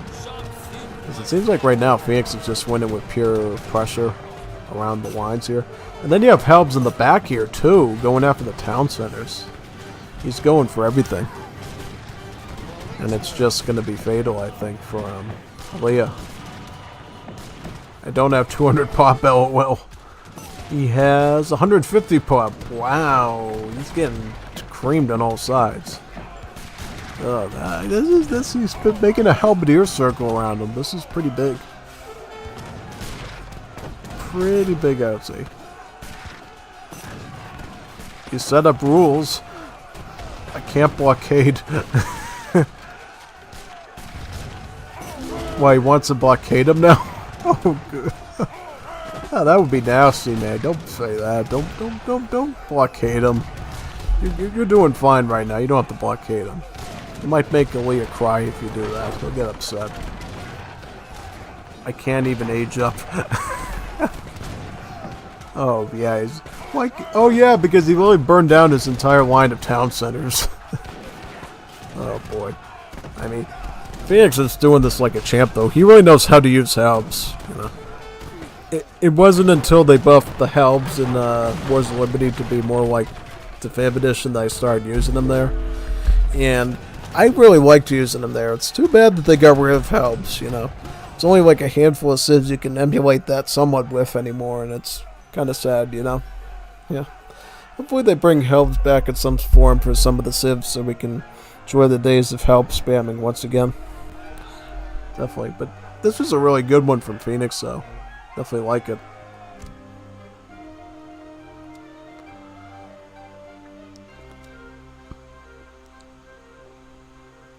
So infinite resources is about 300,000 resources. Oh, that's interesting. Military, yep, Phoenix just did a good job spamming. You know, Leah did a good job killing, but the spam was just so much. We're talking about like 35 raises here of houses to point that Leah was housed, and then his town centers were basically creamed out from being able to ship anything. Good practice with groupings. Yep, that's right. You know, control groups, grouping armies. That's what halberdiers are good at. You know, you need to strike things with multiple strike teams, you know. If you don't do it that way, it can get a bit dicey, I think. Most definitely. So now it's going to be game number 2. Same civs, right? Portuguese. Yep, same civs. Different terrain, though, this time. It's looking a little bit more Asian. A little bit more of like a bamboo forest here. Enjoyable mode. Different settings, yeah. So it's going to be sort of more or less the same. Sends out the Minutemen. Gets houses all over the place and tries to get that age 2 with the Naturalists. Because it grants you some villies. Stonemasons here. Naturalists. Same deck, right? Total War. I like this Total War concept, though. I want to try it with someone. Looks definitely very fun. I'd like to try with, like, Age of the World civs, maybe. Because I think, yeah, Total War is something you could do in Age of the World, because it's not based on post-Imperial Age technology, tech trees, so... Yeah, I should try doing this at some point with Age of the World civs, like maybe the Armenians and Georgians. Yeah. I would love to do that. Like, do composite bowmen versus Tzuli sword soldiers throwing their swords at them and stuff. Yeah, that'd be really good. Yeah, maybe Deadly Interval would be into doing Total War with Armenia and Georgia. Perhaps some other Age of the World civs. That could be pretty fun. I think Aaliyah would love the Circle of Osis in Age of the World. They can literally get up to 3 factories with the Portuguese if they do their age ups right. You know, yeah. That'd be like an Aaliyah wet dream, having 3 factories to pop out heavy cannons with. That'd be like heaven on earth, pretty much. It was like that back in the old days of Wars of Liberty for the United States, back before when the great companies, instead of having, having those little stands, basically they would have the technologies researchable. I think at the general store directly, or at the house or something, right? And then basically instead of giving you stands, it just gave you one big factory, and then you could get like 3 Parad heavy cannons out of each factory, pretty much. See, this is 200 IQ right here. Phoenix knows that he needs at least one town center to survive, so what he does is he puts a wall in the far back over here to ensure that he always has one protective layer to ensure he can always axe his villagers out of here and age up if needed. Yep, quite good. Yep, everybody's just spamming musketeers at this point. Just musketeer total war at this point.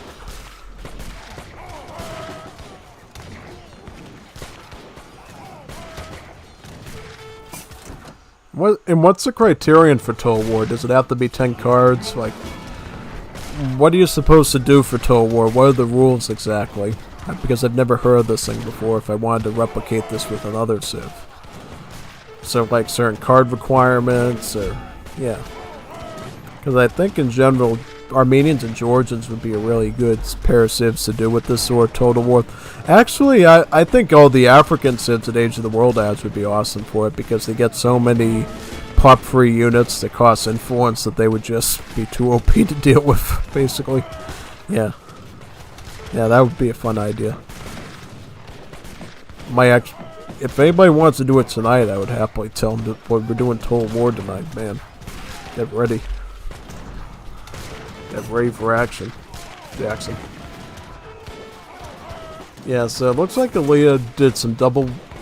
Aaliyah took his previous dilemma and he decided, okay, I'm going to put up many layers of walls now and basically turn his base into a big giant waffle at this point, like a big giant waffle, with little squares everywhere.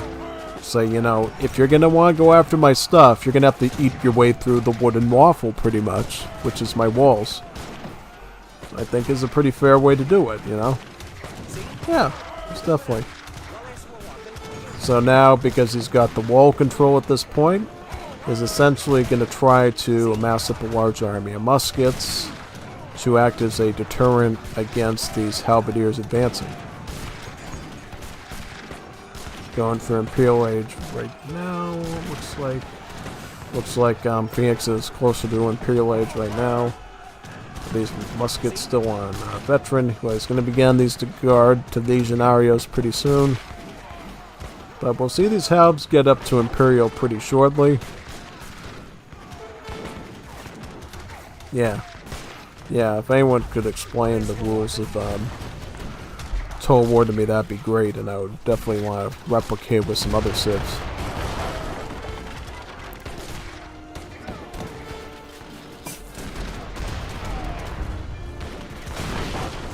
Yeah, because I don't know why specifically they're doing Legionarios and Halbs here. What's the point of that? Why don't we see Cazadors or anything? Like, why these particular units? Exactly.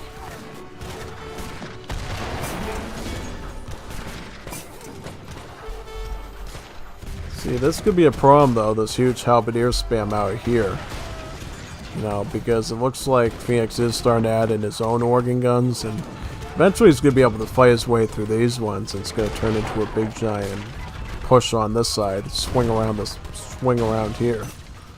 It'll really come down to how fast Aaliyah can push with Legionarios, But the thing is Halberdier's siege rate is much better than that of the Legionarios, Talking like 70 siege, that's like more than double the siege of Legionario muskets, really. And nobody runs out of resources here, so it's not like Phoenix will run out of steam with being able to spam these things. Literally, the only thing that could probably stop him from spamming the halberdiers is carpal tunnel syndrome or something. That might stop him, but nothing else really.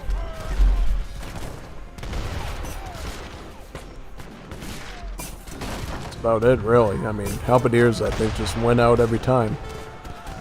The walls are certainly a great way to stall a little bit, but now it's pretty obvious that your little waffle here that you built is going to get waffled out, basically.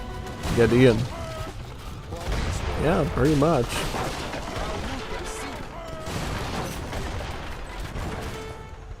Yeah, exactly.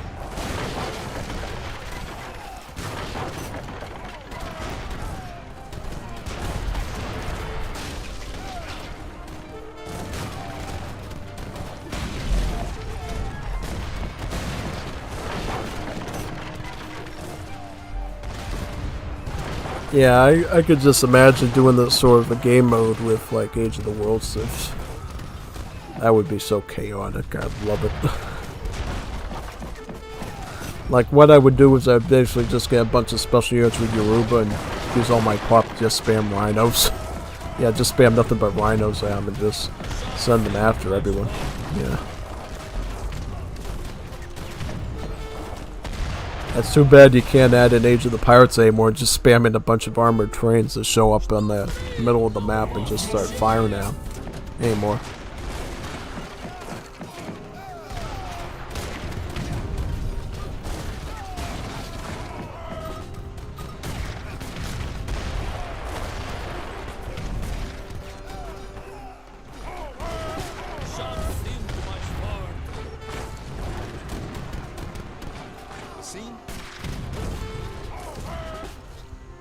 Forgot the fast infantry at church till later. Really? Really? You forgot that? Really? That is so huge, man. You forgot to get the training upgrade at the church. That's big. That's big. That's super big. Tell me about it. That's like #1. You need that. That's like a requirement. Oh boy. Huh.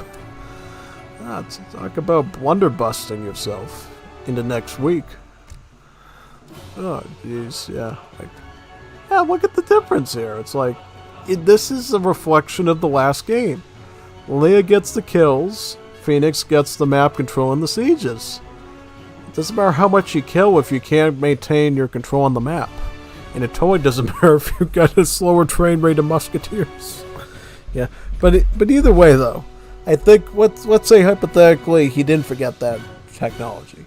I think that the halberdiers having more than double the siege of the musketeer makes them the much better unit for this mode, because they're just going to have an easier time sieging through everything like crazy. That's about it, really. That's about it. Simple as that. Simple as peanut butter and jelly, I think. That's about it.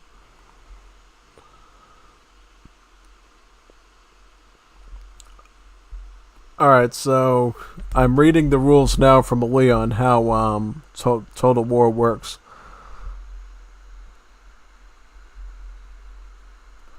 Uh, 10 cards. On Legacy, you would send Blockade after 30 minutes. It reminds me of Zombie Apocalypse. 10 cards max. It's multitasking and micro practice. Was fun mode, really love it. And are you allowed to pick what cards you want to use, or do you each have to use the same cards? I'll get him with Cannon Micro next time. Are you sure? We'll see. Let's prove it. Prove it. So this is the one over here. The record game was invalid. What did you do to this thing, man? Did you try to tamper and hide evidence? Okay. Did you really win with artillery spam, or what's going on with that? I noticed something was up with that record too when I downloaded. It was only about 4 bytes. How can a game record be 4 bytes long? Does that mean you have to send me the recording again? What's up with that? Doesn't sound right. Sound right at all. Doesn't make any sense to me whatsoever, really. It really doesn't. But now we're going to be doing the Total War Tom versus Eli. In the meantime, if you want to send me that again and have it work this time, yeah, I'll be happy to show that one. 100%. But anyways, let's move on to these ones. Tom versus Eli. I checked through them. That third Total War game is missing. Oh, Leah said you can pick any 10 cards. Alright. Definitely sounds fun. I definitely want to do some Total War with Deadly Interval or Blondie or something in Age of the World. That is really a cool thing to demonstrate that mod in practice. Yeah. Definitely. I'll be practicing it too, because I definitely want to give that a try. Alright, so first we're going to do game number 1 here, and we'll go game number 2, and then 3, 4, 5. It's kind of a weird order, and I hope I don't misclick them again accidentally going through it. So that would be kind of sad. So, alright. Really no reason to pause the game at this point, because we kind of know what the map is and the rules at this point. It's just another human. Instead of Phoenix, we got Tom Nunes. Same Civ, Portuguese, same deck, right? Does he have Total War here? Alright, so yeah, they're running the same deck. Okay. Yeah, alright. Yep.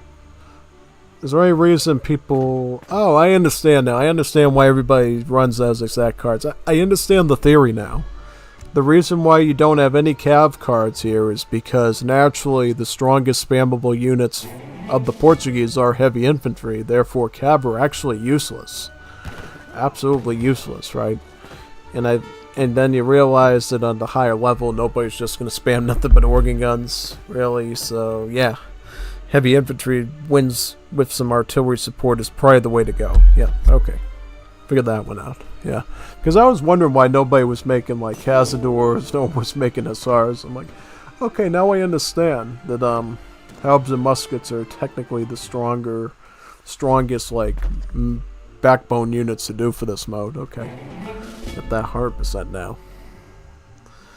This is a really bold wall by Tom Nunes. Look how deep he's building this wall. This is right up against Aaliyah's base at this point. Putting towers right up against them. Like, what do you think's going to happen with this one? I mean, look at this setup right here. This is crazy. He's going to put the town center all the way in here. I mean, at least if it works, I guess. And then he also sent the villagers from the naturalists up here too. And the cows and the vacas. And then he's just going to build everything up.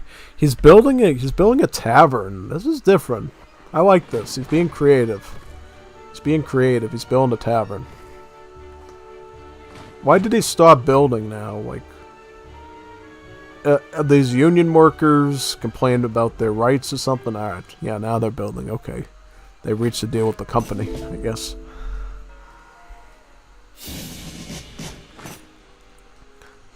Put the church all the way down here now.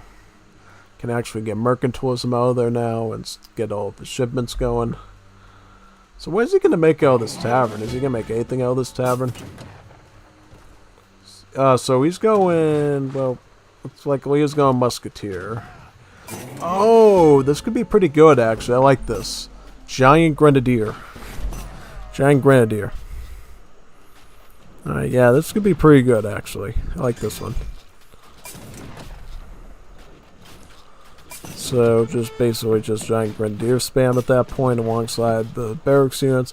So he's going Cazador, so, I mean, that's certainly an interesting option. So he's kind of changing the game a bit here and saying, you know, I know that you're just going to spam a bunch of musketeers, so I'm just going to make a bunch of skirmishers and basically dominate you with those. Alright, that's pretty fair. I mean, rate of fire-wise, they shoot at the same rate, so it's really not like you're missing out too much by doing that.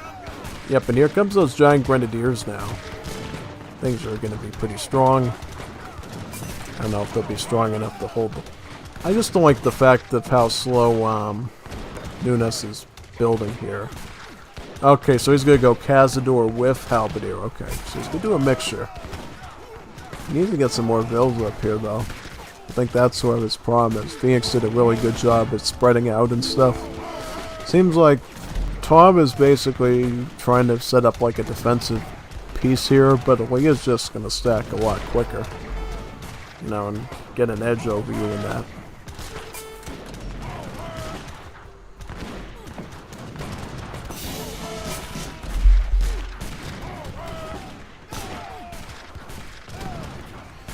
Yeah, I definitely want to try this mode though. This is like pretty interesting. Going help in Cazador.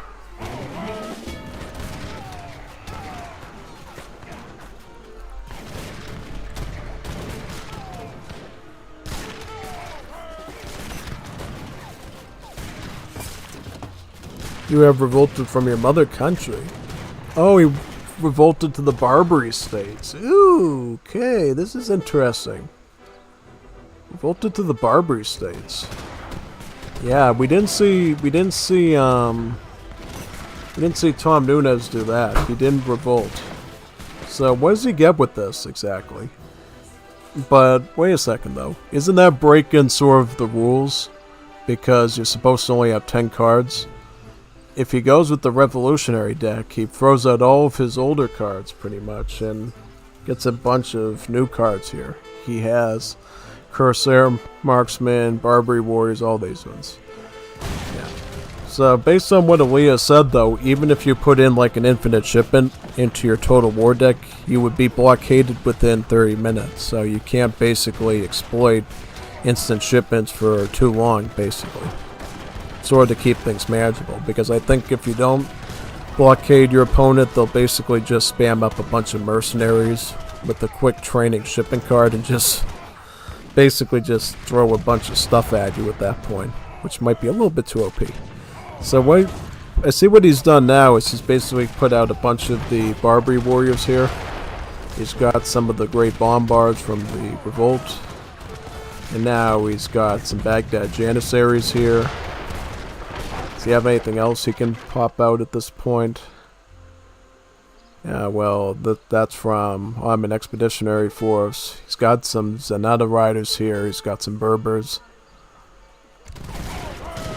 And he's going to be making some... Oh, where did he get these Falcons from? So he gets those from the revolt too? Alright, so it kind of changes everything up at this point because, you know, normally when you're with the Portuguese, you get pinned down to using organ guns, but if you go with these Barbaries, you can actually go Falcon instead. It be it without the necessary upgrades, right? Because Aaliyah can get Imperial organ guns, whereas these Falcons... Oh, that's actually really bad. I didn't even realize that. This is really bad because you can't even get the field gun upgrades with the Portuguese because they don't have the Falconet written into their roster, and thus they're basically age 3 units going against age 5 units indirectly, so it's really bad. And then of course at the end of the day you're still going to be blockaded within 30 minutes to not even make those anymore, and that's... I think maybe Tom should have went with a different revolt, you know, because look at the stats on these Barbary Warriors. These are like really not good. You know, yeah, you can make some stuff out of town centers, great, but at the end of the day, Halberdier, straight up dry Halberdier, Imperial Halb is going to beat these any day of the week. Because these things are basically not even as strong as some of the... They're not even as strong as the Rodelros at this point. Perfect map for camels. Dry. Yeah, look at it. It's like a big giant barren desert with some grass, like a steppe. So this is the place you would bring your camels to traverse the land through to go along the Silk Road, or perhaps the trade routes through the Arabian Peninsula with. Yeah. I just like, though, how basically Aaliyah was able to take this weird, unexpected turn and completely take it out with just a spam of organ guns and heavy cannons. Yeah, this is just a really good setup here. Ooh, nice. Nice. So, post-game wise, I'm kind of curious about this one.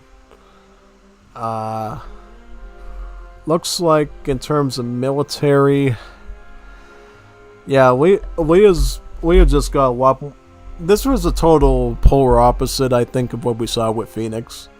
Aaliyah was able to maintain the better kill rate and the siege rate because basically Tom Nunes took a somewhat reasonable army and basically revolted into a weaker nation, you know, of like Barbary warriors. Like, hey, did he really think that these bunch of sword swingers were basically going to beat a bunch of Royal Guard Portuguese muskets and halbs, perhaps? Nah, not even close.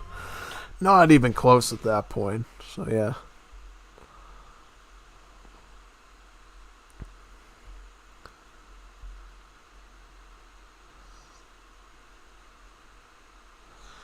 Oh, HVNI, you can do that with me, but I don't have the mod. Maybe a revolt only could work with 10 cards sent before revolt. I don't know. Like, it's kind of weird because you would basically have, I think, to code a mod that has limits on cards then, right? Yeah, exactly. I don't know too much about that one, really. That might be a little bit complex. You know. Yeah, pretty much. We'll see in game 2 if he sticks to this trajectory that he did here or not. Because I think what Tom Nunes might find out is he might actually have to stick with these Portuguese halberds and muskets like Phoenix did and actually stick to the normal recipe. It's going to start up about the same. The only thing that changes is the terrain. Looks like we got a bunch of green grass here and a bit of... what sort of terrain is this? Is this more of the Amazonian rainforest sort of terrain or maybe one of the other American terrains? And we're going to see pretty much how you're going to be able to launch an initial push, and we'll see this time if Tom Nunes changes up where he builds at this point. Yeah. Oh, it looks like Tom Nunes went with Mexico this time. Very interesting. Because last time he went Portuguese, so you're not forced to just stick with Portuguese. You can go with other civs. You can go Mexico, you can do other ones. Is he... Yeah, he's going to go with Advanced Saloon, right? And he's just going to spam Outlaws. Okay, this is actually something you can do with this, right? You can go up with Baja California, right? Pick up some of the Outlaw upgrades there. And then just spam out lots of Banditos, Desperados, and the Suatreros, right? On the horseback, yeah. This could be...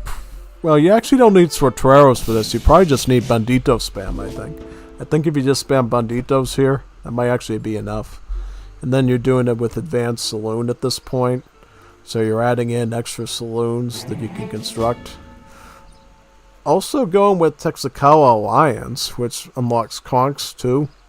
So you can go conk spam as well alongside the Banditos. So this might actually be a superior strat, I think. Yeah. It's interesting seeing the different civ being used here. Yeah. It's going to put the barracks over here. When are we going to see the saloons come out, though? And we see the cathedral going up.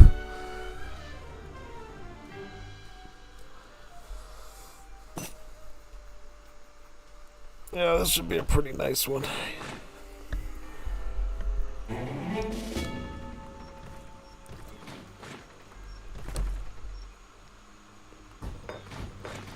Start out with the Saltatiradores, basically, which is the skirmisher. Oh, Insurgente. Swap into Insurgente spam here because they're faster and probably a really good disruptive force to do the initial push with. And then from there you can probably switch to the Outlaws once you get enough upgrades on them. Yep, so here comes the Insurgentes rushing forward. Does he have any sort of upgrade on those? Nope, so he's really not planning on using the Insurgentes long term, it looks like. He does have refurbished firearms though, so maybe he will consider adding in some Soldados here. With the grenade launcher charged attack added to him pretty much. You see here Insurgente, he's basically driving as forward as he can with these, trying to see what he can take out, disrupting the wall here, and seeing what he can harass in this entire arc of an area over here, in this large entire swath of an area. So now he is revolting to Rio Grande in H3, is that right? So what does Rio Grande give him? So Rio Grande gives him... Well, he's got a number of shipments here. He's got Cav Combat, Calaberos. So he's basically using these revolts to access shipments he normally couldn't, right? Ah, that's interesting.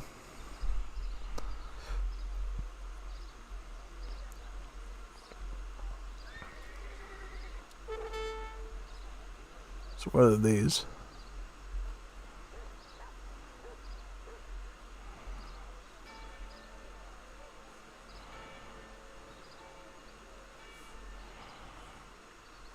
Planet Monterey. Ah, interesting. Alright. So what is he gonna do now? Just... Oh, so now he's going into Soldado spam, right? Okay. And then he's gonna return to Mexico in age 5, is that right? Ah, okay. Yep, he's returned to Mexico. And then he's gonna have... Alright, that's interesting. So these are guard soldados, right? Okay. I think the sort of the problem is though he's having trouble basically again. He has a problem with deploying, you know. The thing is when you're doing this total war mode, you have infinite resources, so it's not a matter of basically if you can maintain a stockpile of resources, it's how quickly you can mash your fingers onto that keypad and just throw stuff all over the map. And he's apparently picking these very slow training 2-pop units. They're just going, okay, Rushes don't matter. Yeah, that's absolutely right, man. It's all about careful architecture, you know. You're basically architecting a base that's going to be defensive but also massive and effective, just like Phoenix did. You want to refer to what Phoenix did. Because Phoenix was able to do big swaths of the map, large management, and then just push out with helms and limited numbers of artillery, and that seemed to be the recipe for it. But we'll see. We'll see if Tom Nunez smartens up at all. Yeah, this was even worse. Like 18 kills. What? 18 kills, really? This is really bad. See if he can do better in game 3 at least. Okay. Alright. Okay. I'll take it. Tom blends in with the map. OP Phoenix. Yep, that's right. Phoenix is OP.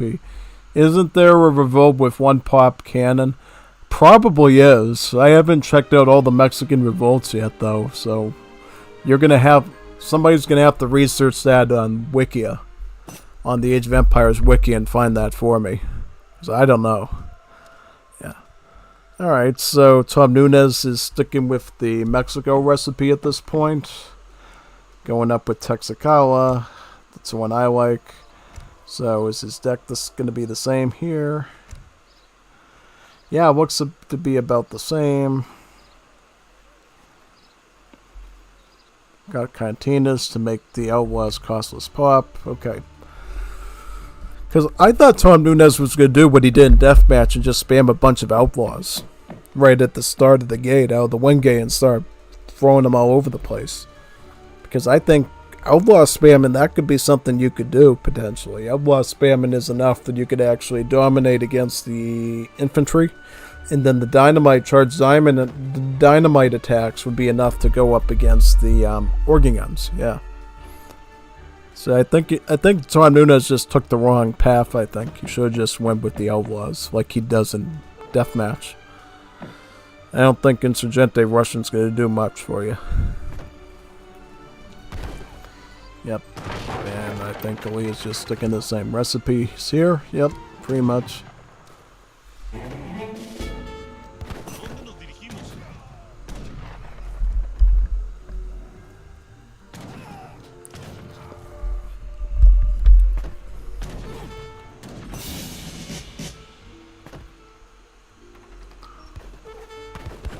Alright, so here comes a cantina full of Juanitas muy bonitas.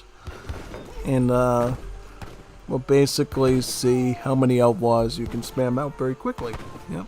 So where's he going with now? He's going with San Luis Potosi. Okay, so he's sticking with the regular age up.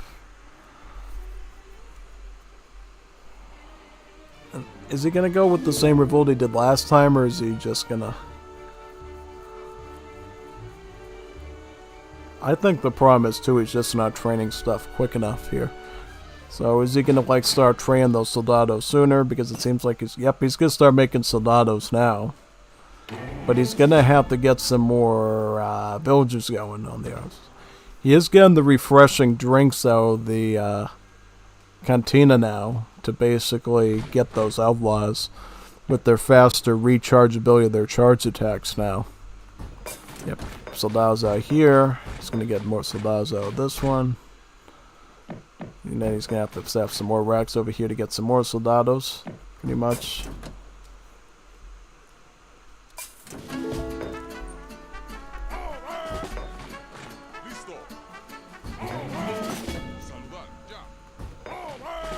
Spam of soldados.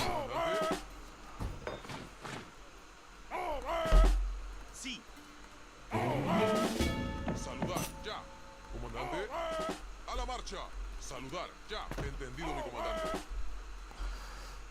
Banditos over here. Listo. Adelante, a la batalla. Yeah, just get a big wall of them at this point and just go straight at 'em.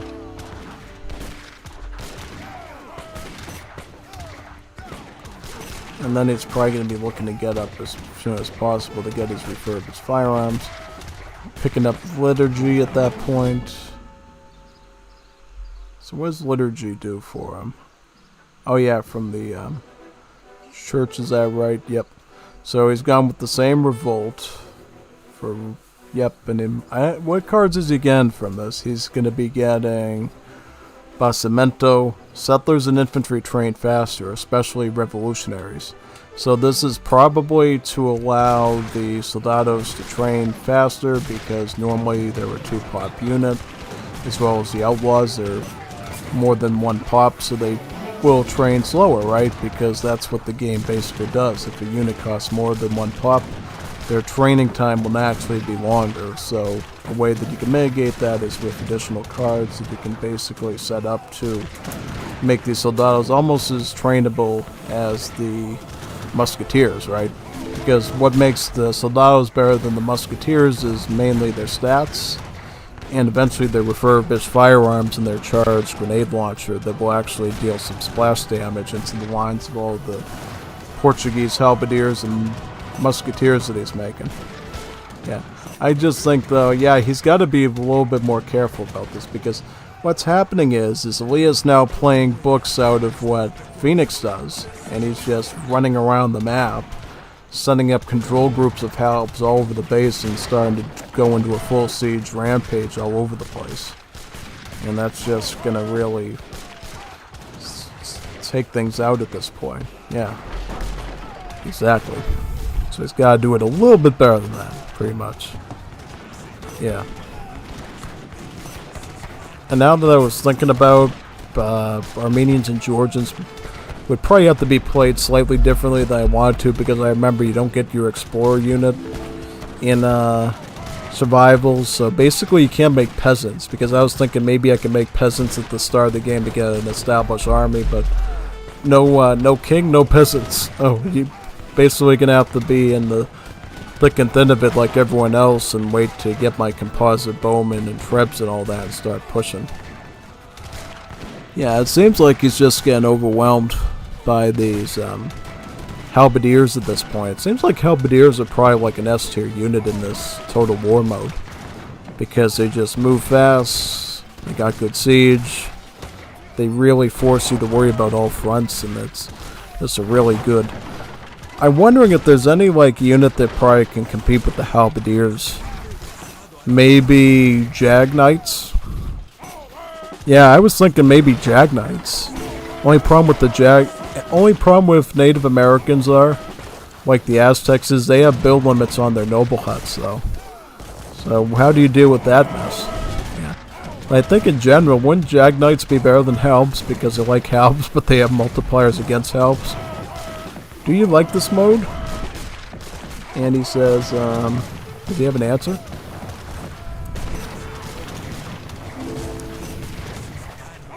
Muy rápido.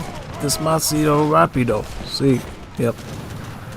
So he thinks it's too fast. Well, you play deathmatch, and that's fast. What's the difference? Now, it's like deathmatch, but you incorporate age ups into it and card orders. You might be able to pull this one around. Yeah, he might be able to. Because here's the thing, the banditos are enough to kill artillery though, because they got the dynamite. The dynamite is just enough to take out these cannons. But we'll see. We'll see if he can get the soldados into enough of a surrounding position to go after these organs, though.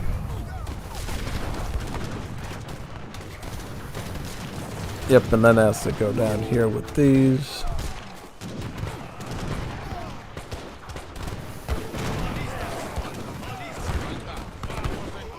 Alright, and then you gotta take the...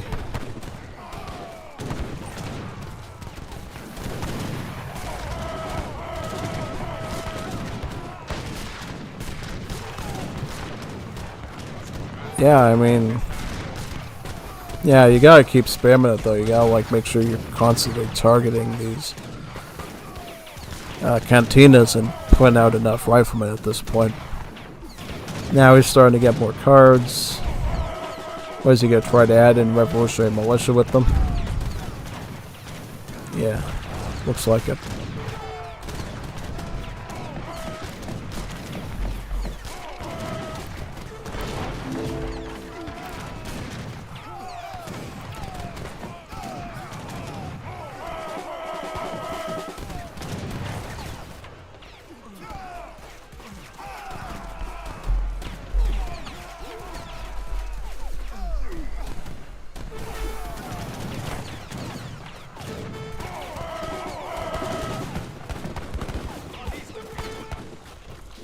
Desperados, what's the difference? So these are...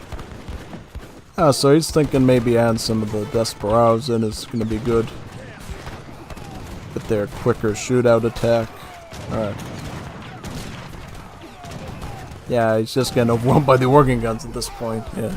So he might have to change up to a different setup, I think, honestly. I wonder if going Horse Grenadier spamming would be good for this mode. You know, going Argentina Revolt with the Civ. You know, spamming out those Horse Grenadiers. Those Granadero Caballos. That might be something worth trying. Because, see, the Horse Grenadiers are mounted, so organ guns aren't going to have, they're not going to have any, they're going to have a malice against them, so they might actually be able to survive it. No LOL. Unless you drive me out. I don't think he can... Well, he's got like one saloon, right? That's just doing it. And he's in a revolt too, so basically he doesn't have to worry about getting housed at all.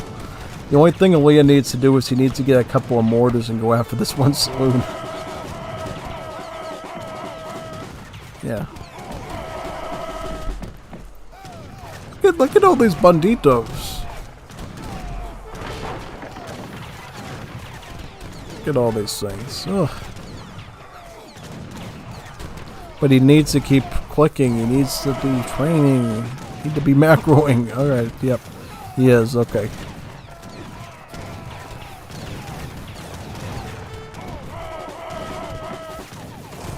Oh no, the cantina has fallen. GG.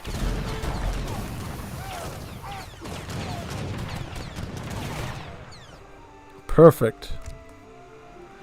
Good one. Look at the kill count on this one. It's just insane. 1,000 deaths in only 11 minutes of the game. That makes deathmatch look mild. Yeah, crazy. Crazy, isn't it? It definitely is. Definitely is on that one. For sure. Alright, so now we're going to be going on to game number 4 of Tom Nunez versus Aaliyah in Total War mode.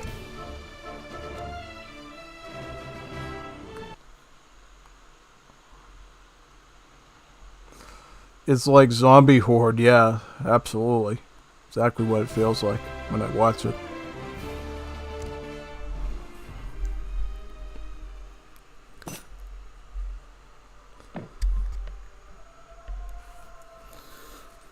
So, looks like Aaliyah has switched it up to France, and Tom Nunez has switched it up to Germany, to the Reich. So maybe what, I think I sort of understand what Tom might be doing. Is he going to go with, he's going to go with mercenary camps and natives with the Prince Electors.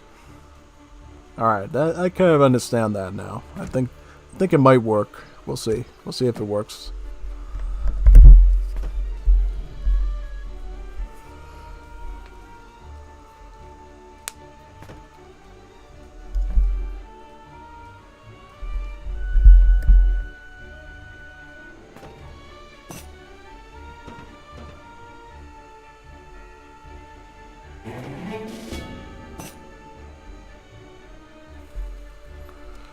Didn't know I had to age first. Want to re? No.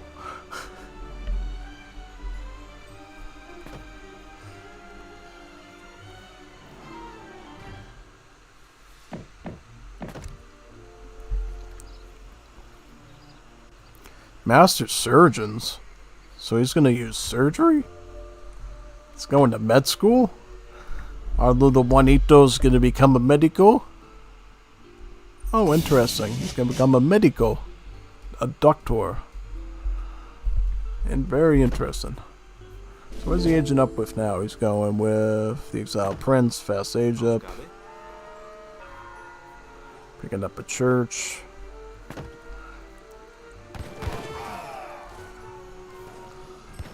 Ooh, yep. Yep, 1 minute man survives. Gonna pick up the Prince Electors now. The question is, what house does he go with? Does he go with Hanover, Habsburg, Oldenburg, Wedden, or Wittelbach?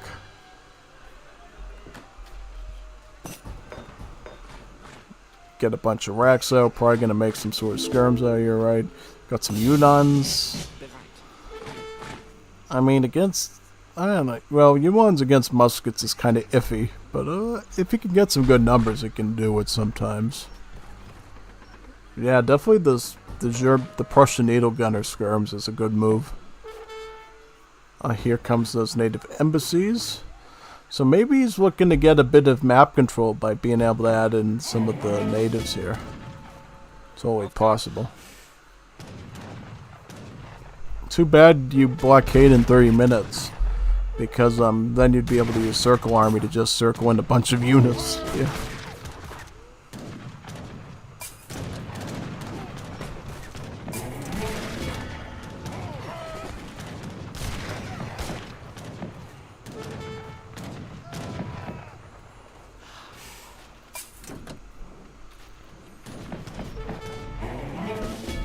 Oh, what's this? Oh, he's going in with Ulans. Jawohl. What house is he going for? So he's going with... Oh, he went with Hanover. Yeah, I see the drummers. Little drummer boys. Here they come.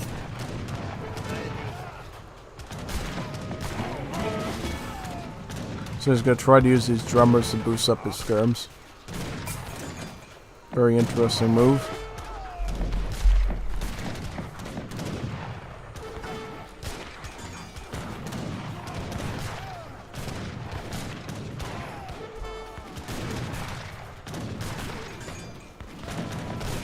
Yep, he's going to be adding the mercenary camps in pretty soon as well. Getting a bit overwhelmed here, though, I'll say. Now I sort of see why Phoenix goes with Halbs. Because it looks like no matter how many skirms that Tom Nunes is making, he's just getting overwhelmed by the muskets. Muskets are just winning with pure swarm at this point. But, yeah, he does need to get counter-infantry rifling, though, on these skirms to really make them valuable, more or less. Yeah, I think so. It's gotta group all this stuff together and like build a nice ball.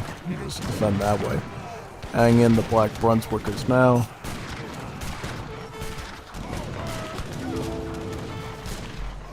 Maybe you should have went with the House of Wen and got some Saxon cuirassiers, maybe. That might have been a bit there.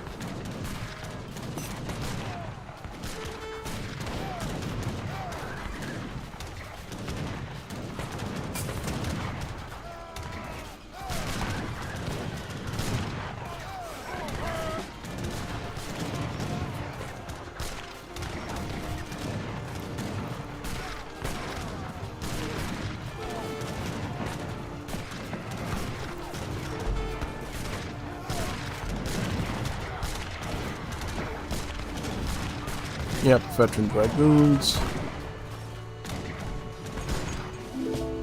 I'm surprised that Aliyah doesn't go with the Ancien regime here to get some Royal Musketeers and Royal Dragoons. Because those seem like some pretty solid units you'd want to mix in.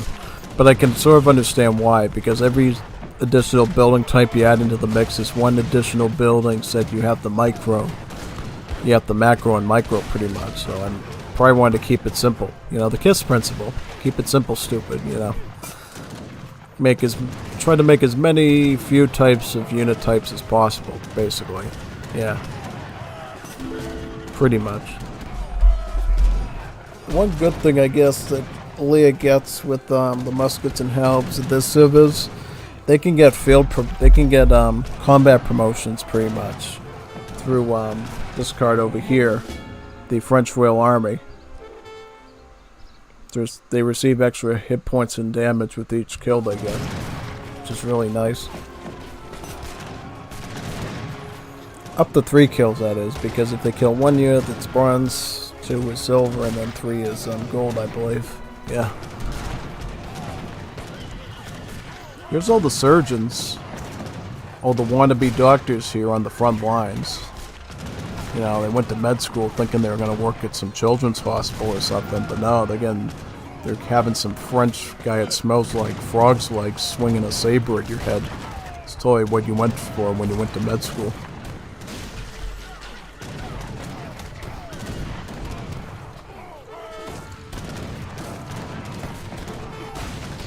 Trying to add in some of the war wagons.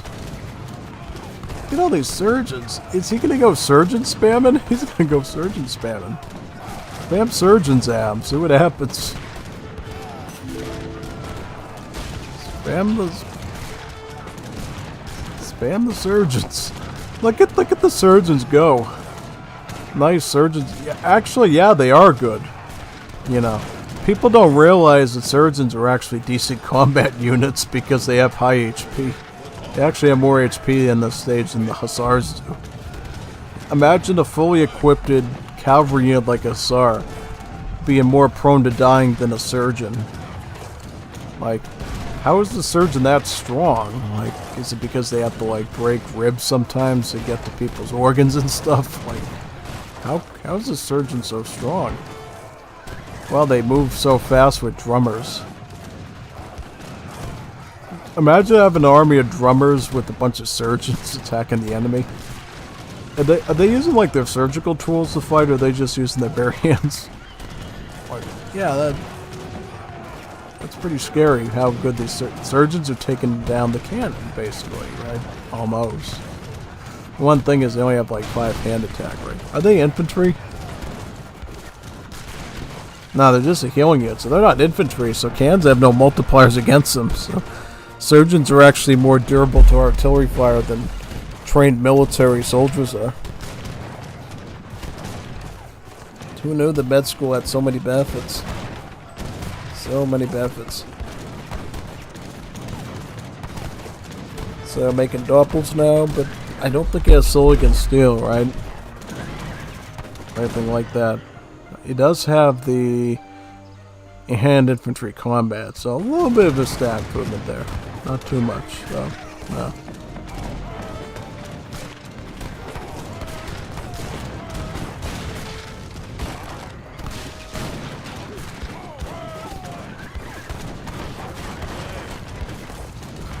Very interesting, to say the least. Taking the front with the Black Brunswickers.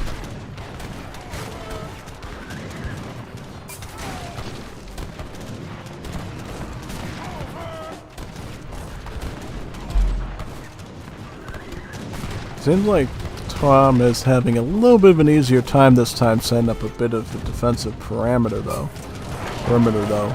for sure. So at least he's able to like hold the line against the infantry, and then he can add Kolbs in to shoot out the Falks.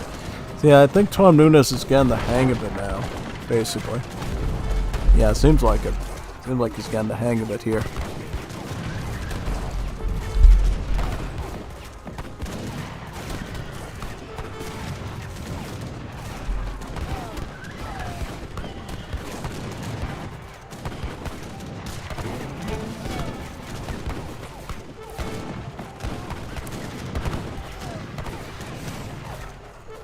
Yeah, pretty good. Pretty damn good. Alright, he's pushing now. Let's see if his strong surgeons can hold it out here. Crossbowman? What are you making crossbowman for? What are you making crossbowman for? Isn't it better to go with skirms? I'm going crossbowman. He's got like one skirm and a bunch of... Were you so stressed out that you actually misclicked to make crossbowman or something? Doesn't make any sense. I mean, skirms are better than crossbowmen in every single way and facet. Why would you make crossbowmen? I would understand if they worked like, you know, longbowmen, they had a better rate of fire, but these guys don't get a better rate of fire. They're just shooting super duper slowly, basically. Like how Leah's using like a mixture of like infantry with cav to try to use mixed forces here to try to go for a push, basically. Kovrin's taking a shot at those Falks, pretty much.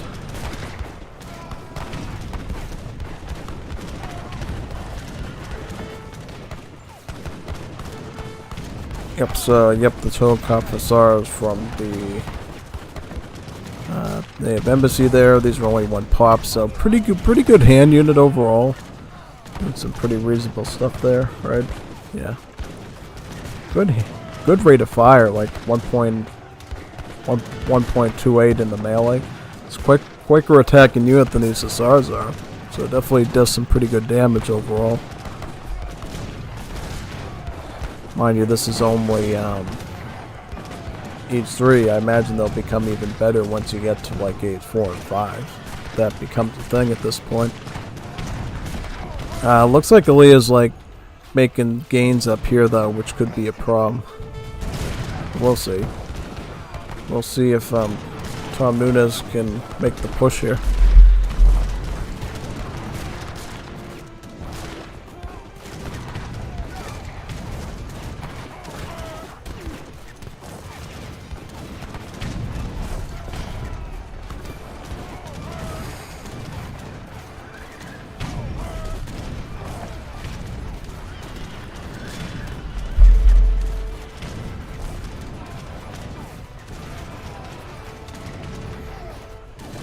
So surprised that this hasn't moved beyond age 3 yet. Yeah, kind of strange. Well, it looks like Tom Nunes has a reason to go to age 4. It doesn't have any cards there. So yeah, they keep it all on age 3, which is pretty interesting. Nobody's trying to really sneak in age. Yeah, you would have thought that somebody would have tried to sneak in age 4 or 5 at this point and get a stats advantage, but it doesn't look like that.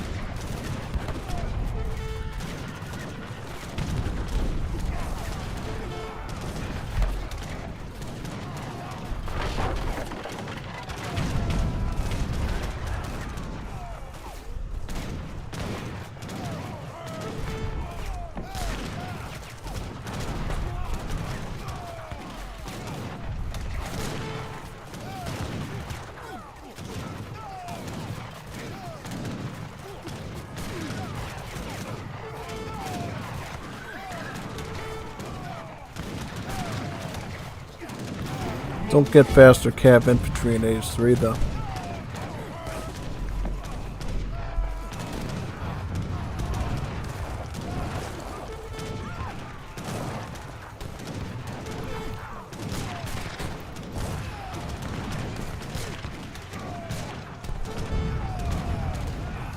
Uh-oh, Hussars have got a bit of a problem. You have to send some of those tone cops in to take them out.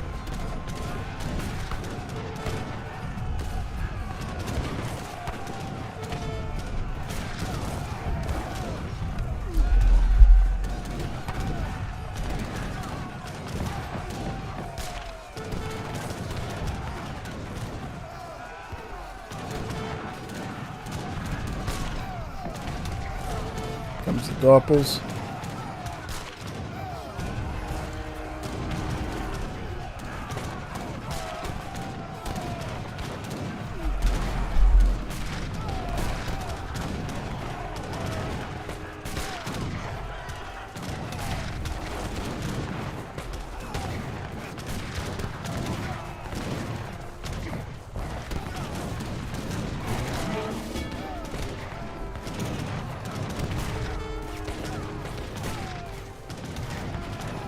Yeah, GG.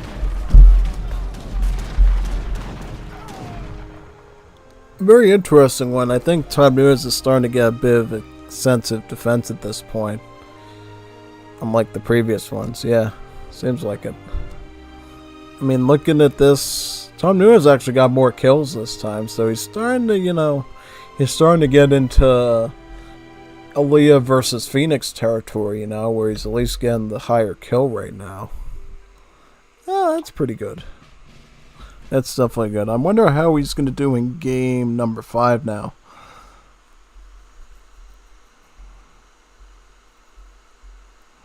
Yeah, Tom is getting really good at it now. If he goes Spain, we're all in trouble. 12 minutes feels like 40 minutes of fighting. Yeah, it definitely feels like that when I watch this. It just feels like it's a very tiring mode overall that can really, you know, it's like deathmatch on speed at that point. Because deathmatch is pretty intensive, but this looks even more intensive because there's way more decision-making circuits going off on your brain with it, because you have to plan upgrades, you have to plan age ups. It makes everything you do in deathmatch look like nothing really. Oh, and Tom Nunes did go with Spain. With the España. Oh, so what is he gonna do with Spain? I could think of probably like a million ways he could probably play this out to do some horrible damage. We'll see though, we'll see. We'll see.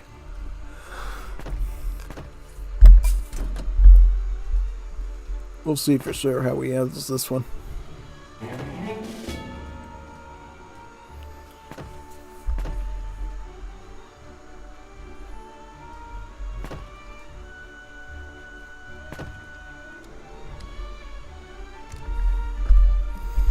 Alright, so he's got Unction. This is probably important one, number 1.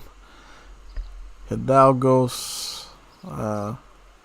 He's got Team Spanish Inquisition because nobody expects the Inquisition usually. Liberation March. Like, it's got both fencing and riding school all in one package. Got a lot of the combat cards here. So not a lot of emphasis on the Lancers, so I'm thinking maybe he's going to do some sort of revolt here. That's what I would do with Spain. I would do revolt. I wouldn't be trying to fight this out with like normal skirms and muskets. I would get my Unction, get the missionaries going, and just spam out a bunch of revolt units. Is that what he's going to do? We'll see.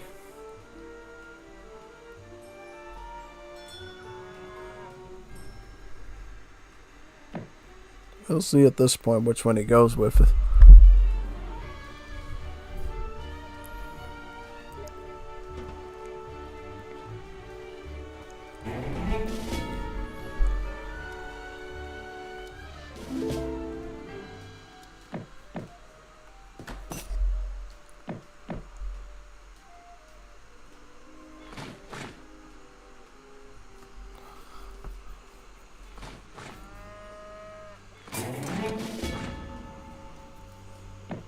Alright, so he goes missionaries and then spams out a bunch of spies. Probably just to fill it up with some sort of unit here.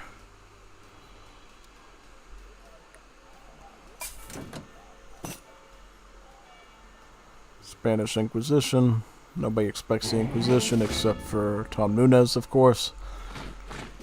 Comes the one Inquisitor here. See?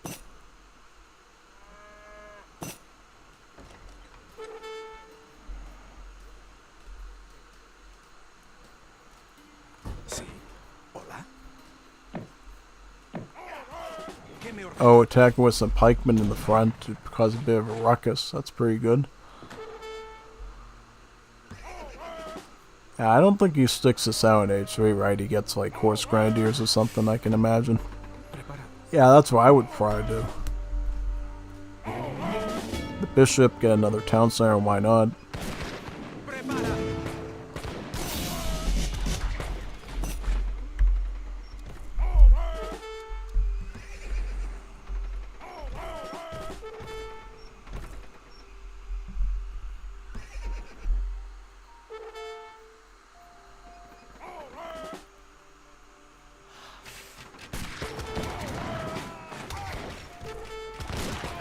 But here comes the boost of unction, so these crossbowmen are going to be pretty powerful. Pretty powerful. Yeah, the power of unction, man, is unbeatable. Seriously, like, if you ever played Arena before in Legacy, you know, crossbowmen with missionaries can actually be stronger than skirmishers. Yeah, quite interesting how it turns out.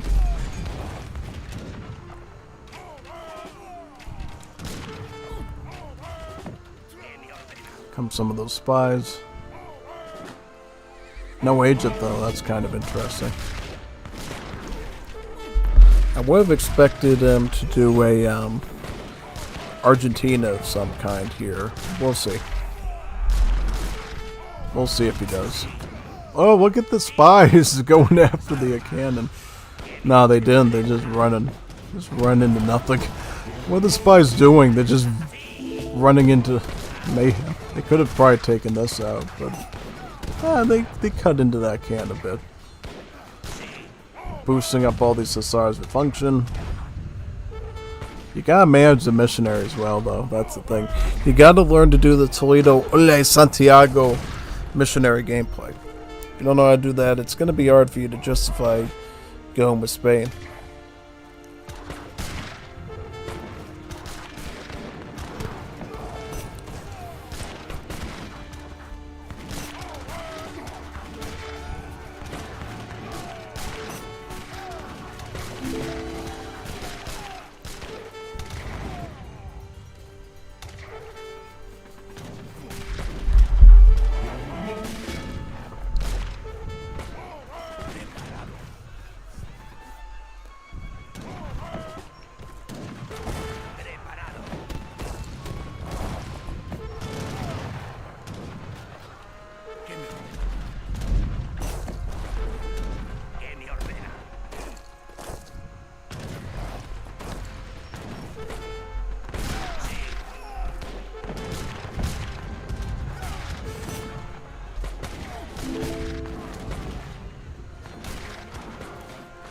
Sí. Preparado.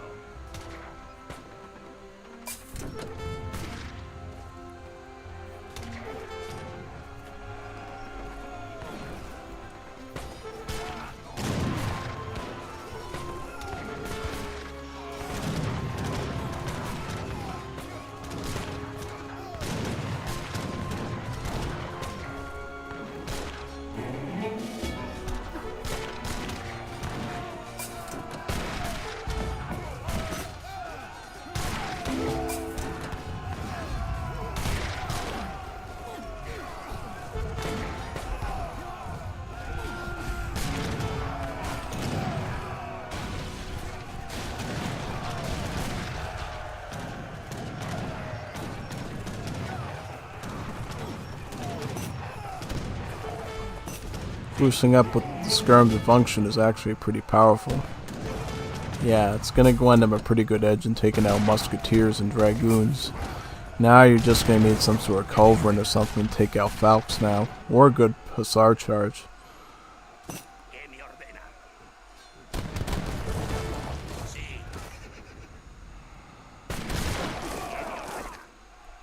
Yep, just lure them in towards the missionaries, and you're gonna see a pretty good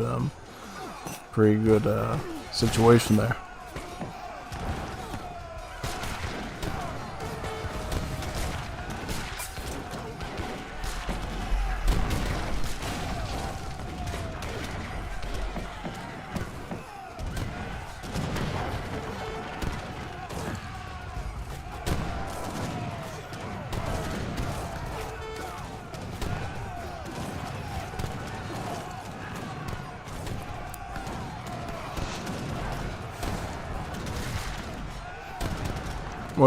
Why is he flagging at the... Why is he flagging that?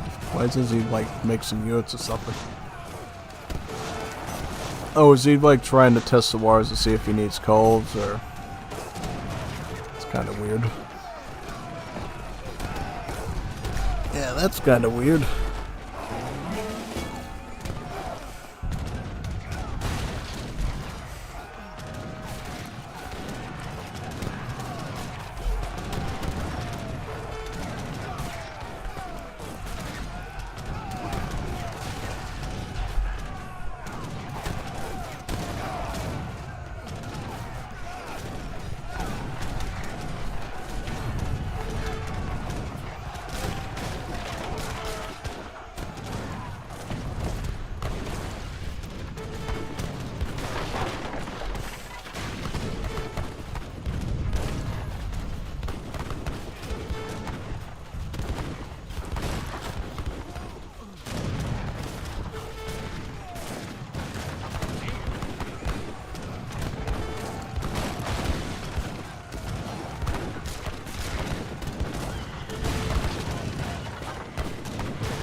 Ooh, nice. He's coming up on the side with the culverins. He's going to be able to break the siege and can start trying to push out.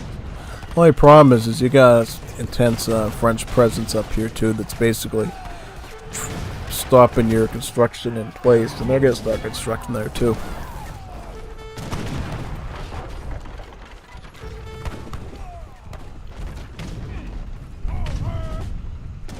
Yeah, why do they all stay in age 3? Is there any reason why they stay in age 3?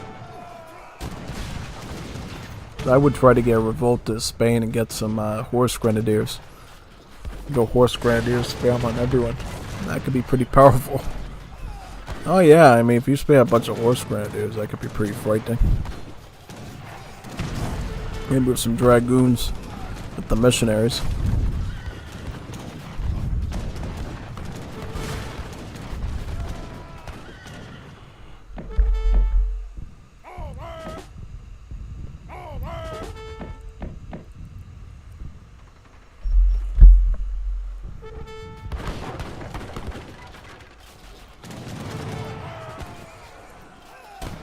Yeah, trying to weed out the entire army of skirms. Of Halbs, I should say, with skirms there.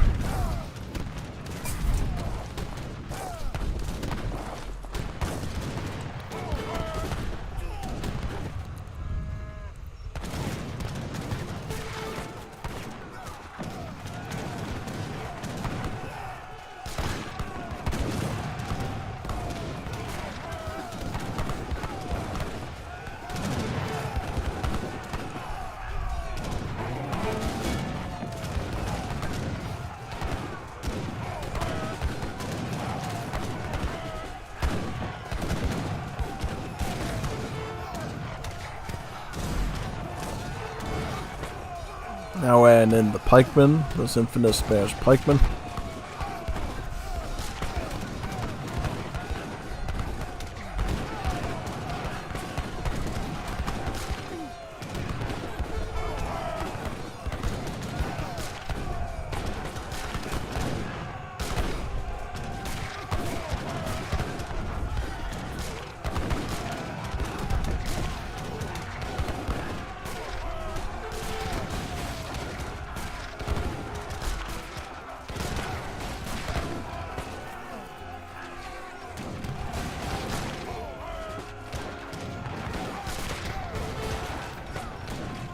Oh, musketeers now.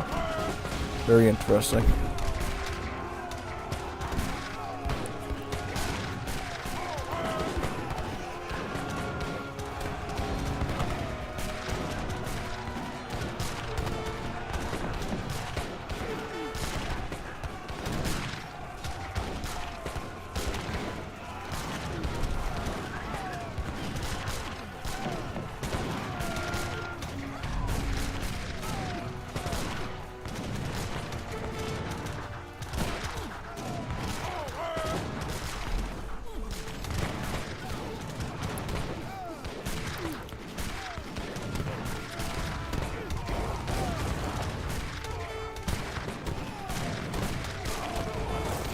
There's so many falconets. Yeah, but here comes the Colvins to save the day though. You just gotta make sure you spread them out enough of an area to basically try to cover them as much as possible. Here.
How's this corner doing here?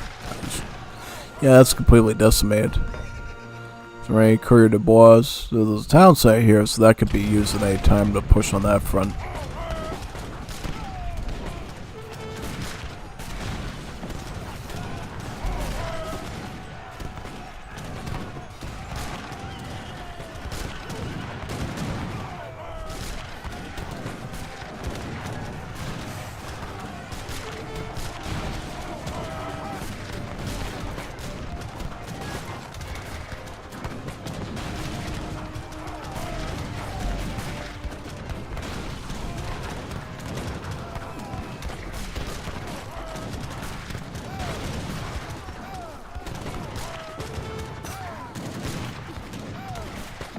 So they're starting to make a bit of a push there with the skirms.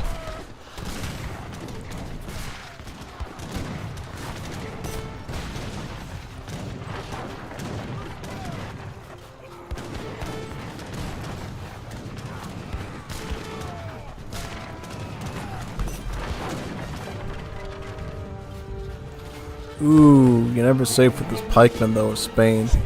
This is totally a Toledo Ole Santiago situation here. Pikeman getting spammed on your entire side of your base. There's nothing you can do about it. He's getting Leah is getting the Ole Santiago España treatment. There you go. Doing it just as good as Toledo Torino used to do it. Yeah.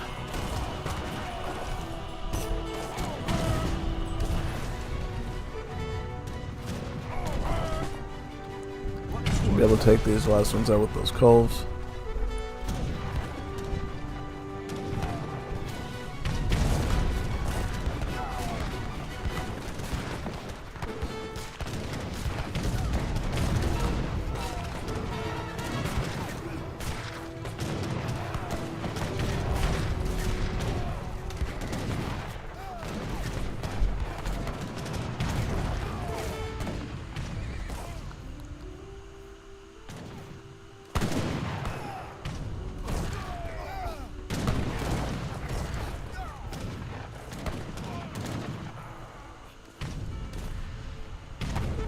Preparado.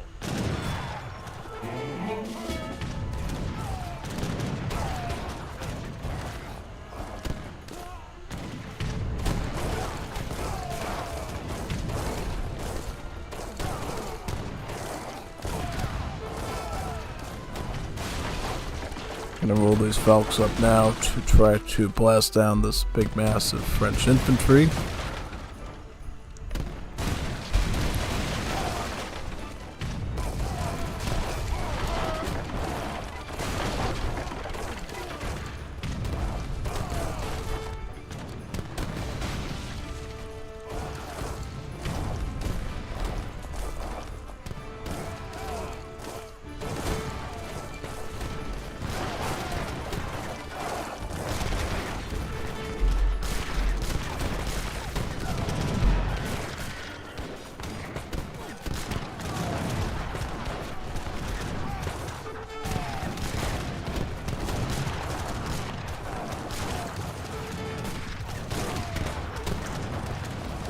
Yeah, losing a bit of ground there, looks like. Yeah, you're gonna need another stack of coves, I think, to take out those Falcons. Slowly getting whirled down the... Oh, going in with the Rodelleros, that's a good option there.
GG.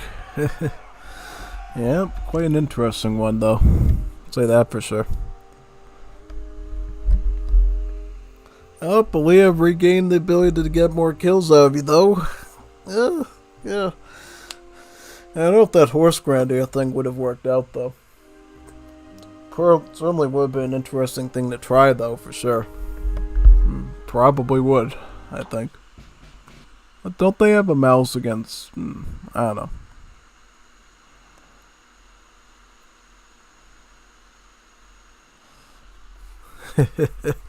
Gandalf really likes this mode, this Total War mode. Oh, it's we were trying stuff out comparing H3 lock versus H4. H3 without the faster train and mortar horse art. Trying to focus on common supremacy compositions. Wow, amazing. Alright, so now we got some more casted games to do. Let me find which ones we're going to do now. Got so many of them here. We got a set of 1v1 death matches here. We got about 4 of them. Seems like they're Akan versus Aaliyah. I don't know if they're all the same map or not. We'll try these ones out. We can put more of these in. And then we can submit.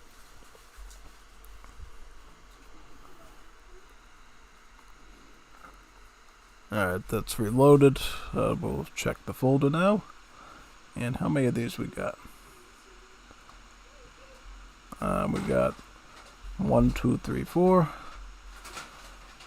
I don't know, we don't need this one, right? Is that the one we just... So these were all around the same time, right? Alright, let me delete that one.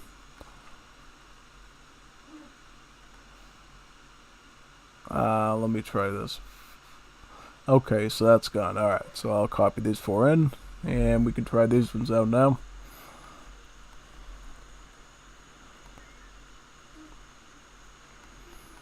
Nice, and let me check loaded games here. So we got Eli Ottoman versus Akan Dutch. 1v1 deathmatch. It's been a while since we looked at the 1v1 deathmatches tonight. Alright, I was thinking for a second, oh, is this going to be survival again? But oh no, I see animals, I see berries, I see mines, I see trees. So we got out of the desert finally. And it looks like we're on that map that has the lake up here on the top left, and then you have the little streams that extends out of here like a little bit of a pincher. It looks like an ant's head over here. You got the thing over here, and you have the little antennas that stick out. Basically, I think this water you can cross, but the one up here you can, and there's actually some salmon in here that you can actually go and fish, basically. This is going to be a pretty good 1v1 deathmatch for sure. Let's start. Alright, so over here we have Dutch. On the other side we got Aaliyah playing as the Almonds. So, Almonds certainly had their own set of... okay.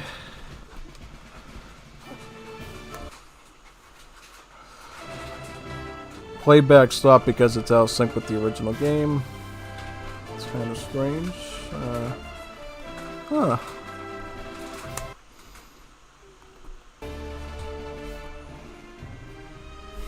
This is kind of strange. Let me check. Something's going weird with the trackpad.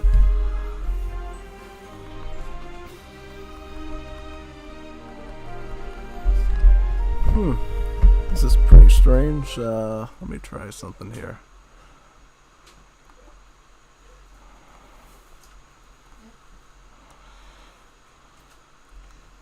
What happens if I click on? Why is it showing in game that I have this big rectangle? Is that like a glitch by the out of sync or something? Yeah, yeah, that's kind of strange. It's like in game, it's like stuck with this big thing here. Maybe I should try closing the game and rebooting it then. Yeah, I might try that. Yeah, let's do that. Weird game glitch. Alright. So I'll just reboot the game again. I've had that before. Alright, so it's not just me. Okay. So, hang tight, people. We're going to reboot the game. Might take a few seconds because I happen to have Age of the World installed on my Age of Empires 3, so it takes like an extra, 4 or 5 minutes to reboot the game. So, I think probably you're going to see the big Age of Empires 3 DE square in the middle of the screen, probably. That's about it. Yeah. Oh no, game over. I've had that before. Yeah, alright. Okay, it's loading up. Just hang tight. We should be back as soon as this game boots up. Yep, stream's still going, right? Yeah, looks like stream's still going. Since we're here, any fun stories about AoE 3, Age of Mythology Retold, anything you've done lately? Definitely got time to chat about random stuff right now because this game's gonna load in a pretty slow rate. I don't know how many minutes exactly, but probably another like 3-4 minutes. It's gonna load.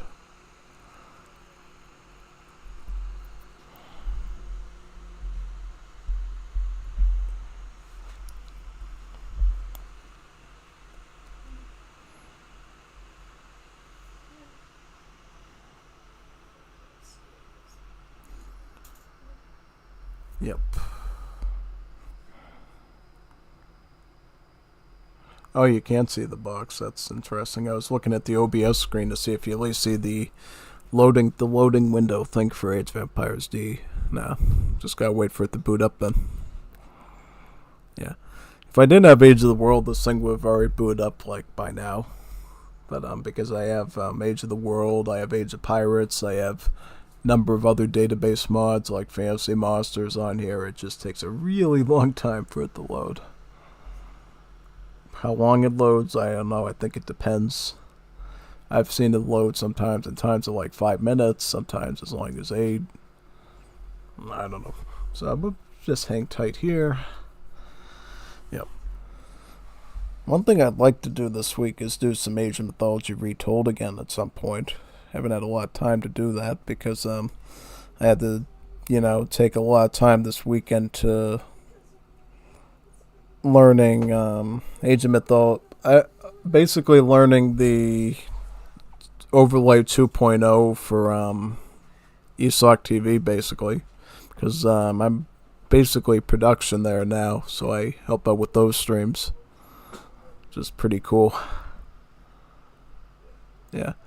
Probably be doing some casting this Saturday because they said, I guess I was supposed to do production on Sunday. We tried, and I had some issues with the live games, basically, where it was super sluggish, and they had to get in Horsefeed to do it in place of me because they were running into some problems. And apparently, Horsefeed, his games were almost as sluggish, but slightly better.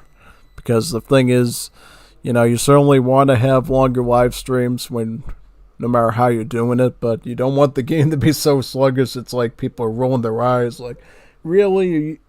Why does it have to be this slow? You know what I mean? We're here to get entertained, we want to be here and get like 3 to 4 hours of streaming of fun stuff, basically. Yeah, basically just that.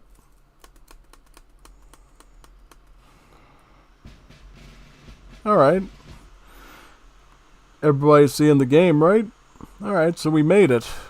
Great. So we know that, this game didn't work, right?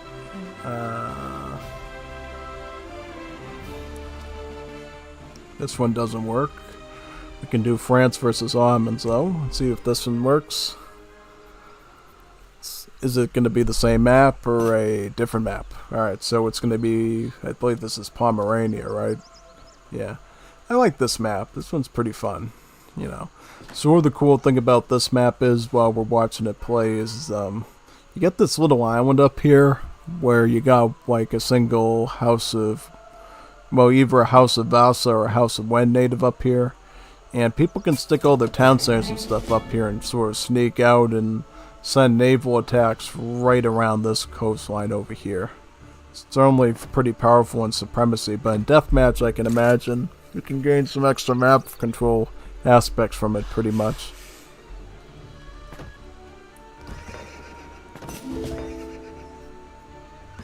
Alright, so we're getting Ottomans again this time, so like I was saying before everything went black with the out of sync and everything, Ottomans can bring some interesting stuff to the table in Deathmatch, you know.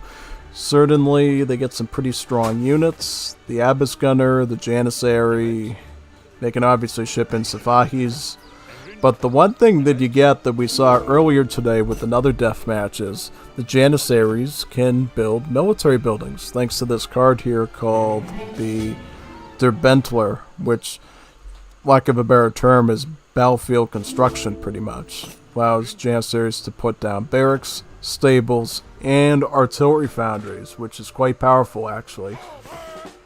It's quite substantial. And essentially what that means is you no longer need like villagers to put themselves in harm's way on the front lines. You can just use the Janissaries to do that while they're fighting, you know. And you can leave your wonderful free training, your Lukes, back in your base doing villager stuff, which is great. Sent out to covered wagons, sent out a factory.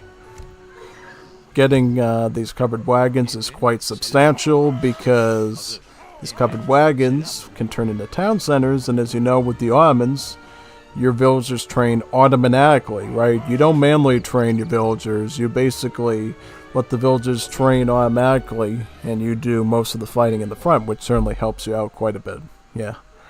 Ottomans can be pretty interesting in both Supremacy and Deathmatch. They get so many really high power plays for people that are willing to go with them.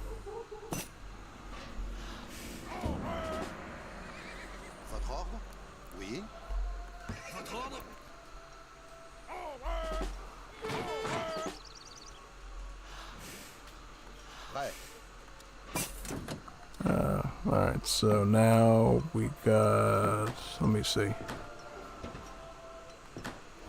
One village here, one village here.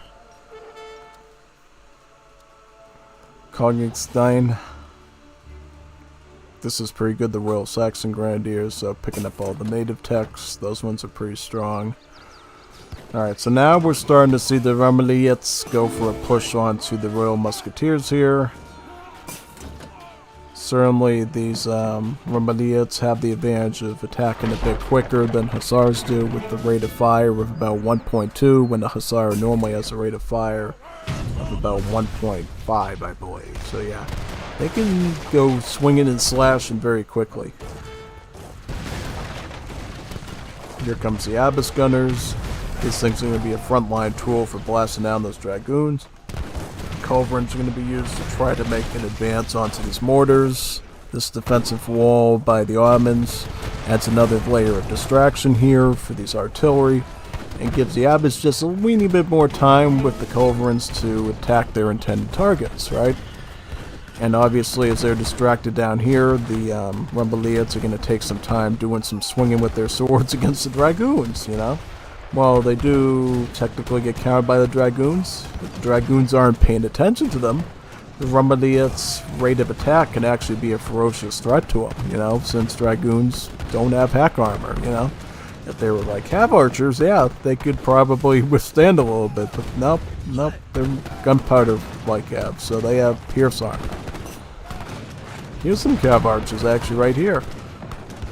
Bit of light Cav to go after the cans with. Also made some of the Humbaraces. The Humbaraces, as you know, have some multipliers against artillery as well, being a grenadier unit, so they're good at sieging, and they can snipe cans too. Try trying to make everything you possibly can to try to stop this advance. But unfortunately, you have an Aliyah here that has captured which the House of Vasa here, so they're going to be coming in with some winged Hussars, which might not be very pleasant to deal with, to say the least. No, definitely not. One thing you'll see here, though, is that Ottomans have a lot more of a stockpile of resources, you know. They got a lot more reserves, I think. So if I think as long as they're producing large groups of stuffs, they might be able to hold out here. My question is, though, since you got so many Dragoons, why don't you make some Azaps? You know, Azaps would be a really good call here, I think.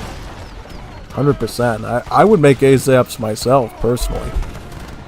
You know, Azaps would be a really good way of basically using the ranged bow attack to attack the Dragoons, and if they send Hussars after you, they'll obviously use their poleaxe to slice apart the Hussars as well. You know, but really just focusing on one unit class is probably not going to help you out too much here.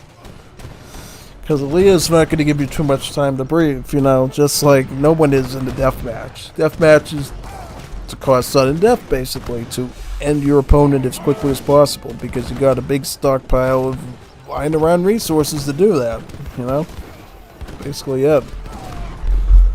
No production buildings in the back here, so it's kind of a bit slow. Shipping in 20 Nizams, the 3 Bombards, and probably the Safahis. Yep, getting all the royal decrees together. Seeing as if that's going to do anything. I don't really think that's going to do much, personally, but it might stall you a few extra seconds. Problem is you have no production buildings to back it up with. These are certainly strong. Yep, see, that's the thing. Now, even a big massive like horse artillery target in one place can snipe down Bombards, no problem. Looks like these cav are a bit distracted and confused, so they're going to take some extra hits there, but at the same time, horse artillery will go deep into the lines of the infantry. Really well.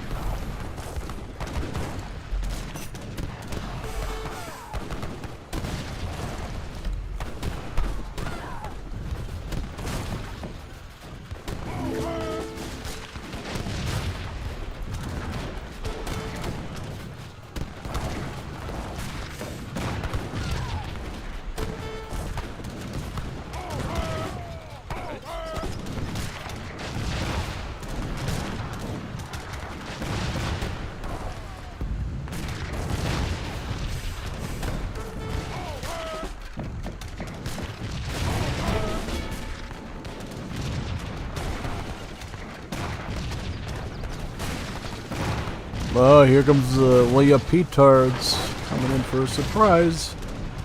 Right for the factory. Here we go. Right for the factory.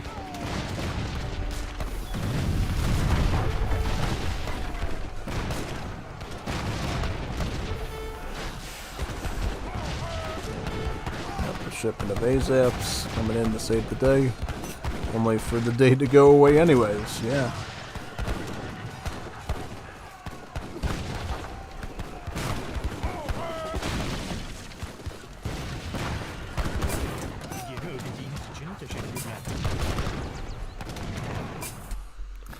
Oh, the game out synced. Awesome. Cool. Yeah. Definitely. Alright, so now we're going to go on to the next one. See what that one is. So it's going to be a Khan as the Dutch versus Leia as the French. And it looks like there's a part 2 to that, so we'll definitely check that one out as well.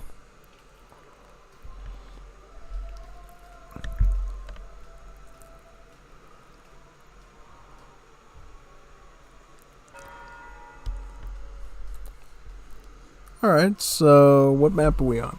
Oh, we're on the map with the parallel rivers on it, so you got the rivers over, river over here, river over there. Cool. Ah, I like this map. This one's pretty fun. I like it, for sure.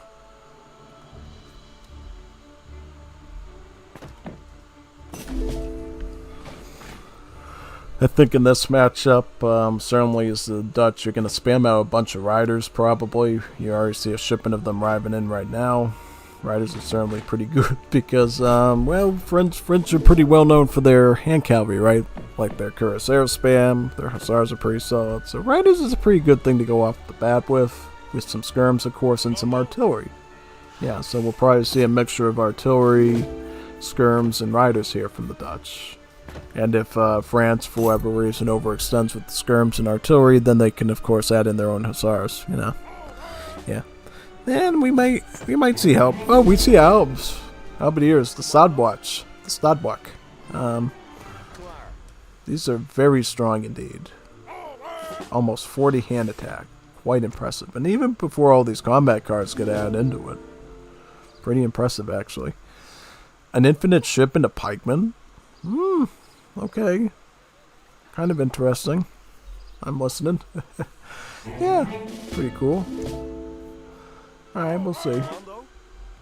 I mean, the thing is, after I did those deathmatch games against Louise Kaiser and Wars of Liberty, I can totally understand having a bunch of unit shipments like that off the bat, you know?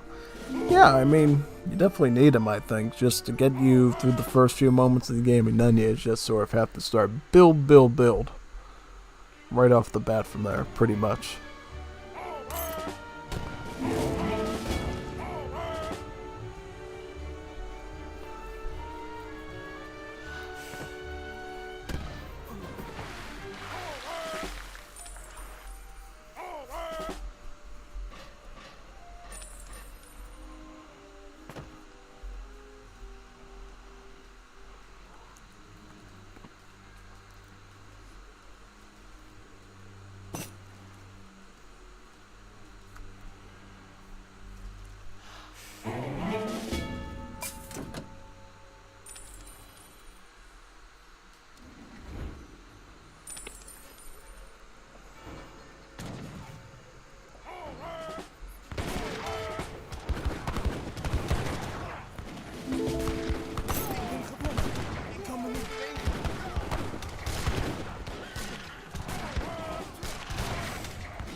Yeah, it's going to force the heavy infantry back over here because, again, pursued by some artillery.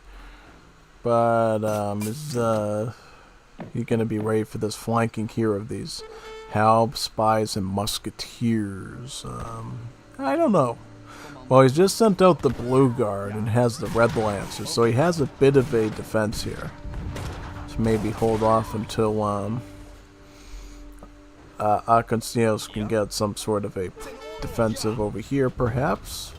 Maybe. We'll see. See if he can.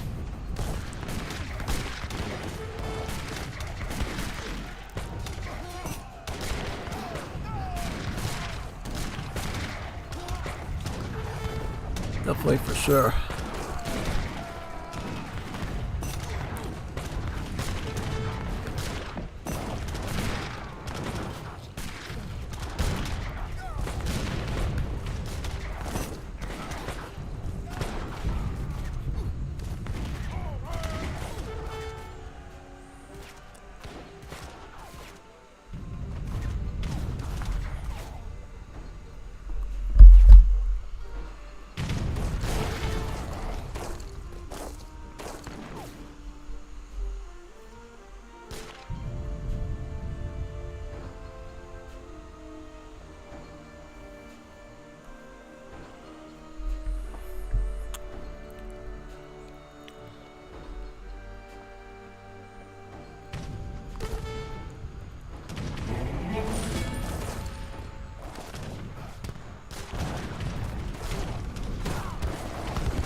Oh, nice, good, yep, really good attack there with the hand cap for sure. Kind of disrupted their formation there for a few seconds. But unfortunately, the Stadblock are going to go right after your culverins, you know. Some people fail to realize how underrated the Halberdier is. I mean, look at these hand attacks. These are as worthy as any Hussar, really. The only thing, of course, that makes them a bit weak, of course, is the fact that they're heavy infantry and, you know, skirms will have multipliers against them. But, you know, that still doesn't stop them. If you can get like an endless wall of Halbs, like we saw in the Total War survival games today, Halberdier spamming can really wipe out anything. You can wipe out buildings, artillery, skirmishers, cavalry, really anything, you know. Even musketeers, you know. And proper spamming and the proper swarming, you can basically beat anything with Halberdiers if you have infinite resources. I probably put more faith in the Halberdiers than the Musketeers, you know, which would probably be the second best thing you could get with infinite resources like we saw in the Total War today. It's definitely in that case, you know. Kind of like how Leah's basically diverting his attention so much here and like attacking him on all sides with different control groups and armies. Good way of basically keeping Agostinos from basically going up with the serious push against you at this point.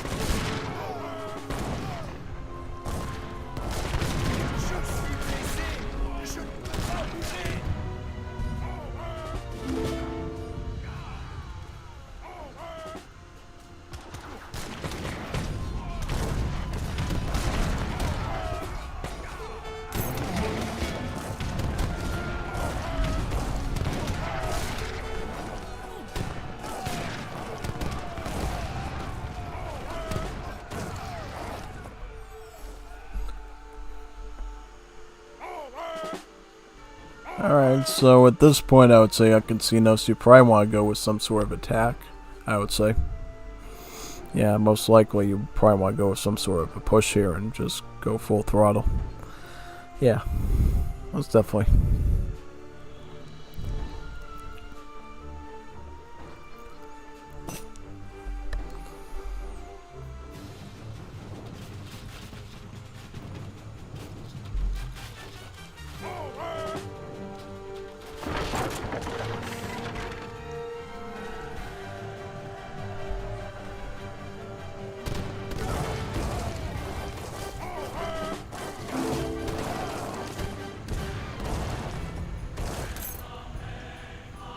Commando? Ja?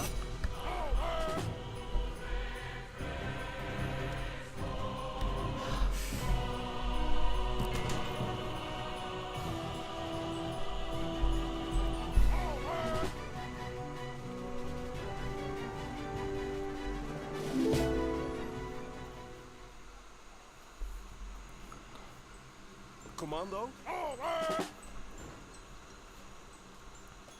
Klaar. Commando? Oké. Klaar.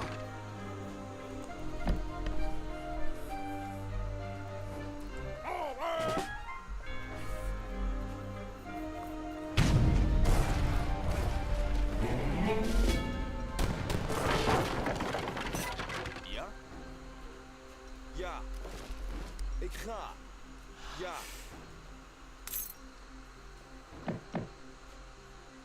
Commando?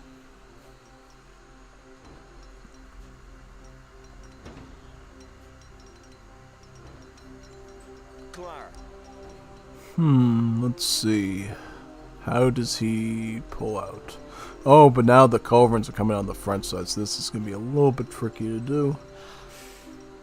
What is this? Is this... Oh, pikemen, alright. I thought we were starting to see the Elia Petards go into action. Yeah, definitely not yet. Good catch. Good catch there by Agostinos there, catching Elia off guard. He was sort of vital in a bit there with his calls. He was able to wipe one of them clean. Very good. Yeah. Well, he is running out of some res here, you know. He's starting to get into his old his whole herdable mode, eating sheep and cows, you know. It's the only thing that keeps Elia alive in most games is his attention to the herdables, you know. Adding in more cows, adding in more sheep, and eating them. Yeah. Think of them almost like Age of Empires 2, you know. In Age of Empires 2 you had farms and you have to replant them. Well, in AoE 3, you got options. You either can get the slow gathering mills, or you can get the fast gathering herdables. And, you know, while mills you don't have to maintain, herdables could almost be thought of like Age of Empires 2 farms, right? Like a quicker, more surplusable source of food as long as you're willing to macro it, you know what I mean, throughout the whole game. Whereas mills, you know, it's the lazy man's option, but, you know, it's a lazy man option that doesn't feed you that well, and eventually, you know, you'll run dry on if you burn through your cav and stuff too quickly. But with herbables, you know, you can probably have infinite cavalry almost, you know what I mean? That's, like, look at the way Argentina's designed in Wars of Liberty, you know? They basically have their own version of fulling mills that the British does. It's called Butchers, has the same effect. And they get infinite cows right from their pastures, and basically with Argentina you make so much food that you can literally make escoltas into the sunset, and the escoltas are like over 100 food, like 100 and something food.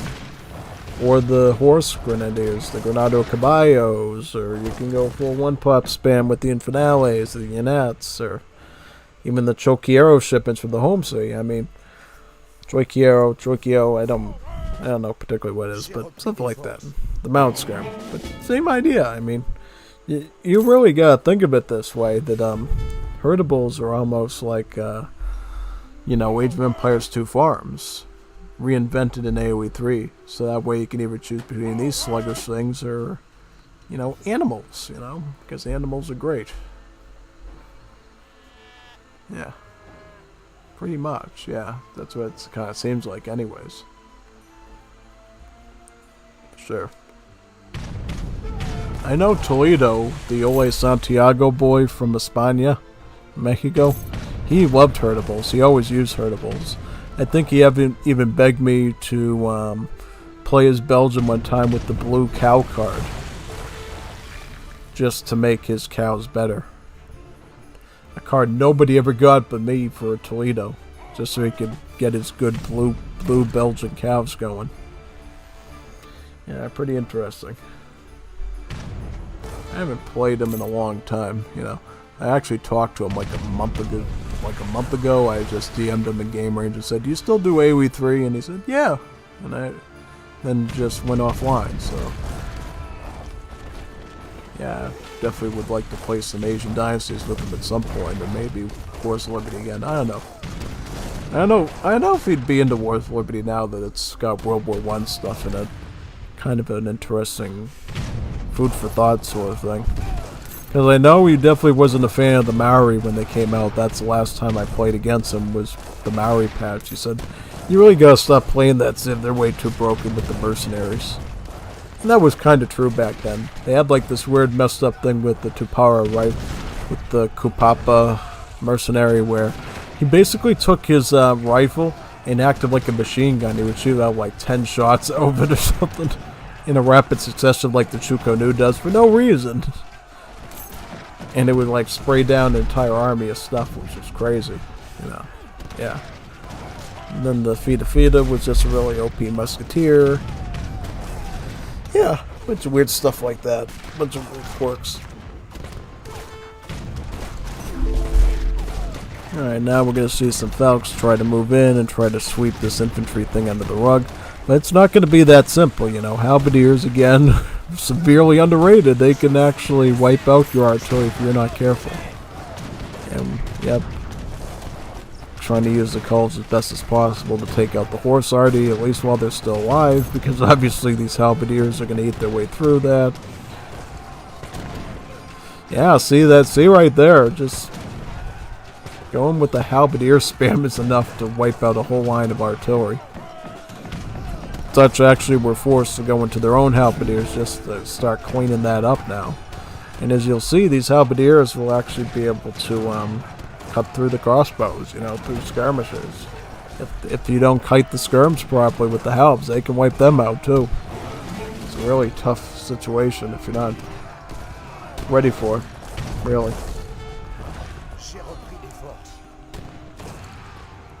Yeah, Leah's like starving right now. Like, he's eating all the croissants, all the cheese, all the goose liver, all the snails, all the whatever French delicacies there are.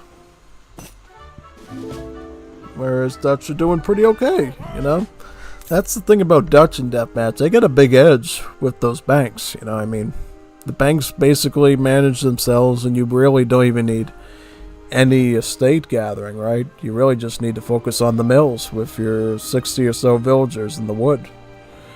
Yeah, and then you can, of course, add the factories in too to help with the coin if the banks aren't enough. So, you get a lot of supports with the Dutch, whereas the French, you know, you go like, "We, where's my food?" And you have to basically start cooking up the sheep and the cows and stuff, and going into that macro-intensive process, basically. At the same time, though, Lee is, you know, taking his merry time to do these special flanking maneuvers here because, you know, gives him a bit of time to rack up some resources, and, you know, it catches Aconcinos off of his normal game there and has to handle it a certain way, you know? Yeah, basically.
Oui, votre ordre. Oui. Prêt. Commando? Ja. Klaar. Commando?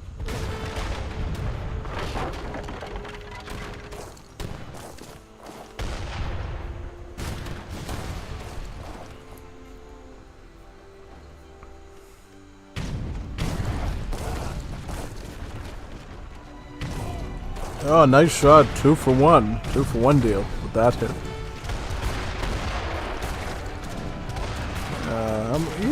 Yeah, he's cleaning the field with his gold, which is great. He has to take this one out now. Yep. Now I can go after the mortar. No, he can't because the halberdiers are coming now. Run. Run, the halberdiers are coming.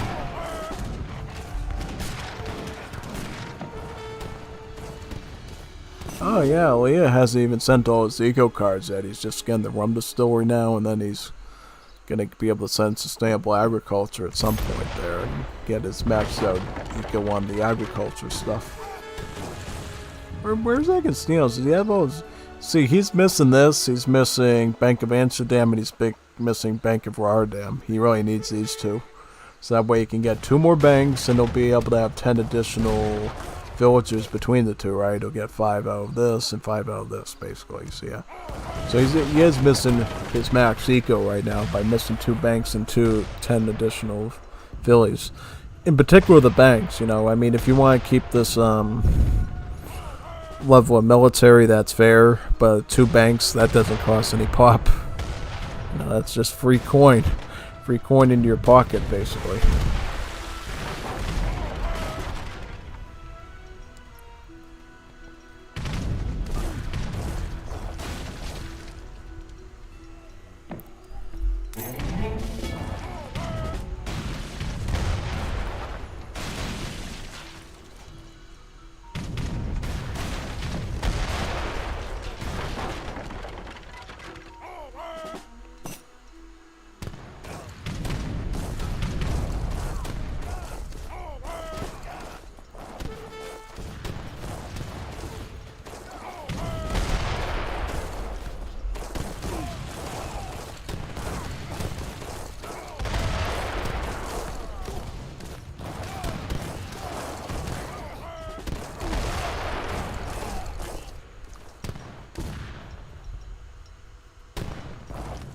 Very quick swipe by Aaliyah there to take out a tower and just run off into the sunset. Or into the snow set, I should say. I doubt you can see the sun in this climate. How much snow there is. Yeah, it's probably pretty cloudy out there with lots of precipitation.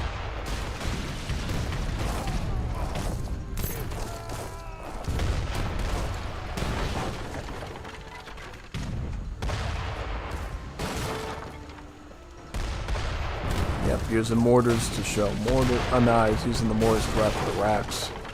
But now here comes the Colvies. Here comes the Colvies though. Are these Colvies in the mortar range? Nope. Nope, the Colvies are engaged.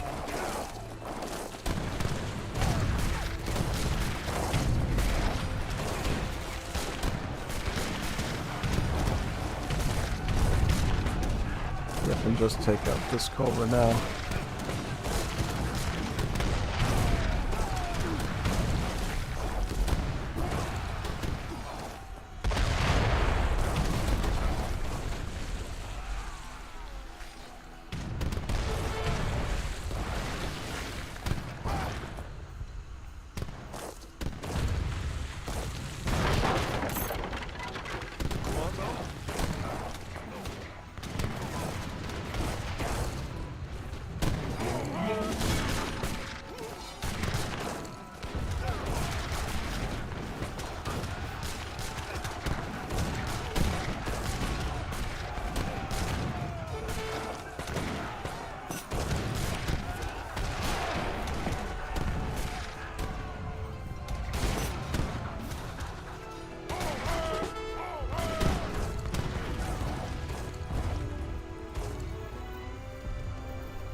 Royal Guard Hunters, so we're seeing some of the Danish skirmishers, or anti-skirmishers I should say, enter the battlefield.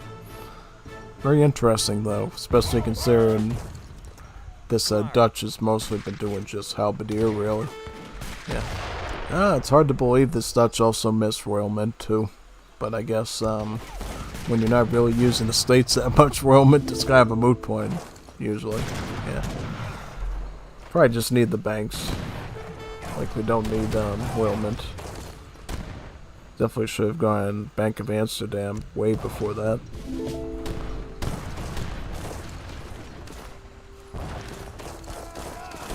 What's France doing economically here?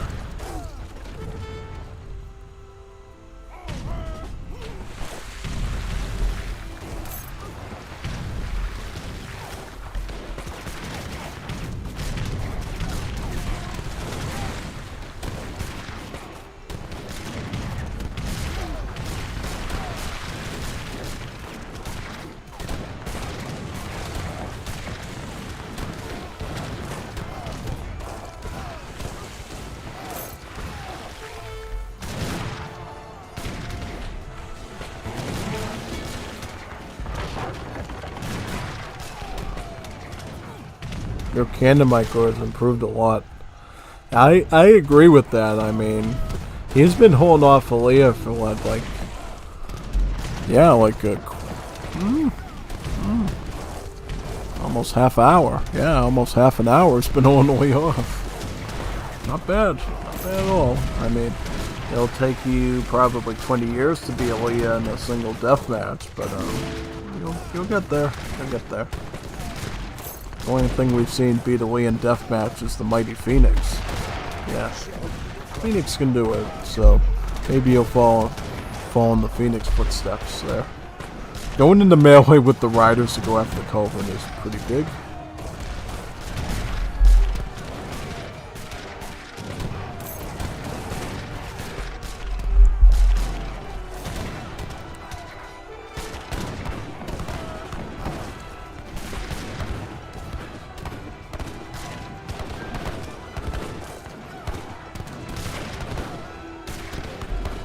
Nice defenses too. Oh yeah, he turtled pretty well. I mean, it's got these walls here. He's got a wall over here. It's got some like basic formation with the towers. Yeah, I mean, he's been turtling pretty well, and he's still maintained his fort there. think he's just crumbling a bit now because of the lack of wood there and has to switch to the factory. It's definitely.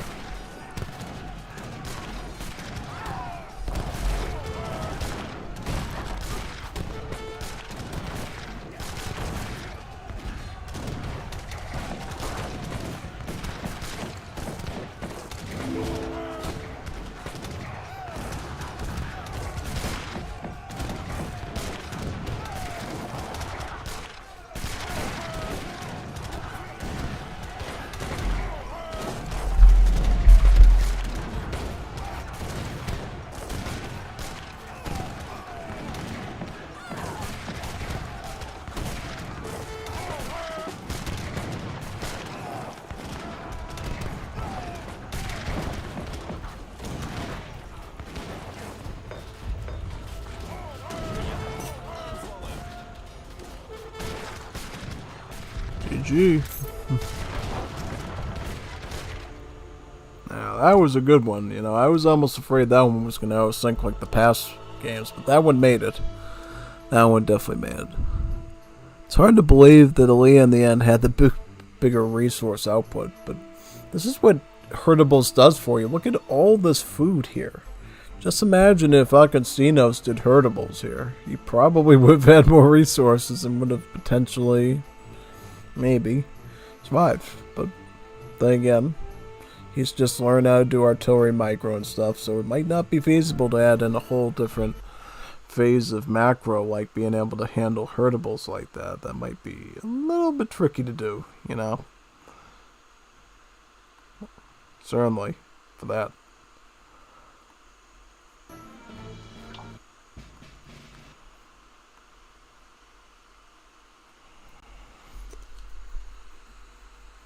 Ooh, some comments here. I'll read through those ones. You can use the food from livestock with Lombards. Ethiopia with livestock are good. The problem here is the Khan has better halbs, lol. Critical red eco below 1k. Big defenses by red. So many towers and cans. Always 5 cove. That's why skipping unit shipments help boost eco quicker. That's why when Uber defenses stalemate the ground like this, the 14 rider at start severely put you behind. I've done livestock with Dutch using Dutch Paintings Infinite Age 1 card. It works really well to sustain an eco. Sounds like an interesting concept. I would definitely consider trying that at some point if I get super deep into deathmatch. Certainly. So how does the second one go? There's a second one, right? Like a part 2 up here? See how the part 2 goes.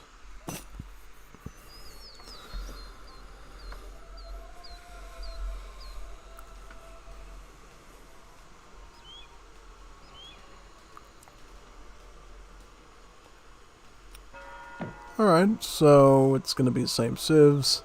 Now we're looking at, I believe this is Arizona, right? The big Grand Canyon thing in the center of the map, where the trade route is. Got some nice natives, you got Mayans, and you got Zapotecs here. So yeah. Well, I thought it was Esoc, Arizona back in the day, but I don't know what map it's associated with now. We'll find out though, we'll find out. So we see standard stuff, put your men out. Trainings. Oh, yep. Good old Royal Musketeers from the Royal Fencing School, basically. What's Dutch doing?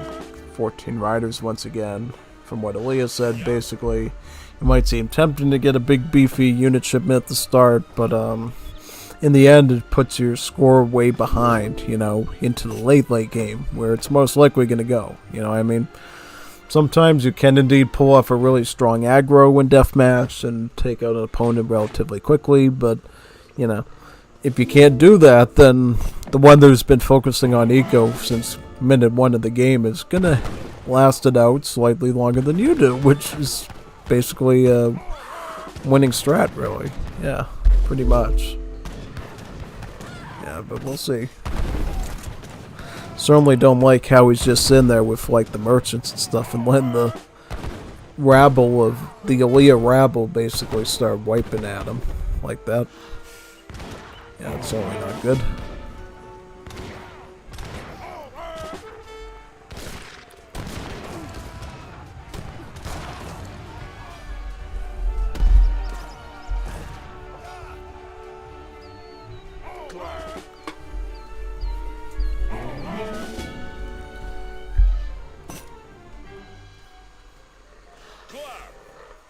Yeah?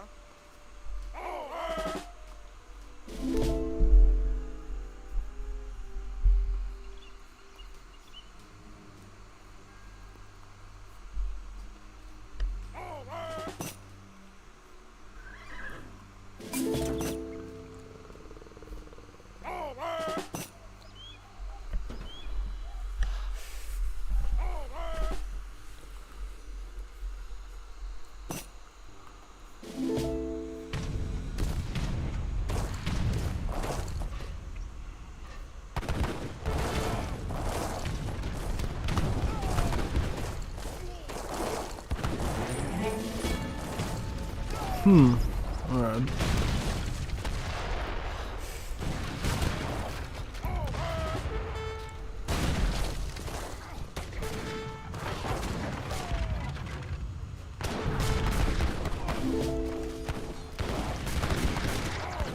Way too many riders, I think. Yeah, probably. I mean, the bayonets are the... You don't want the riders parked on top of the muskets like that, though. They're just gonna slice them with their bayonets, so that's really not the most kosher way of doing that, I think. Definitely not. Yeah. Luckily you got one of the natives, though, here. It's gonna try to get out that Mayan pyramid. Gives you a decent fort that you can put in your TSC where you can throw out additional Mayan Javelineers from.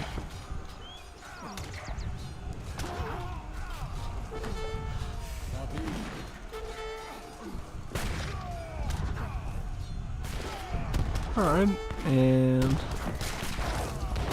yeah, well, he is getting run of them here, running around with these little contingents of muskets to shoot at.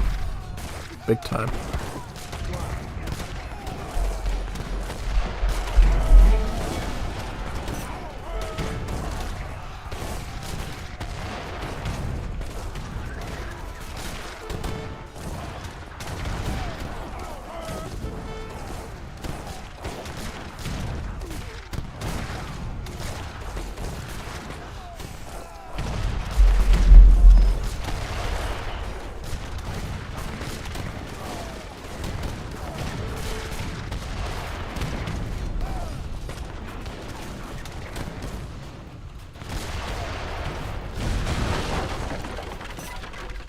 Disaster. Yeah, that is a disaster. Big time. GG. Like night and day compared to the last one. Just need more micro. Yeah.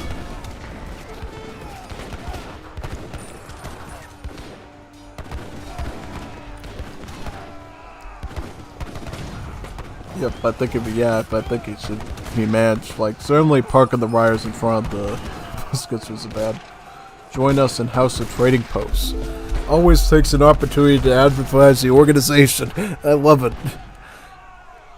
Wonder why you're sticking your riders in front of a group of musketeers? Come to the House of Trading Posts and you will no longer ever do that ever again. Yep. We at the House and Trade Post take it really seriously to make sure our contestants never stick their dragoons in front of a bunch of musketeers that can just stab them to death with their bayonets. Yeah, that's what we do. Yeah. Good advertisement, though. Certainly. Yeah. House and Trade Post has some good events. You know, I certainly love casting, you know, all the different students there and their matches. It's definitely pretty fun. Yeah, I mean, this game you definitely could tell. Here's the gap right here in kills.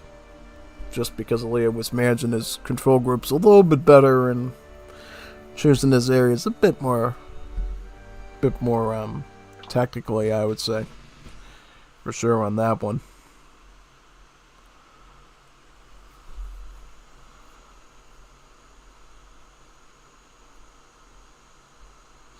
I held off 3-hour 2v2 with less than 10% map control purely by Dutch painting food trade and livestock.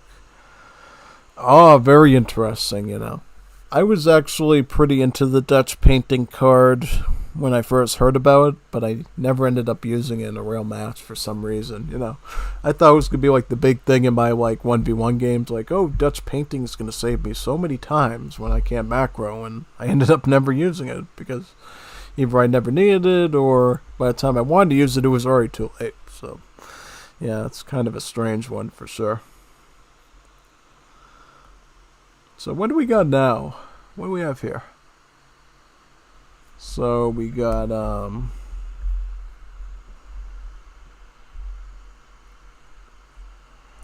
what's this recording say? Let me see this one. I want to look at this one.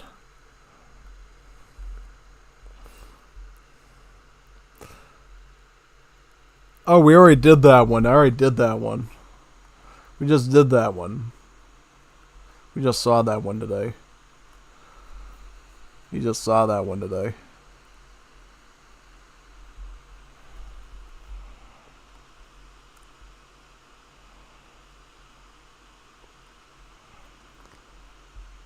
Alright, so what do we got here? We got a bunch of 1v1 ranks. That could be interesting. We haven't done a lot of those tonight. Let me try doing some of those.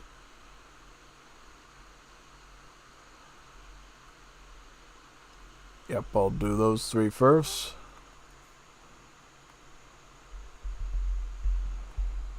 Alright. Actually, we did do some 1v1 ranks earlier tonight. We saw Italy again turn to spaghetti sauce, basically. Yeah, that's pretty much... Oh yeah, that's right. They stuck Italy in the ragu, basically. Yeah, that's right. Yep, so which ones do we have here? We got a Sweden no chance versus Italy. Italy semi-4 versus Lakota. And a Hod versus France. Okay, I'm into that one. You know, we haven't seen any Hods tonight. That would be a good one to try.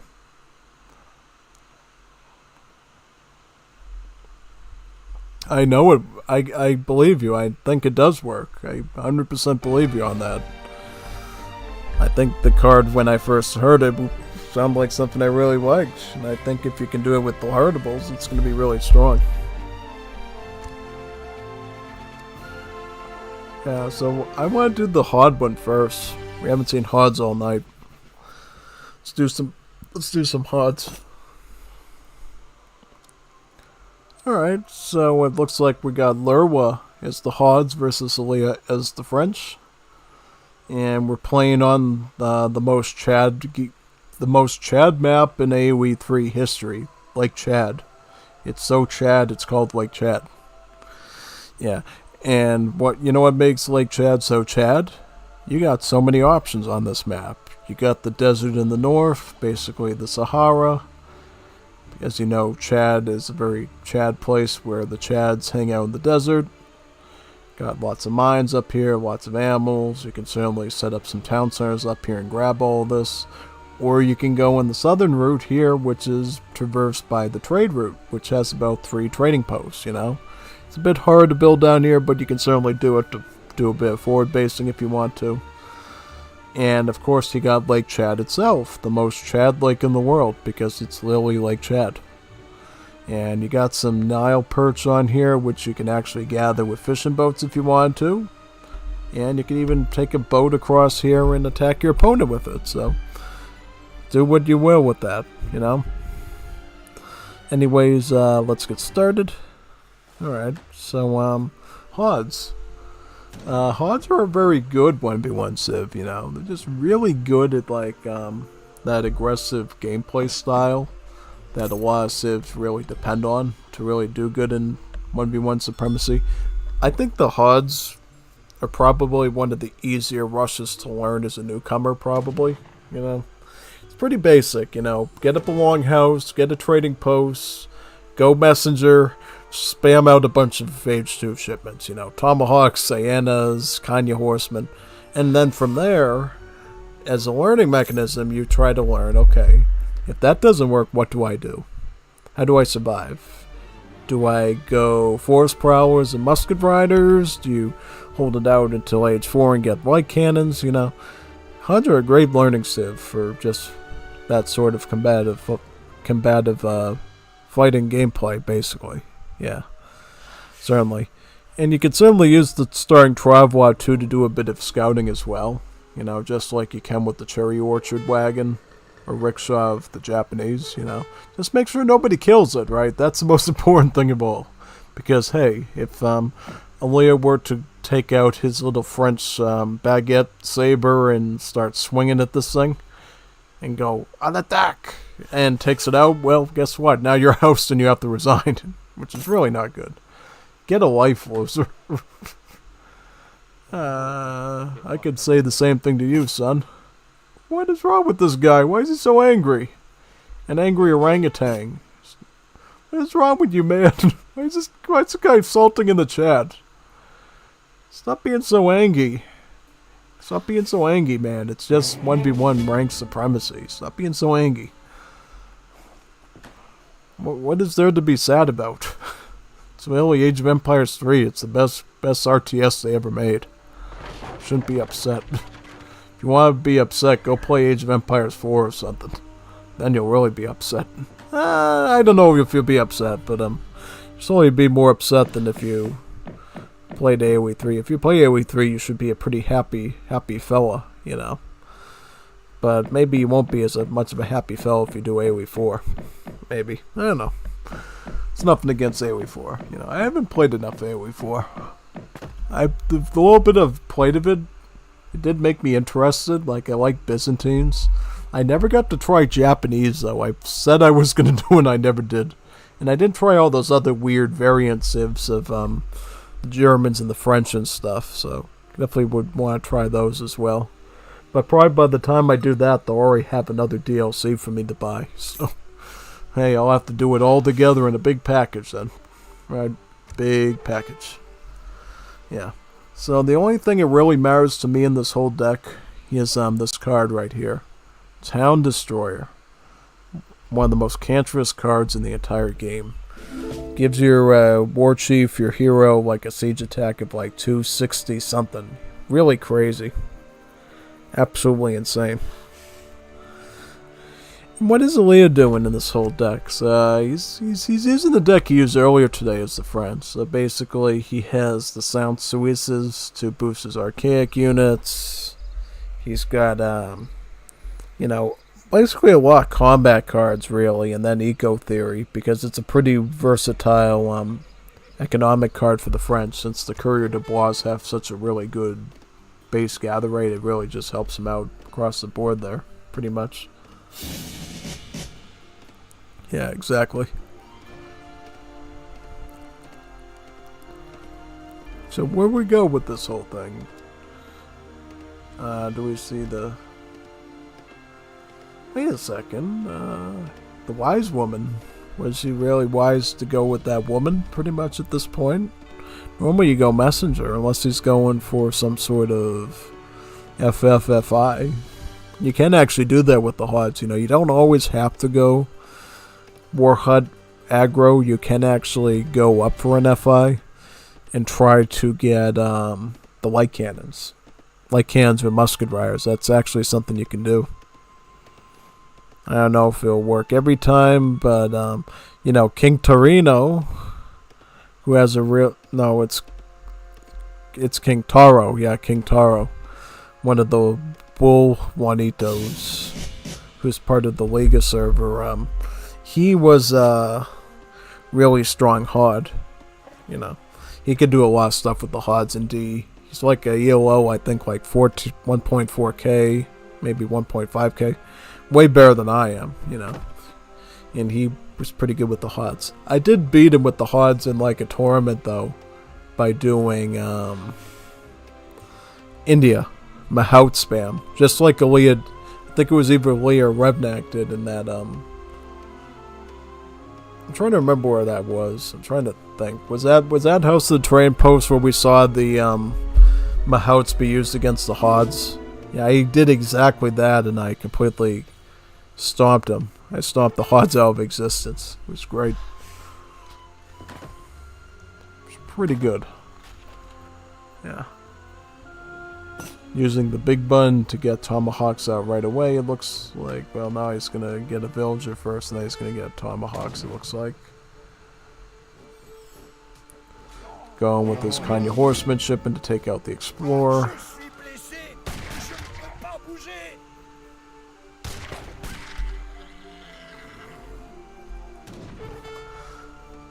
Training tomahawks, big buttoning tomahawks, shipping tomahawks, tomahawks. Yeah, what are tomahawks? Yeah, well, they're just musketeers across wood, basically, you know. Don't mind the fact that he's throwing axes at your head. Like it's one of those axe throwing games that they have at the party places, you know. He's just a musketeer. Yeah, who would think carrying a musket with a bayonet was the same level of combat tactics as like throwing axes at your enemy and going into melee with double axes, you know. Well, I never thought that in a million years. Yeah. Like in an alternate Europe that didn't get involved in the gunpowder and the development of firearms, they'd basically just be carrying axes around at that point. Asketeers. Yeah. Asketeers. Yeah. Something like that. Here comes the tomahawks right now. They're going to be a little bit more boosted because they're around the war chief. Also, kind of horsemen can try to sneak in here and there to try to dish out some additional damage against the muskets here. Looks like it's working pretty well. Very thankful, I think, at this point that Leah's not focusing so much on the horses there. Yeah, that was a pretty good engagement for him, you know, because I was going to take out the trading post.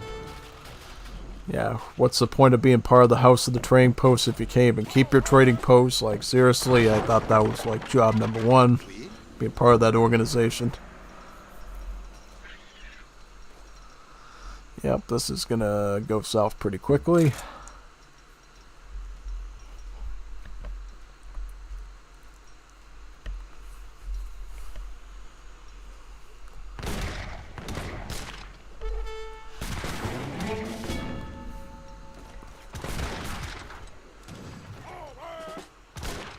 Yeah, he's going to the combat with the Courrier de Bois. That's how desperate this is at this point.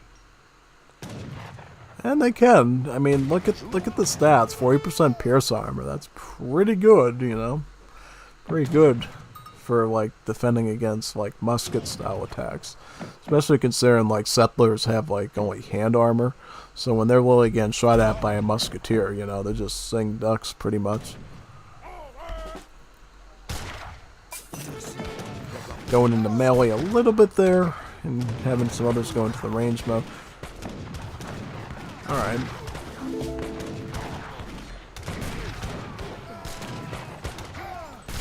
Crossbowman now, that's going to be a bit of a problem, son. I don't know what you can do with that. So what does he do now? So you get, well, he's got more tomahawks down here, and then he can add in hyenas. He's going to start adding in archers, right? Did he send archers yet? It looks like he sent archers, yeah. He's gonna get Donald Trump tactics, conservative tactics. It's basically like an earlier version of infantry combat that's slightly weaker.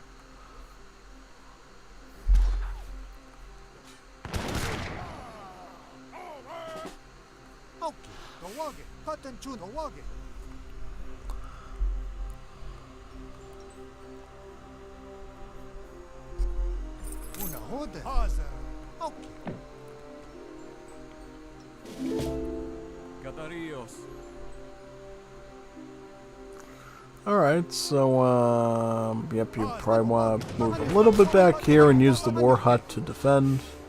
Yeah, yep, use the war hut to your advantage, man. If you can use the war hut to your advantage, you probably can handle this.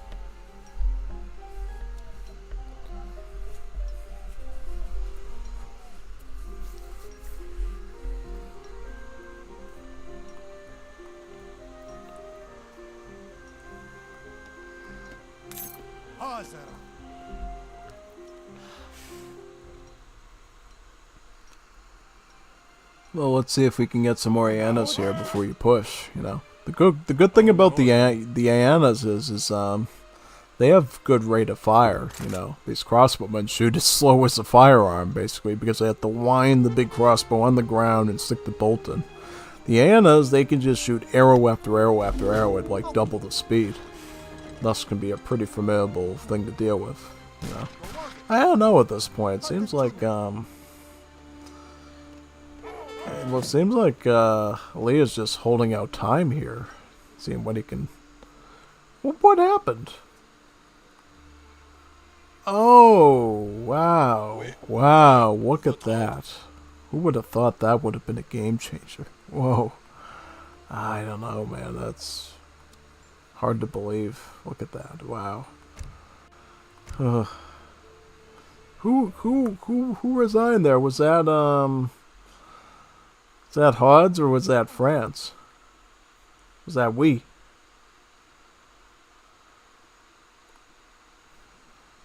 That we.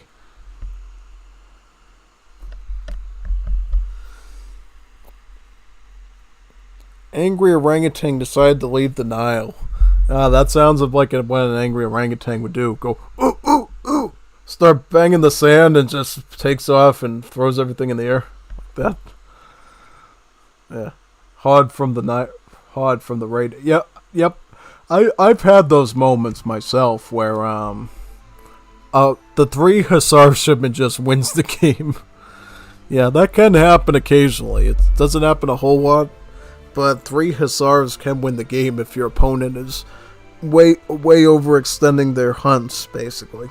You know, sometimes you'll have games where you'll get away with it, and then you'll have games where people are on top of it with their 3 Hussar shipment, and you just lose the game from that alone. You know, if you lose enough villagers, you die automatically. Unless you have a really big army that can push and inflict hard damage, you know, basically. Yeah. I mean, and it looks like you had some good military performance there, too. You know, good kill rate here. With a much smaller army of crossbows and muskets, pretty much, you know.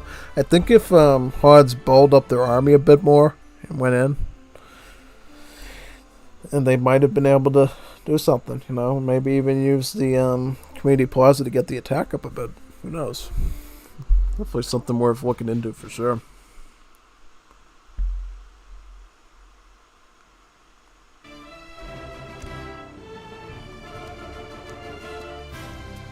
I want to see the Italy semi-industrial versus Lakota. That one looks kind of interesting. I definitely want to see that one for sure. So again, we're on Lake Chad, the most Chad map in the game and the most Chad place in the world because it's in Chad, which is very Chad just because it's Chad. Yeah. Magic Shield. Magic Shield. Magic Shield. That sounds like something you'd buy it at an auto body shop, you know. Get some Magic Shield and get that nasty crud off your windshield. Magic Shield. Yeah, I could definitely see something called Magic Shield. Who knew that Lakota names were literally stuff you could buy to clean off your windshield, basically. Magic Shield.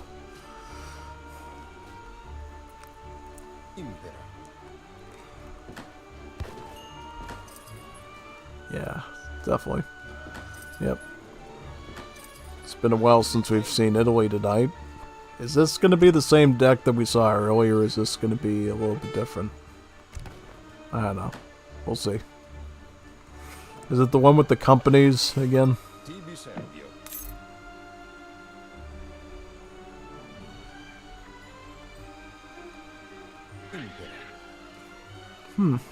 Very interesting.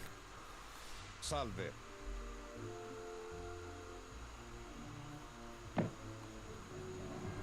Yep, I like the usage of the teepee there. That's cool, you know.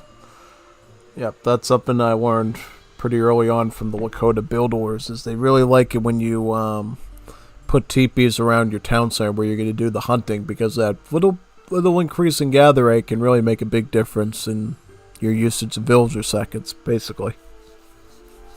You know, it can get you up a little bit quicker. It can maybe add in like another unit into your queue. It can make a big difference if you do it that way.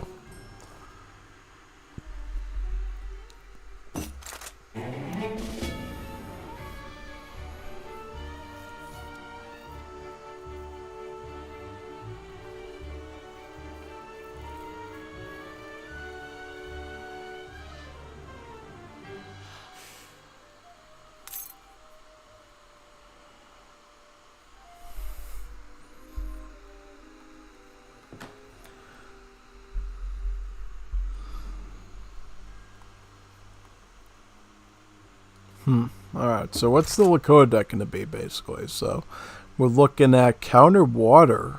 Ooh, kind of interesting. So we got some counter water here. We got the privateers. Nice. That's always cool to see. Because we are on Lake Chad, which is a very Chad map that has a lake called Lake Chad.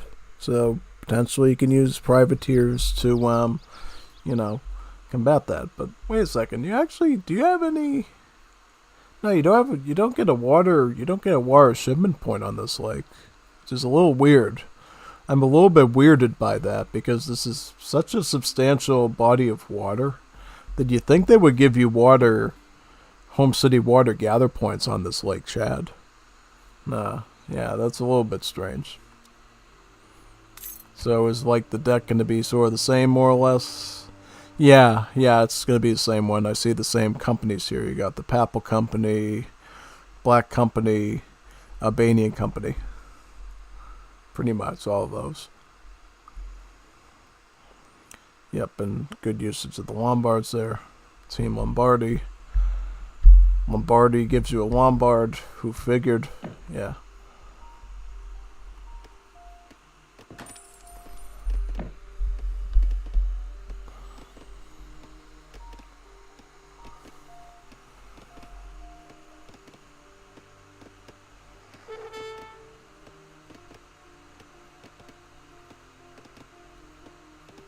Yep, trying to get down the first Lombard with the Architect for free, but at a very slow creeping rate.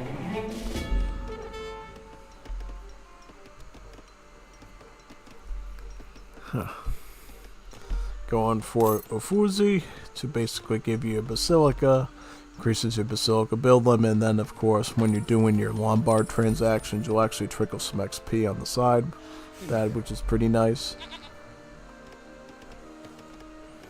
So the question is, where does Lakota go here? Or do they go Cavi? Do they go War Hut? Or do they just do some sort of semi-FF thing here? Well, I see they're shipping in the Axe Riders, so they're probably going to go for some sort of a raid here. And, yeah. I guess it really depends on what Italy makes in the end versus Lakota. Yeah.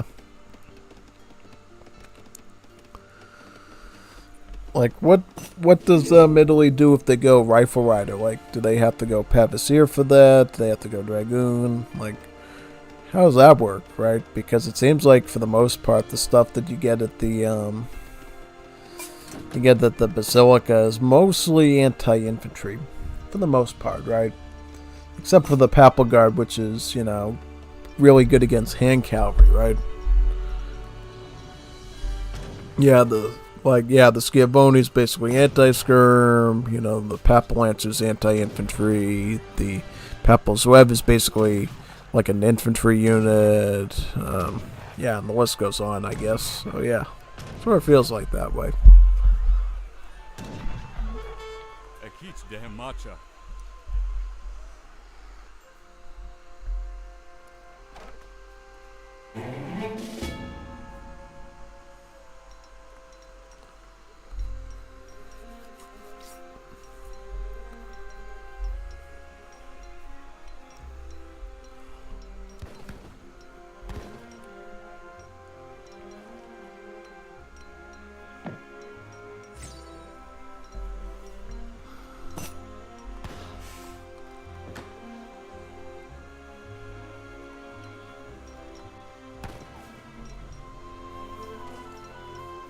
Yep, picking in the wood. Gonna be up, so going double War Hut. Double war hut, man. Okay, interesting. Kind of find it interesting he's going for war huts on both sides of Lake Chad. It's probably a very Chad decision since, in general, it basically gives you a pretty wide reach of where you can defend from, right? Like if you get attacked on the south path here around the trade route, you can defend it. If you get attacked from the desert in the north, this is more defensible to that. So yeah, looks like you got some good cover with that overall.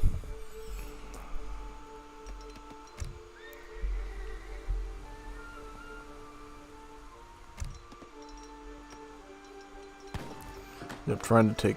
Oh wow, he's going for Aaliyah's trading post. That's pretty bold, man. Just saying. Pretty bold of you to do. Yep. All the while, is Aaliyah gonna stick with training musketeers, or how's that gonna work? That's a bad formation to go after the musketeers with. Probably what you should have did is went to the way he should have done was he probably should have went there to the top with the axe rider, tried to take one off and see how far you can skim them basically. Because now he lost his whole shipment, and Alea has the initiative to send out a large wave of musketeers with the explorer against you at this point. Picking up the amalgamation technology.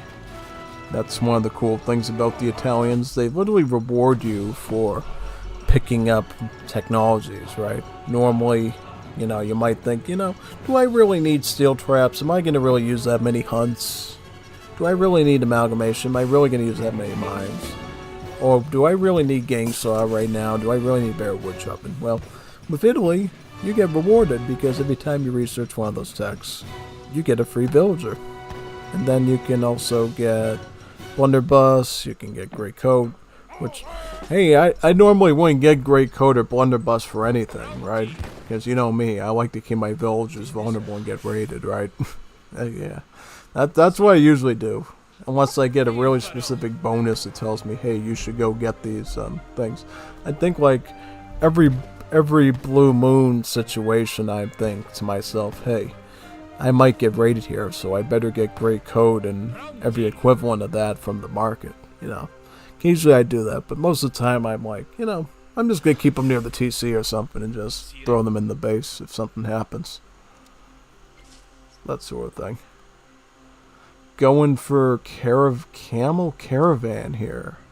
Yeah, looks like he can do that now since he's basically got more than half of the trade route captured at this point. Very good indeed. He's picking up the tribal marketplace here next to the mine so we can start gathering. Feature that really makes no sense besides giving you an additional big bun technology since it's a building structure. Yeah, basically. Picking up the fur dressing. 700 coins. So it looks like Lakota are also going to be going for that age up too. Question is, what are Lakota going to do? Are they going to just stick it down age 3 and go like Rifle Rider or something? Because I think Rifle Rider could be pretty reasonable here, honestly, The only thing you'd have to worry about, of course, is Basigliaires.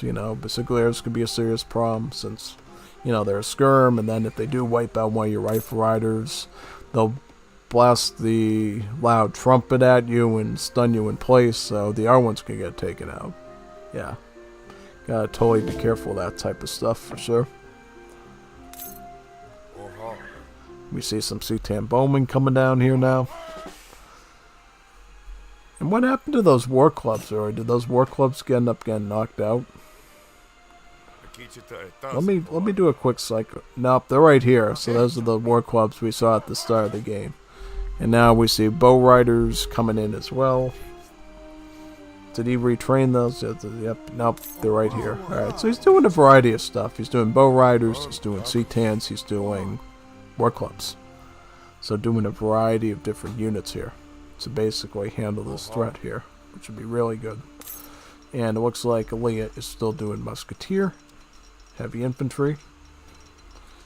And what is he going to do right out of the gate here? So based on the recording, we know this is going to be a semi-FI. So he's going to go for Advanced Lombard, which basically allows the Lombards to convert resources faster. and then goes for Lucan Financiers at this point, which adds 1,200 wood to each of the Lombards. Yeah, this is pretty good, you know. This basically means that you're going to get a huge stockpile of food and coin out of that. Really quick one, to the point that you can perform an FI off of that, pretty much. Yep. Quite powerful indeed for that. And then once he gets to Industrial Age, he's got some options here. He can go for this infinite shipment of Papal Bombard as needed. Does have Papal Company to get 3 Papal Bombards with 18 of the Papal Guard. And can also beef them up with Papal Arsenal, which grants your Papal units powerful charge attacks. Even the Papal Bombards, actually. So quite useful there. Also, you got Factory that can make more of the Papal Bombards. And Alpini to basically make the Basigliaries inflict more damage and prioritize targeting, you know, heavy infantry and light cav, basically. Yeah. So we see some Citan Bowmen and War Clubs trying to attempt to push on this side, whereas Malia's basically just stacking up a bunch of Pavasiers and muskets. At this point, I'm trying to camp it out. Picking up Veteran Pavasier to give them a little bit more stats. Changes their shields a little bit and their armor.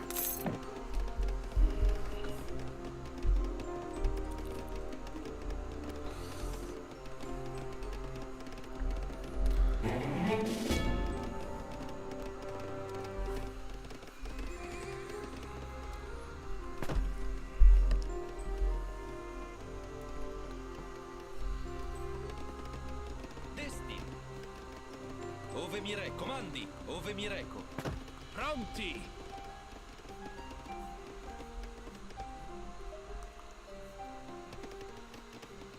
Salve. The Engineer. I imagine this is going to give you even more artillery than usual, right? With the Advanced Politician. I never tried sending the Engineer with Advanced Politicians. I kind of forget what that can do. Alright, so it gives you 5 Falconets. Is that true? Or did he ship out 2 around them? I was like thinking to my 5 Falconets? Really? Couldn't be. He must have shipped them. Yeah, he shipped the 2 Falcons. Alright. Yeah. Yeah, that would have been pretty scary. Like, imagine an age up, it gives you like a whole artillery foundry queue of Falcons. That's basically like game over at that point. Yeah, like, hey, build up like 20,000 pikemen. We'll just age up you the 5 Falcons. Be like a whole build in itself, really. Now we see the Basigliaires coming out. Nice late game skirmishers of the Italians.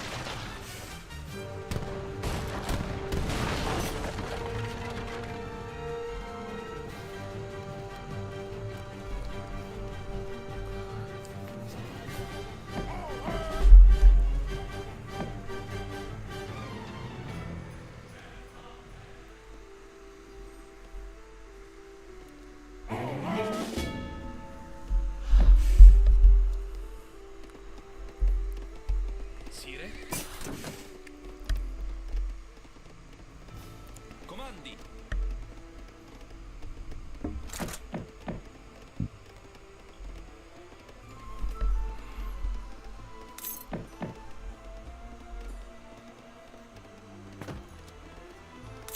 Oh, Lakota are also going to be going for that Industrial Age too. And once they hit that Industrial Age, those Takal soldiers, their ship will be Shadow Teched as well. So a nice little bonus with that. Oof, already getting shot at. Very scary indeed.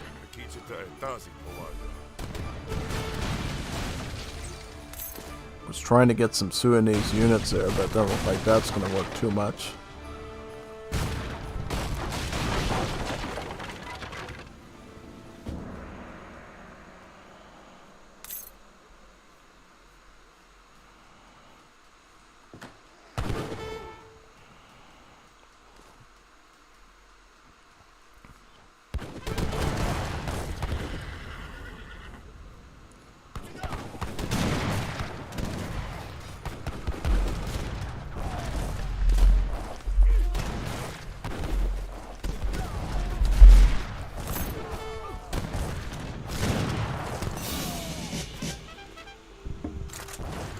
Look at all the bison.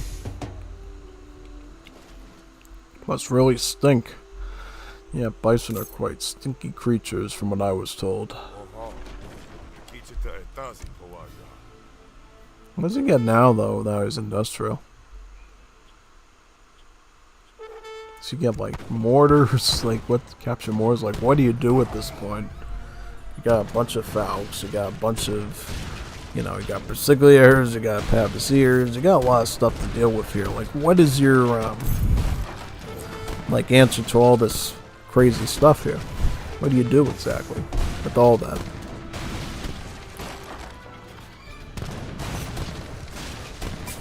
I don't know. It's like he's got a bunch of. Is this infantry even? Nah, this infantry isn't even upgraded. It's like he's totally outclassed here. Doesn't know what to do here.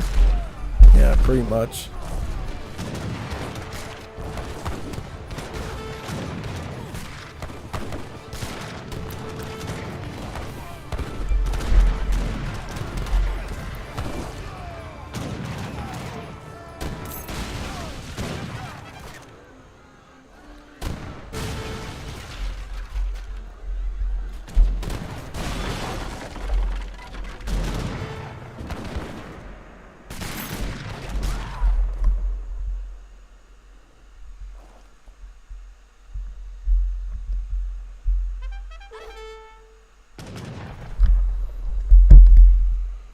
Yeah, way too late for Burkina rifles now, I think. Probably should have gotten that a little bit sooner and probably with the guard upgrade in mind. Yeah, like maybe if you got enough Burkina rifle, maybe you could have held some sort of defensive line here with them. But now you don't really have too many options there. Trying to boost him up a little bit with the community plaza, which, you know, good idea. But now he's just going to shoot the community plaza, so that you're going to see the stats like drop pretty quickly there.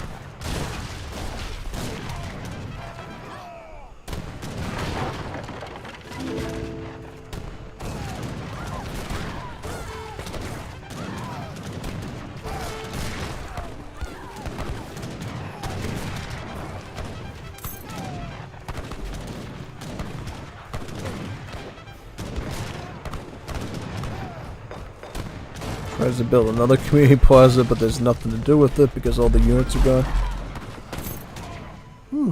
GG. GG.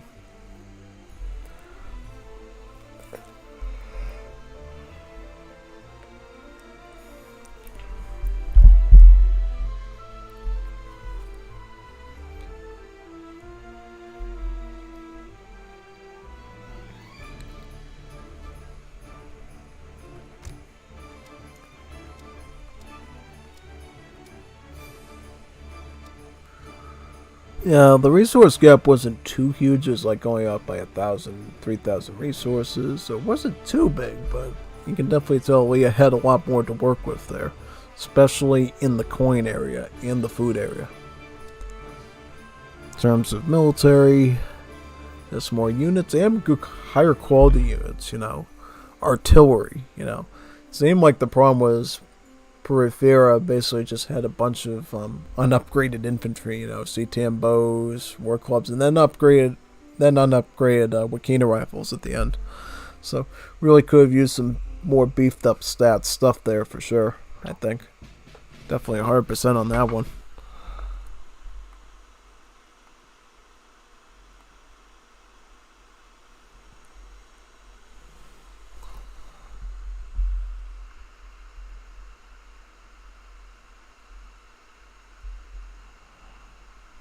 It's what distracted the Sweden earlier on Balkans.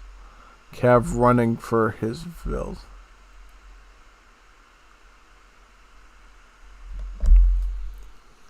Oh, and yeah, that's totally true, I think, for sure.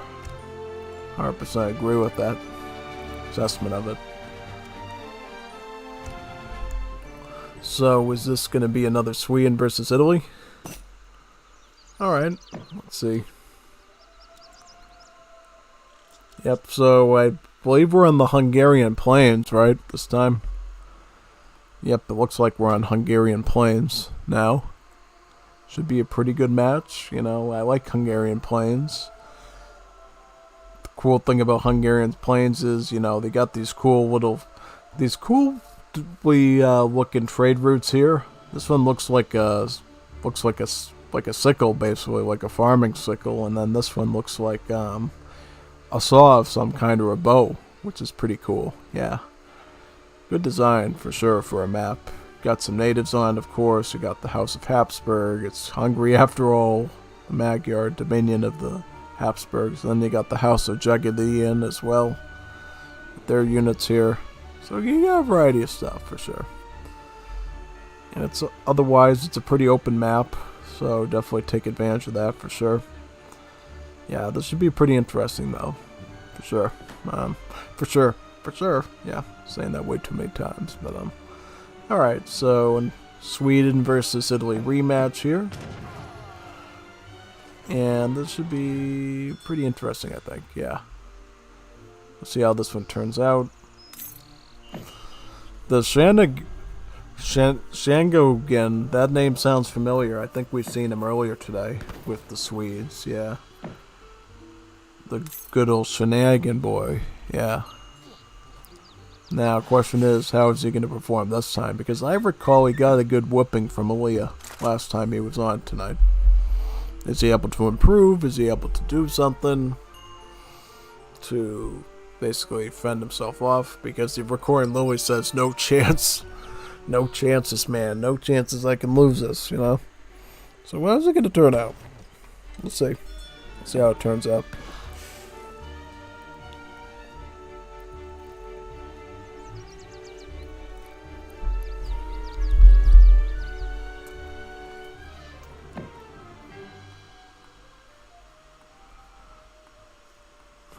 Certainly. Okay. I'm guessing it's going to be the same deck of Aaliyah. Is it going to be a similar deck for Sweden, though, from what I remember? I should be able to recall when I see it.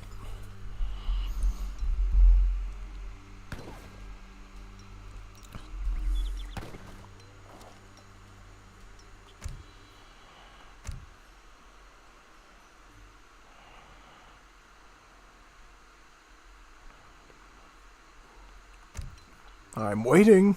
Show me your deck. Alright, here. Yep, it is the same deck. Yay! Lots of companies. Companies.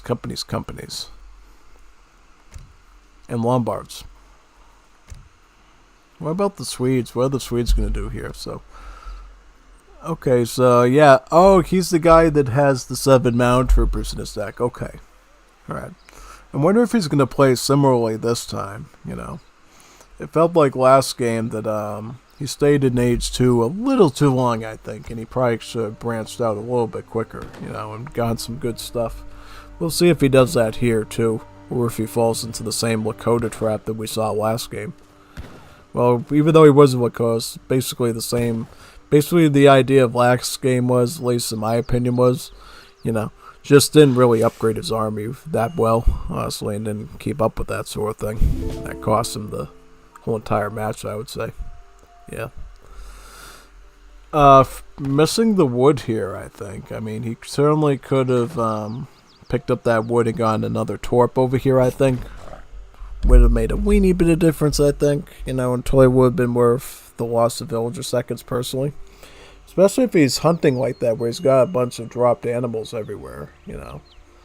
The fact that he's got all those animals dropped all over the place, probably could have put a torp on this side, perhaps, and gotten some gathering over there for sure. Yeah, I think so.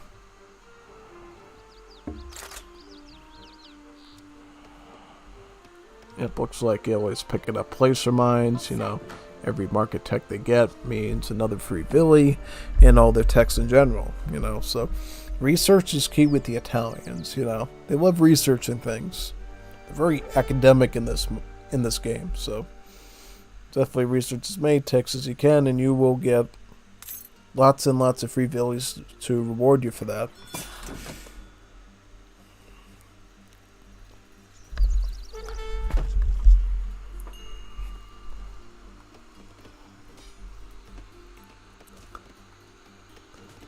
Oh, yep, it's Thor. Snaring a Roman centurion with a hammer. This is totally Age of Mythology. This is Age of Mythology canon right here. A Roman centurion getting stunned by Thor with a hammer. Using his mighty hammer to hit him with electric shocks, basically.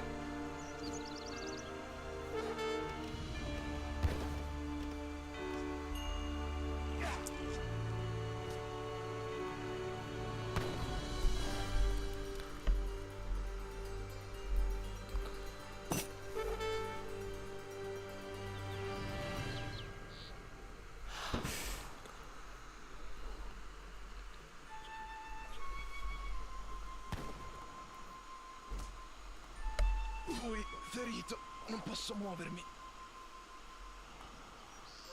Come state?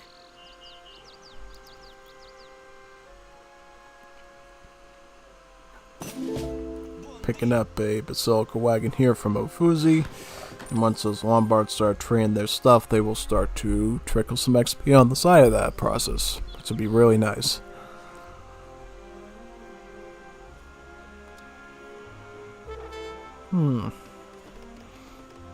One torp, two torp. Question is, what path does Sweden go down this time? Do they sort of just go for that Caroline or leather cannon play they did the first game with some Hussar or what? Or do they just try to go for a later age and do something?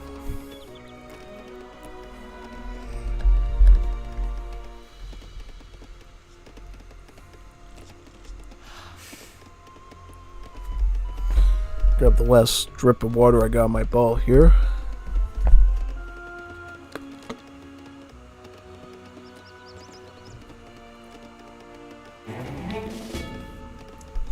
Really would have expected my throat to dry up a lot quicker, but well, actually my throat hasn't been dry at all, which I'm pretty surprised by. You know, normally when you're doing a bunch of ranting and rambling about casting games, that's something that'll dry your throat out quite a bit, but I haven't surprisingly needed any like moisture till now.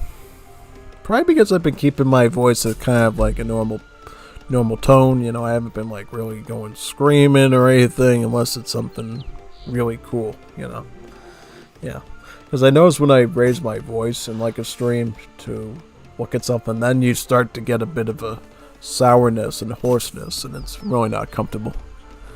Yeah, I mean, I'll do it anyways if it's for the show at that point, you know, and it's gonna improve the quality of the stream. Do what you have to do, right? Yeah, pretty much. Exactly.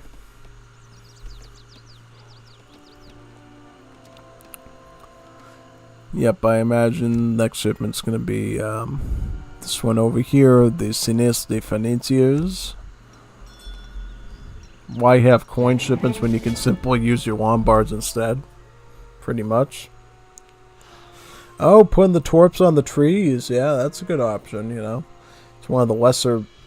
It's the road less traveled, as Robert Frost said. It's certainly something you can do, you know. I would personally just take a bunch of torps and surround a mine with them. Yep, I would surround a mine with the torps because I think the coin is usually going to be more valuable for the Swedes, you know. Because I'm thinking with Swedes like Falconet spam, like some of their Cav, maybe the Carolingers, and then potentially mercenaries, you know. Because Swedes are very heavy on the mercenary play. And he didn't have any mercenary shipments besides this one. And the one for the contract Hessian Jaegers, yeah. Svi Lifeguard, it's got that. Great Northern Forest, factory. One factory. You know, man, you can have multiple factories, right? Why don't you get multiple factories? That would be a pretty good idea, I think. Guess I would think so. Happy's gonna start going towards H3 now. Looks like Aaliyah's already there. Well, he's not on H3, but he's already clicked into it at this point. Is he gonna go adventurer? Is he gonna go marksman? The adventurer, get a lot of Paviseers.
Come state?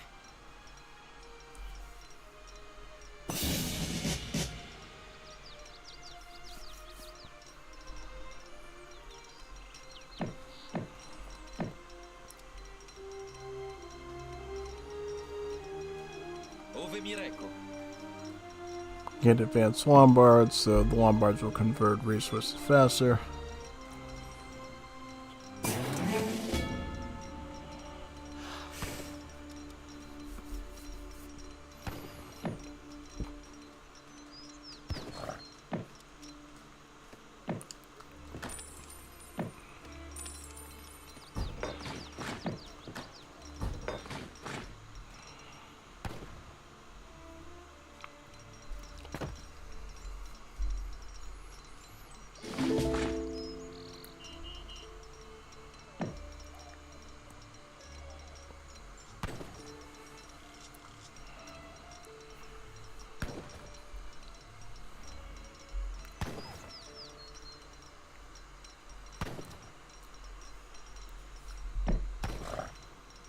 Alright, so Sweden's sticking to sort of the Carolina comp, it looks like. Are they aging up at all? No! No age up. Oh, so he's gonna fall into that trap. Because he doesn't realize that Aaliyah's gonna go Papal Bombards, he's gonna have Falcons, he's gonna have all these things. And what are you gonna do? You're gonna have a bunch of unupgraded muskets, basically. Really not good, I would say. Really not good. At all. Just about. Definitely don't want to do that if you can avoid it.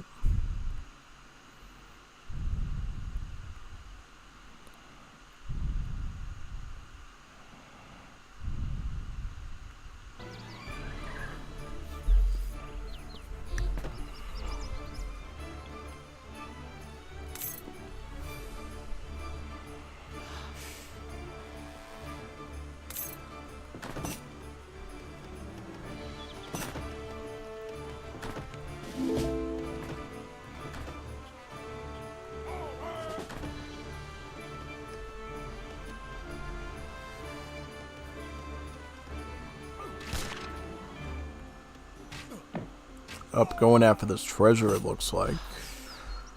Kind of playing like an AI at this point, like an NPC. Yeah, that's kind of what the NPCs do, you know, they just run around the map with a random army and collect treasures. Yeah. I guess you may as well grab it though, since it's right there. Look at this big army of Carolinas though, he's gonna become storming in. Befehl?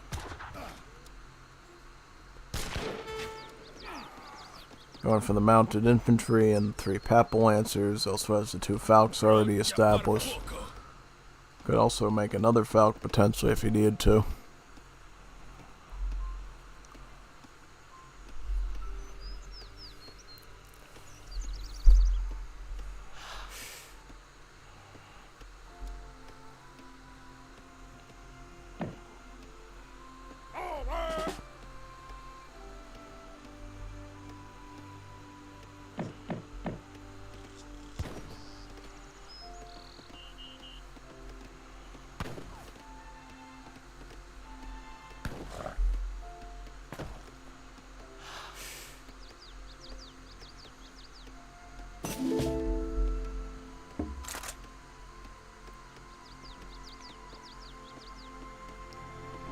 Gonna add in some Schiavonis. It's kind of a weird choice because I don't think they're gonna be particularly the best against the Carolinas, but I guess they are a skirm. So if you're not really gonna go industrial in this situation, I guess that's probably what you would do.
Ah, nice choke point there by Aaliyah. Look at this wall.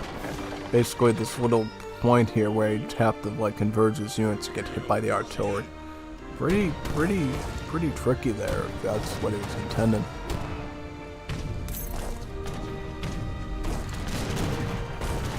Still find it a little odd he's choosing to engage now before his upgrades come in. Yeah, a little bit strange. So now he's just going to take a bunch of hits from the artillery. Not much to gain from it. And he's, yeah, getting shot in the back for the most part. Trying to get some shock riders. Yeah, that's probably a good idea.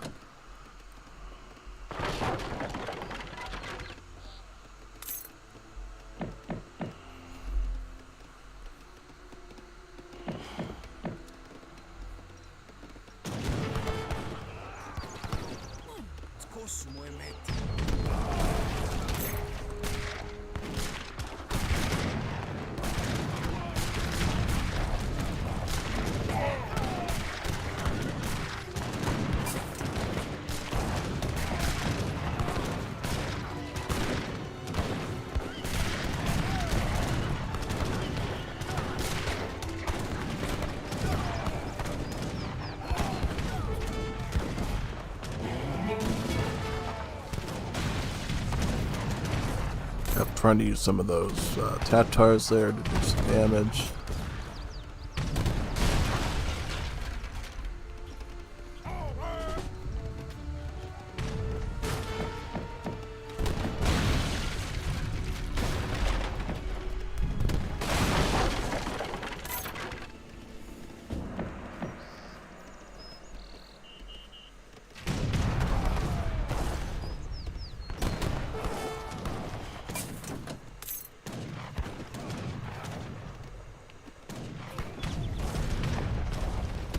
Good amass of elite troops by Aaliyah there. You got Strads, you got Bosniaks, you got Blackbriars, armored pistols. Really a good army and mix of stuff you don't want to deal with there. Sort of the power of doing Aaliyah's company build there for sure.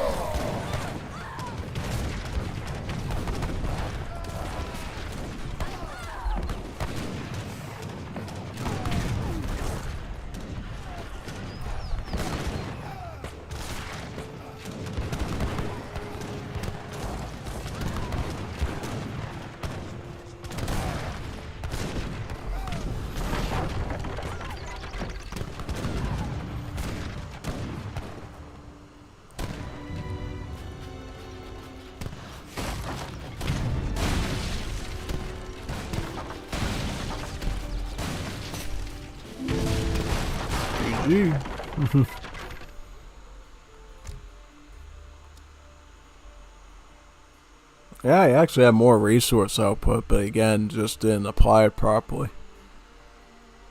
Got a big army of nothingness and only did about 32 kills, while as Aaliyah, you know, built a more crafted army of elite troops and got this many kills out of it. Just to show you, you know, it's not always about numbers, you know what I mean?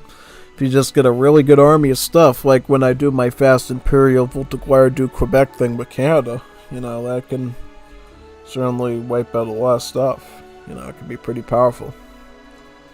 Absolutely.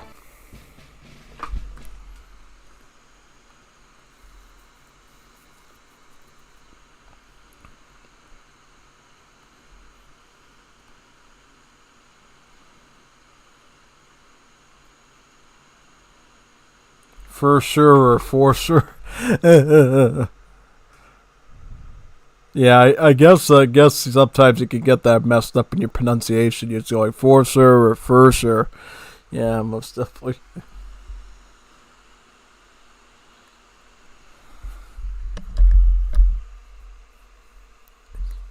He has overtaken in score. You should do Canada point of view video.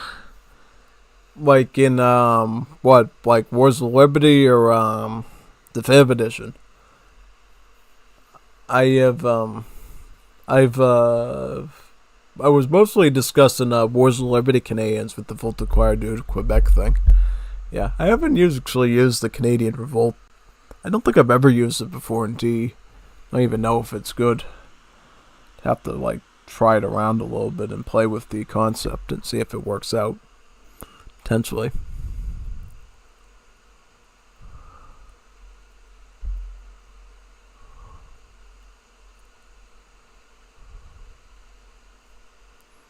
Let me see.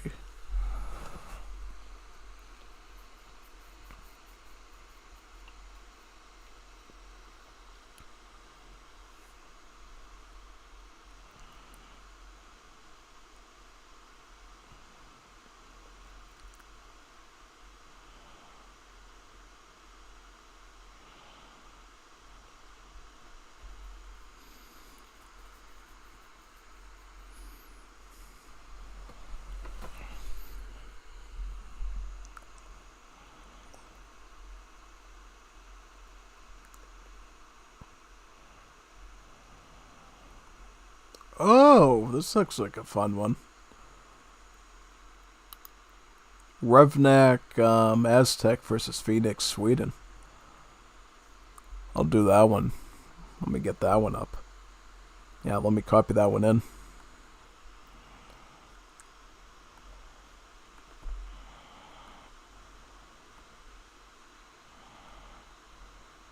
Yep, I'll boot that one in right now.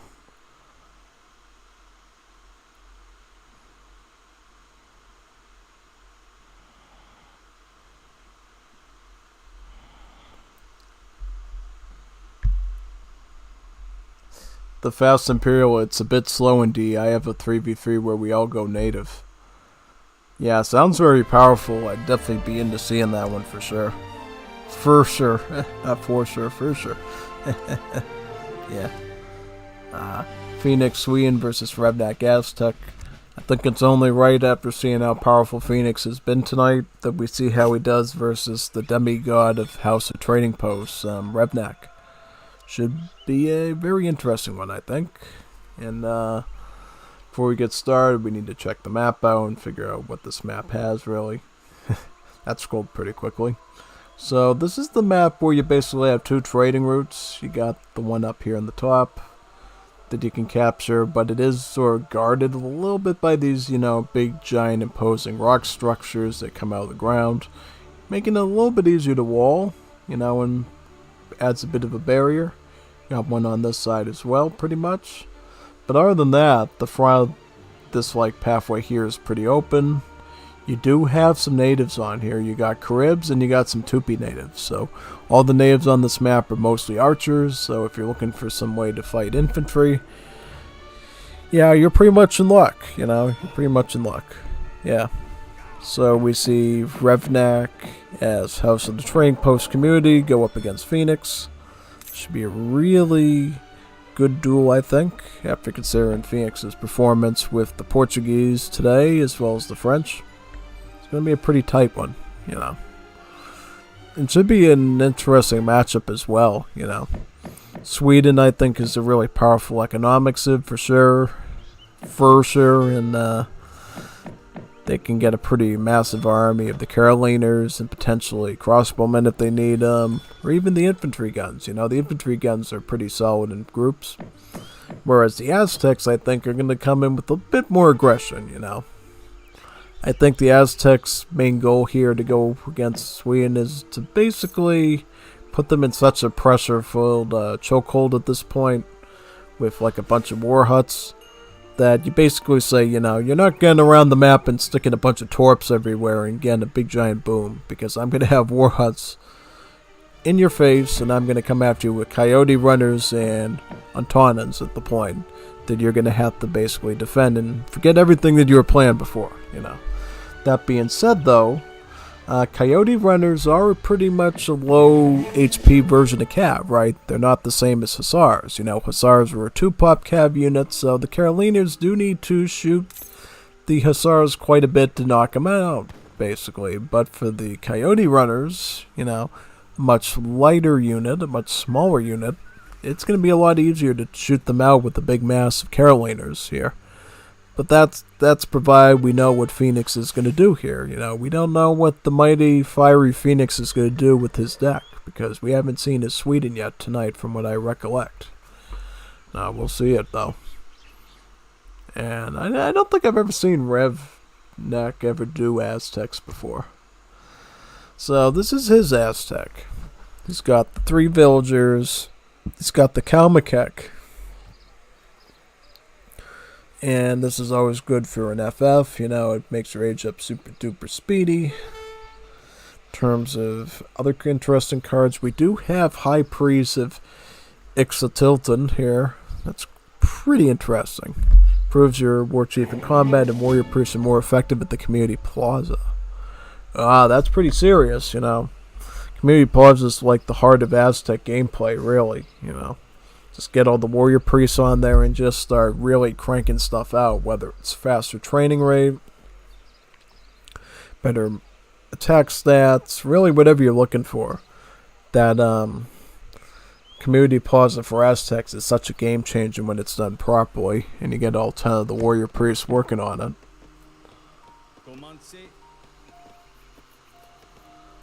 Yep, basically going with Messenger here for a quick age up.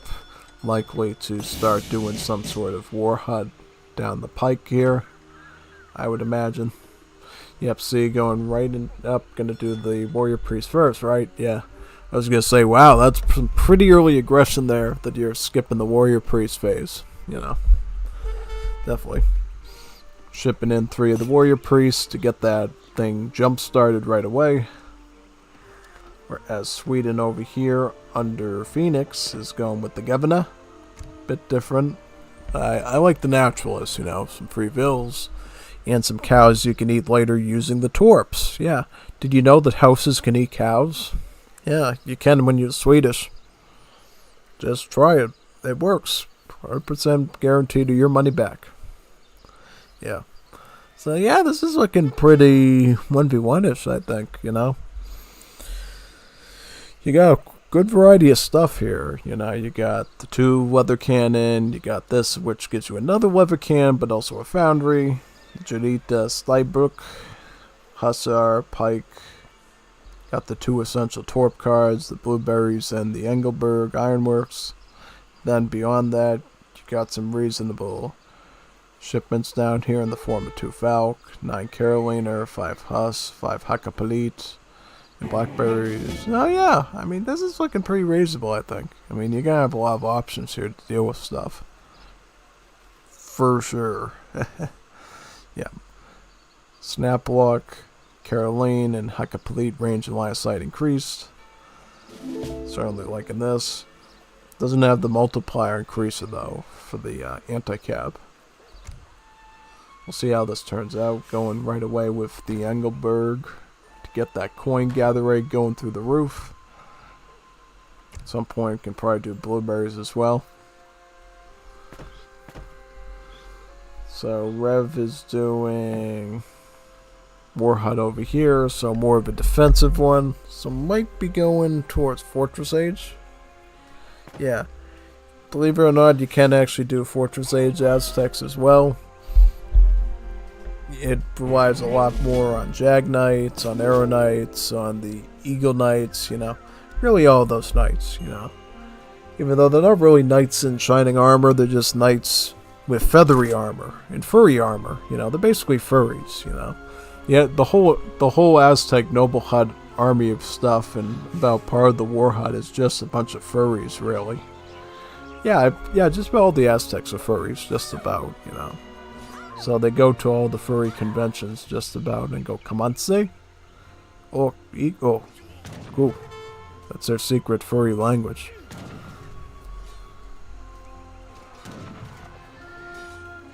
Yep, going after the Hussars with the warrior priest because they actually are some decent fighters, you know. But he's going to have to make sure he tries to save as many of the warrior priests as possible once they get to low HP, you know. Every warrior priest you lose in this situation pushes you back quite a bit. You know, it stagnates you. Fortunately, all 10 are safe, and thus putting their full weight into the community plaza. It's going to start training some coyote runners now, it looks like. Nice raiding tool. Could catch some of the villages off guard if possible, including ones moving out onto the map that could be trying to make some torps somewhere. Wow, that blur went forward. Yep, see, we see the Coyote Runners starting to do a bit of a melee here because they're all focusing on the War Chief. You know, they're not focusing on the Coyote Runners, and they're running right at them because they're runners, and that's what they do. They run. They're not Coyote Walkers or Coyote Skippers, skipping through the tulips. No, they're runners. It's going to take advantage of that full Warrior Priest Community Plaza to start pumping out some villages very quickly through the fertility dance.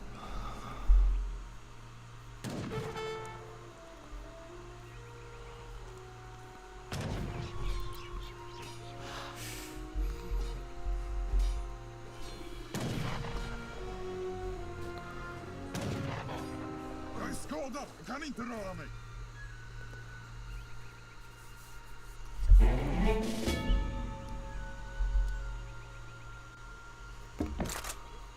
Always gonna go for the High Priest of Ixtilta now, just to get those Warrior Priests with some additional weight on the Community Plaza.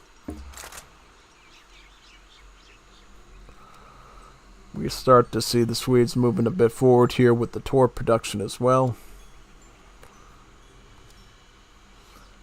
Oh, gonna get Kalmakek to make it quicker. Very tactful, you know. Soon as Revnek start getting some of those powerful Fortress 8 shipments of the Aztecs, could start doing some hardcore damage here. You know, got the 9 Jags, got the 13 Antonin shipment, got some of the support cards here, like the one for the Antonins and the one for the Coyotes, Runners, like Totek. Yeah, I think at that point, Aztecs are just going to really start pushing forward very strongly here, for sure. Furry, sure. Sure furry, because Aztecs are furries. They wear furry costumes, you know, coyote costumes, eagle costumes, jaguar costumes, puma costumes. Like, Aztecs are the biggest furries that ever went to the furry convention.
Getting totally masked up there by that big army of SARS, though. That was a good steal for Phoenix, you know. The Flying Phoenix.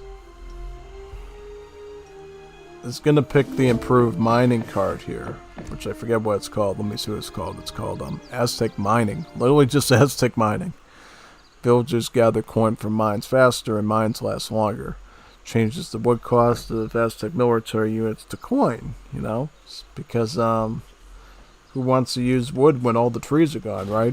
You know, at least with coin, you can just build some estates, as they call them, and just get a good army of Antonins that cost coin, as well as the Coyote Rose.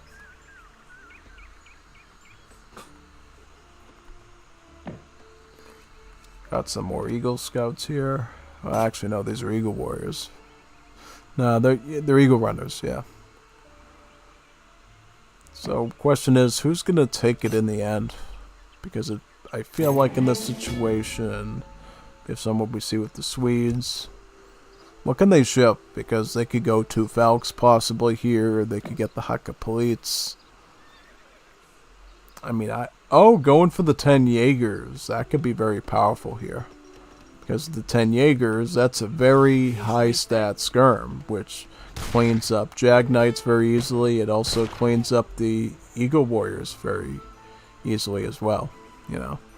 Really nothing right now that the Aztecs are running would really be able to deal with 10 mercenary skirms at this point. It'd basically be a total cleanup. Pretty much in that whole entire situation. Veteran Caroliners as well, so that basically sprays down any possibility of the Coyote Runners being a problem. And of course with the Antonin Slinger, you're going to take this measly 80 HP Slinger and say that Jaeger is going to get destroyed by that? I don't think so. You know, I mean, look at these Jaegers. Full Imperial Skirmisher stats, plus 40% Pierce Armor, so even more tankier than your average Skirmisher as well. So quite good, actually. Quite good. Very good indeed.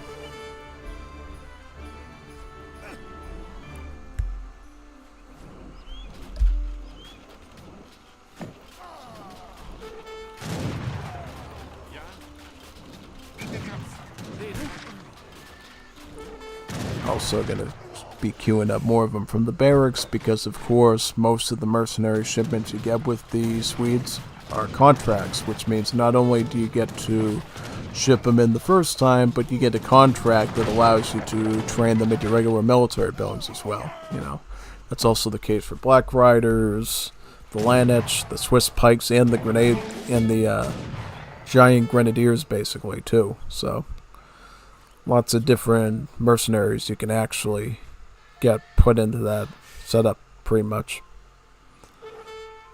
Here comes the two Falcons at this point. I think now Aztecs are really in trouble here.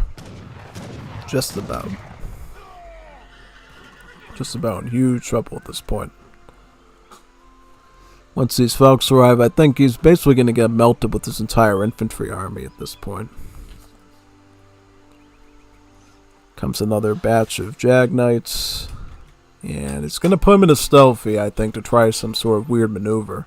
Might be able to take out the cannons with that if he's very careful, but I don't think the Jaegers are going to get dealt with at this point. Might save you a little bit of time, but it's probably going to... Well, we'll see. So here's the Falcons right here, and he's no longer in the stealth, right? So the cannons are going to get a clean shot. Yeah, a nice clean shot here. Going right for the cannons with the Jag Knight over there. This one I think can be wiped out by the Eagles. Nope, even that can't survive. Wow. So this is going to be a huge problem here. Yeah, GG. A traumatic day for the entire House of Trade Post community. Got taken down by the Blazing Phoenix. Quite interesting the way that one turned out for sure. Furry sure. Furry Aztec sure. Aztec Furry sure convention. In terms of resources, it looks like yeah, definitely the Swedes did really well here with the Torp economy. You know, that's exactly the point I'm making about Swedes, you know. Once they get those Torps on the ground, they really don't have to do too much else, you know. They basically got their run of the mill the entire game, and it's game over basically, you know. Game over for their opponents, and there's not much they can do, really. Really not. Then in terms of military, it's like, yeah, I mean, yeah, of course when you're running two Falcons, you're going to get more kills at that point, right? That's kind of an obvious one. But good try by the Aztecs, though, you know. Sometimes their wacky roster can do pretty good, sometimes not very good, you know. Pretty much. Really depends.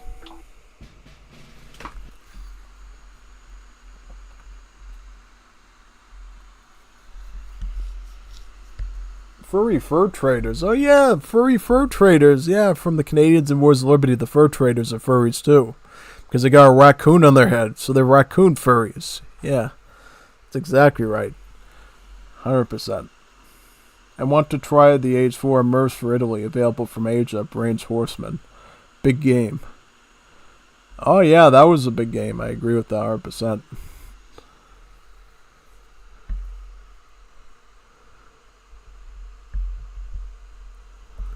Phoenix has discovered sweet potatoes for 40 food. Ooh, wow. Free half-pound burger with the Torps and cow. Exactly. It's fast food. It's fast food faster than you can handle it, basically. yeah, without all the griefs too. So I mean, that's definitely something to look forward to for sure. Furry, sir. Furry fur trapper, sir. And do we have another? Yeah, we got another Revnak here. Let's see what the other Revnak looks like. Because I know people like Revnak games. Furry, Aztec, Canadian raccoon, sir. So is this one we already did? Because it looks like we already had another recording called Revnak. I'll tell right away if this is Revnak or not from a game we've already done. So I mean, I'll discern that one pretty quickly. Let's see what it is though.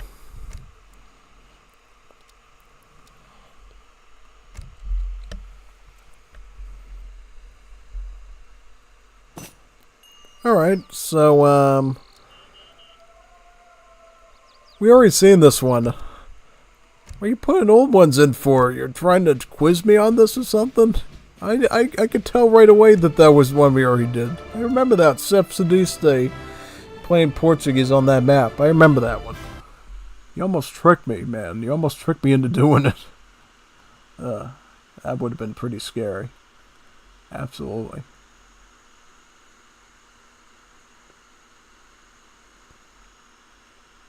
What's this one? 2v2 20-minute treaty. I like treaty games. Let's do that. I like treaty. I like treaty games.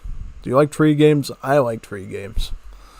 You know, it's a mode not everybody does, but I have done a lot of treaty games over the years, and let me tell you, it definitely changes the way you play AoE 3. You know, it makes you think a lot more about walling, about setting up a defense, and then you just sit there for maybe 4 or 5 hours just battering each other in a single game. I have been in treaty games that have been as long as 4 to 5 hours before, I think. Mainly due to the lag, but that's a whole nother thing. Yeah, it's a great experience all around, I would say. Furry raccoon, sir.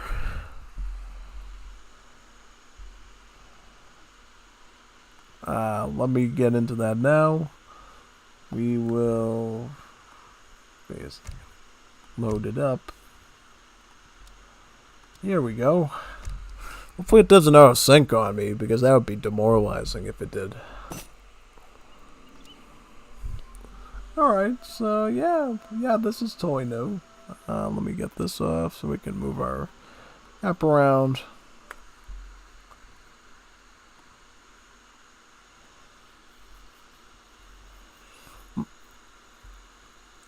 We'll watch this last one, my bad mistake. Ports with 200% wall HP and ally wall HP.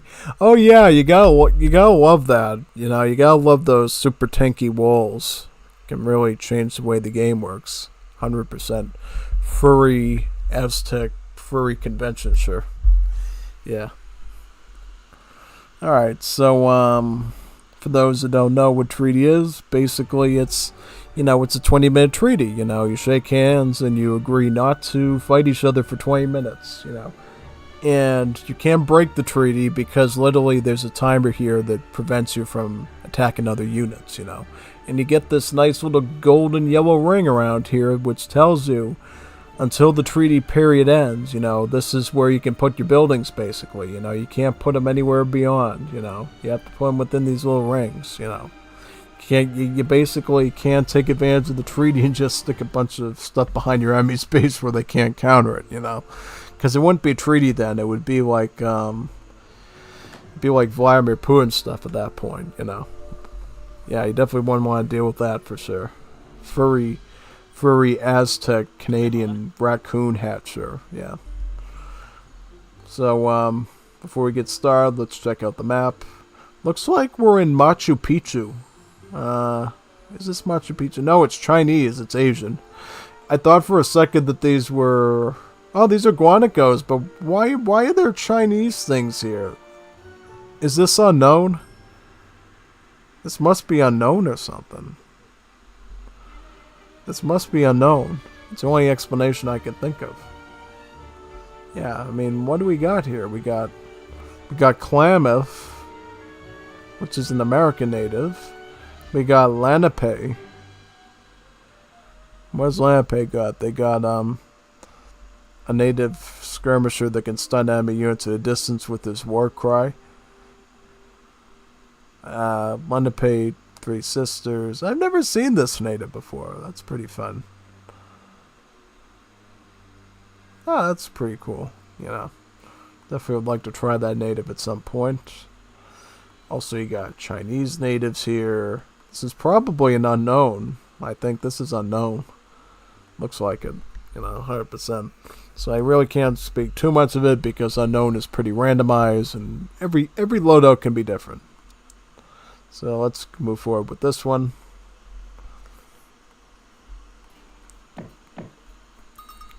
Alright, so one of the teams is going to be Chinese and Russians, and the other one's going to be Ottomans and Dutch. Sort of the thing you get to do for the waiting period in Treaty is basically talk about the civs, talk about the decks, and how that's going to turn out once those magical minutes are whittled away. How is it going to turn out, pretty much? Yeah, exactly. So, I think in this case, pretty much, China and Russia are going to rely a lot on massing units, Russia in particular can instantly train their infantry. They can get a pretty big mass of them at best because, yeah, they can get a pretty big mass of infantry. That's basically all you need to know about Russia, Unstoppable Streletsy after unstoppable Streletsy after an unstoppable Streletsy. Yeah. And then some recruits and Portuguese as the salt and pepper on top of it. Yeah. As for China, their banner army system basically encourages them to swarm lots and lots of units at you. Whether that's stuff out of the War Academy or that's stuff out of their mound castle, whether it's literally, a bunch of little mini hand mortars and flamethrowers, and, China is all about numbers, just like Russia is. That's really what they master at, In the case of China, they got a bigger variety of stuff they can mass at you, whereas Russia, it's mostly just instant train stuff that's their asset, basically. As for the opponents here, you got the Ottomans, who are pretty much a very elite civ, I would say, They got some pretty strong late game options, like the Abbas, the Janissary, Safahi. They can get the bombards out of the factories, which Leah is going to do, because Leah loves heavy artillery that's trained from factories. That's like his life's mission at that point. And then the Dutch, the Dutch, they can play with their standard units like their skirms, riders, or because they get so much eco from the banks, they can actually go with the mercenaries. They can get the they can go more down the mercenary path, especially with their Dutch States Army card, which basically allows you to train mercenaries faster, allows them to move faster, but it does make the rest of your military need to cost more when you train it, basically.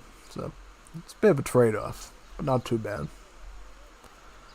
Vertrag. What's a Vertrag? Is that like a Dutch thing, a Vertrag? Alright, so this is his treaty deck. So he's got Royal Decrees, Tulip Speculation, the 2 bank cards, 3 merchants, probably just to jumpstart his eco. He's got all the farming upgrades. He's got food silos, sustainable ag, refridge, got all the coin upgrades, got all the training upgrades, got all the combat upgrades. He has advanced arsenal.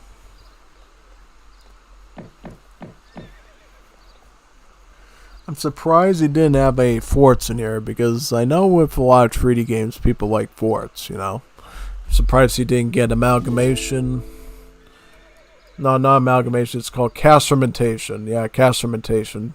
The way to basically allows your explorer to build additional forts. And then blue guards, which so you can actually make some musketeers out of those forts, because you never know quite if somebody's eco's burning out, if they're going to need to switch to musketeers, And that's the only way Dutch can get musketeers, essentially through blue guards, which they trained at forts with only the relevant cards for that. Yeah, pretty much. Pretty much the case. And what other civs do we need to look at? I would like to look at Ottomans and see what they're doing. They're going for Royal Decree as well. They got really all the training upgrades, all the stat upgrades. In terms of eco, they got sustainable agriculture, food silos, eco theory, refridge, the two plantation upgrades. Yeah, basically what you expect for almonds. But they do have an infinite shipment of Jans. I don't know about that. I would much rather have the one for the either the Tatar, no, not Tatars. The Quizzlebash, yeah, the Quizzlebash. Yeah, I'd rather either have the Quizzlebash or the Klept one in Age 2. Yeah. I call them Kleps because that's what they are. They're Kleps and they become Ebb Zones, so yeah. Deal with it, cope with it, take the copium. I call them Kleps because that's what they're in Wars of Liberty. Yeah. Of course you got this card here to allow your Janissaries to construct things on the front lines and your AZAPs. Apparently 2. Wow, AZAPs 2. Yeah. Even better. Even better. Whereas China is going with eco cards, military cards. Got the some of the training cards too. I mean, you got the acupuncture, banner school, and the team engineering school there. 2 infinite flying crows. That's always good, especially if your Confucian Academy gets blown up somehow. You know, either by accident or by your enemies. Doesn't matter how.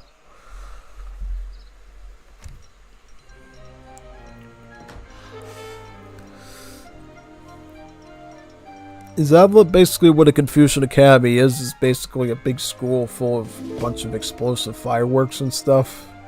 They teach you how to fling it using a little catapult structure made out of wood. Yeah, pretty strange.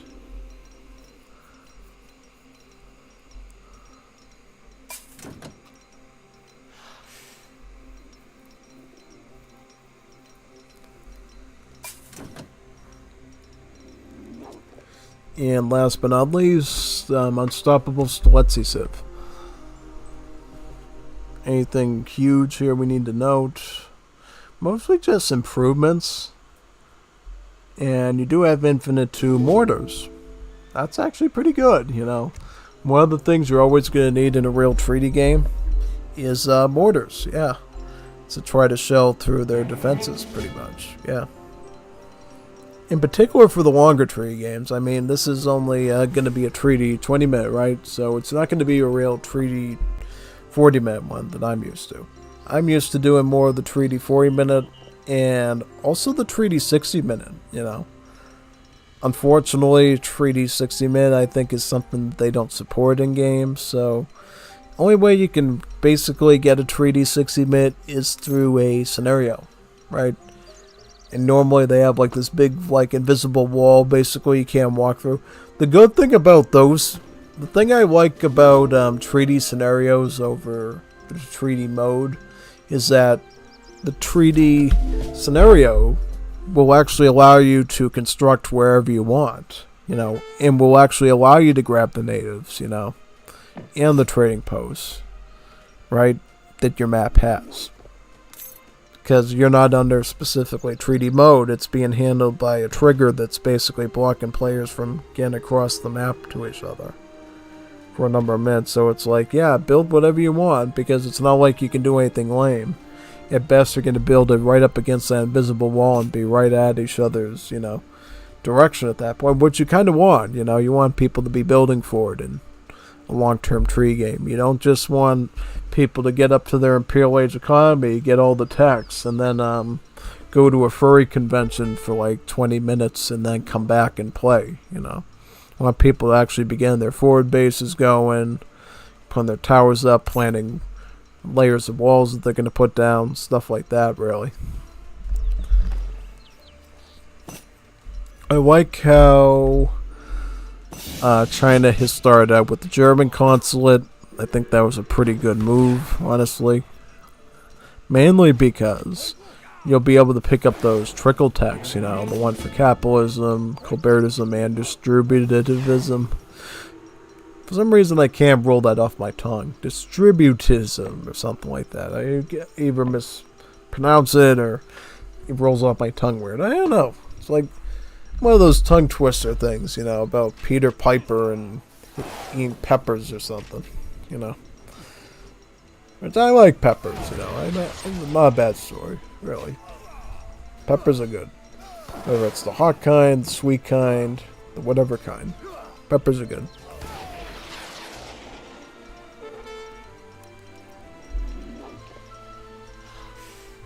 Looks like we're about the halfway mark of the treaty. So everybody's probably planning out, okay, what are we going to do when it's time to break out and start attacking?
The only thing you can really kill during the treaty mode is basically the Treasure Guardians, of course, because the Treasure Guardians are not civilized nations, You can only have a treaty with a actual adversary, right?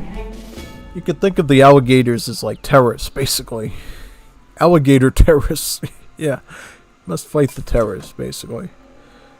Yeah, and they're terrorists because they terrorize people, People trying to enjoy their vacation at Disney World Orlando, and then some gator climbs over the fence and eats your kid, They're terrorists. Trying to scare you from going to Disney World. That's about it. And that really happened. That actually was a pretty disturbing story. I think they really sued Disney World for that in Florida. They basically didn't put the fencing high enough and the gator got over it and ate the kid, basically. Yeah, it was pretty scary, and that was during their whole phase of going political and stuff, too, and, really not good things for keeping a company afloat, for sure. Furry, sure. And that includes getting into furries and stuff, too, so, yeah. Definitely don't want to get into that unless you know what you're doing. It's not everybody's cup of tea. Sticking the blockhouses right up against the yellow line, I like it, so that way you can get the strongest push towards your enemy. Yeah, how far away is that from the Dutch town center? It's pretty close. I mean, I like the fact that he's doing that then, because it seems like instead of going with the more walled, turtleish approach with the little time you got, it's basically, alright, get a blockhouse here so you can at least throw a bunch of stuff together and slapstick it at your opponent, really. Seems like that's going to sort of be the tactic there being used.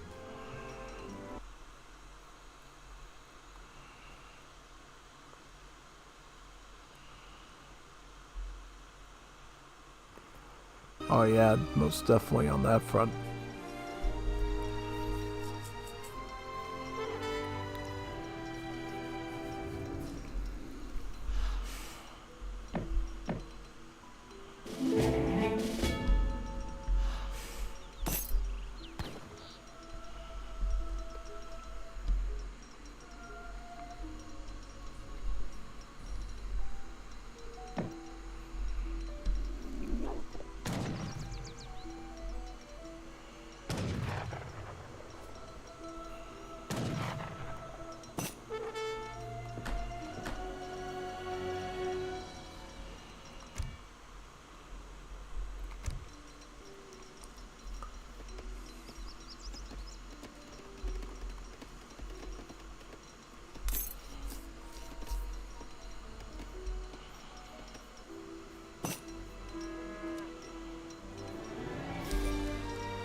Forever treaty, because the treaty never ended.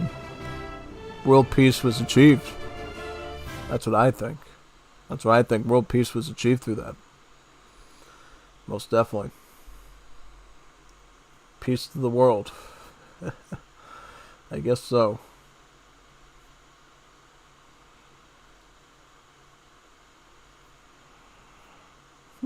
So, if that's the case, we should probably do some other games, you know? This feels right to me. I see a HVNI Portugal versus Malta. I would definitely want to see what that one looks like. Let me pull that one in right now. Nope, wrong save game, this one.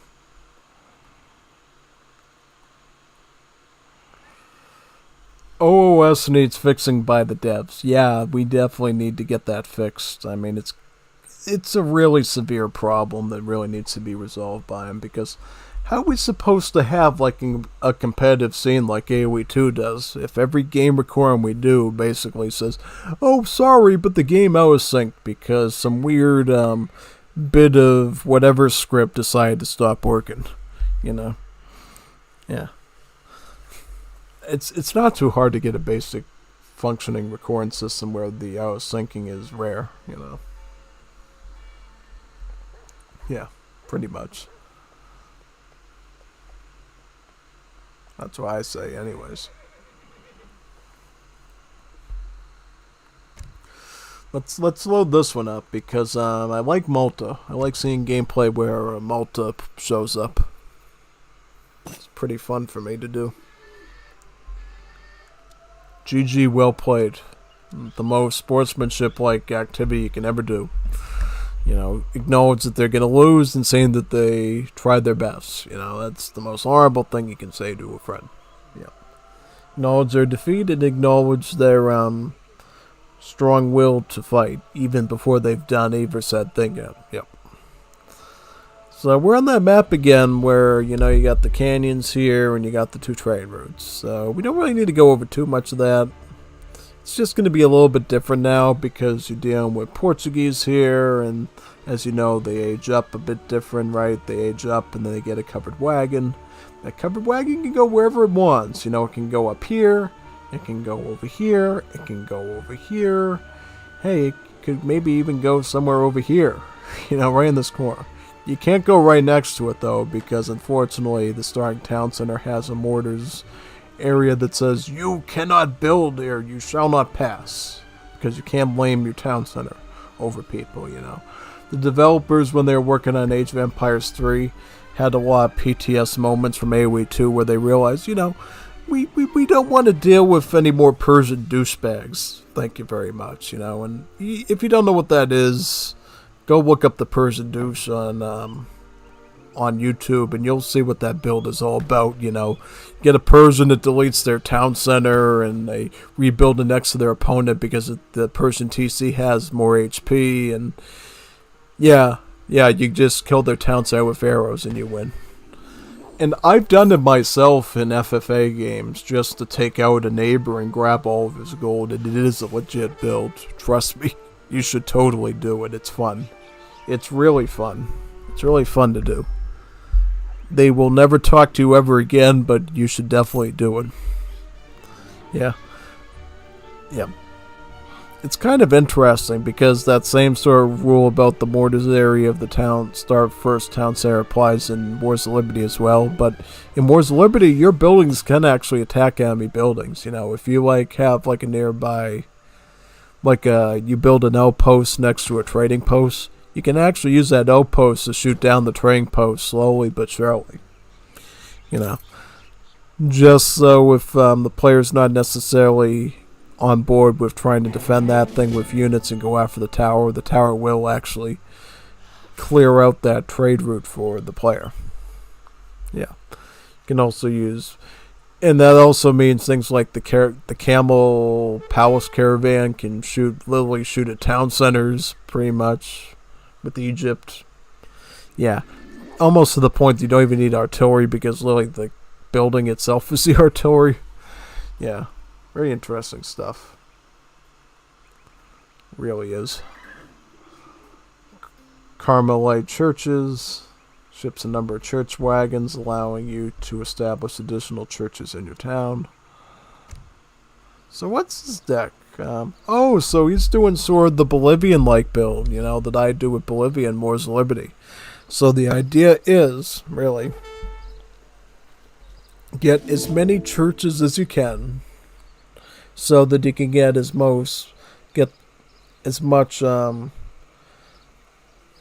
XP trickle as possible. Because if you didn't know, churches in both Wars of Liberty and in Definitive Edition will trickle experience points.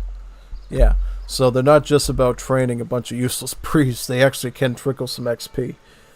Yeah, and I guess in D they can research some central texts as well. That in Wars of Liberty they all move to the capital, basically. Yeah, just some scientific stuff and historical stuff to learn.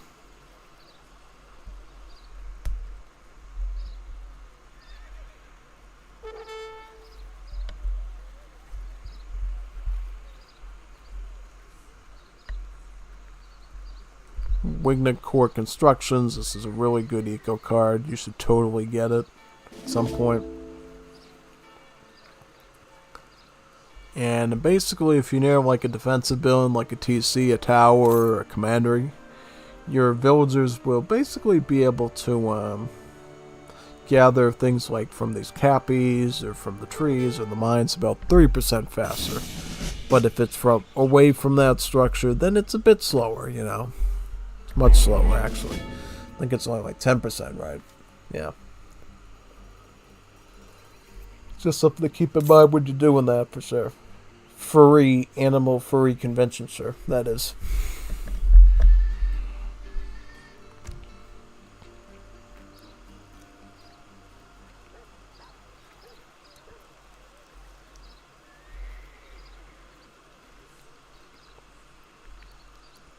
What else do we see here that's pretty game-changing?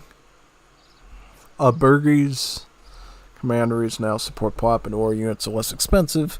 How many tongues do you have, though? Like, do you have the Portuguese tongue here?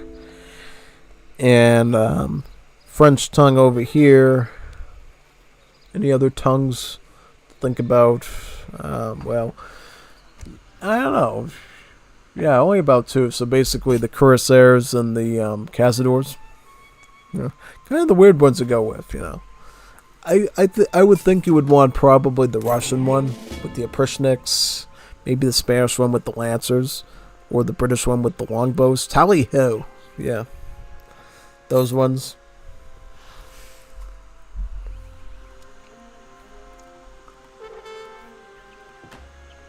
Yep, so, oh wow, look at this bold TC placement by HVNI. I already saw it preparing some sort of aggro here to go on the attack mode. Rawr, like that. Yeah. Exactly. So I think what's going to come down to here is how well the Maltese can turtle against the Portuguese, Because Portuguese are also a pretty turtley civ, but they can go expansionists as well, Like this, they can take over hunts across the map if they want to, just by bringing their trusty old covered wagon over there and plopping down a TC with it. It's kind of the greatness of Portugal, You got that turtleish side, and you can also go expansionist too. Because you can do a lot with the covered wagon that basically allows you to send an endless stream of hills all across the map, basically. More than you would normally send it to. Because, imagine if you didn't have this town center here. Would you really take, let's say, this many villies and say, you know what, go hunt some food over here.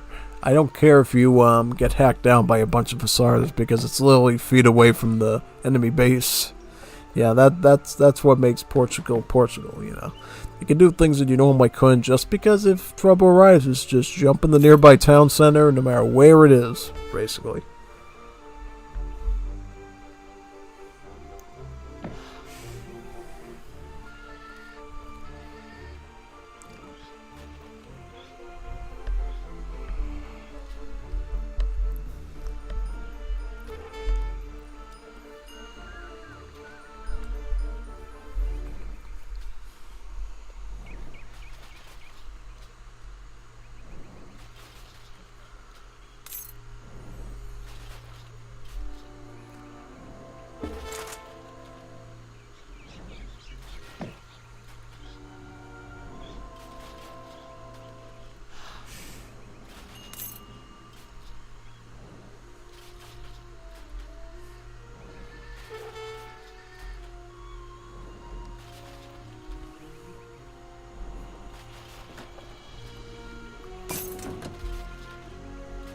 Portugal going for the classic FF.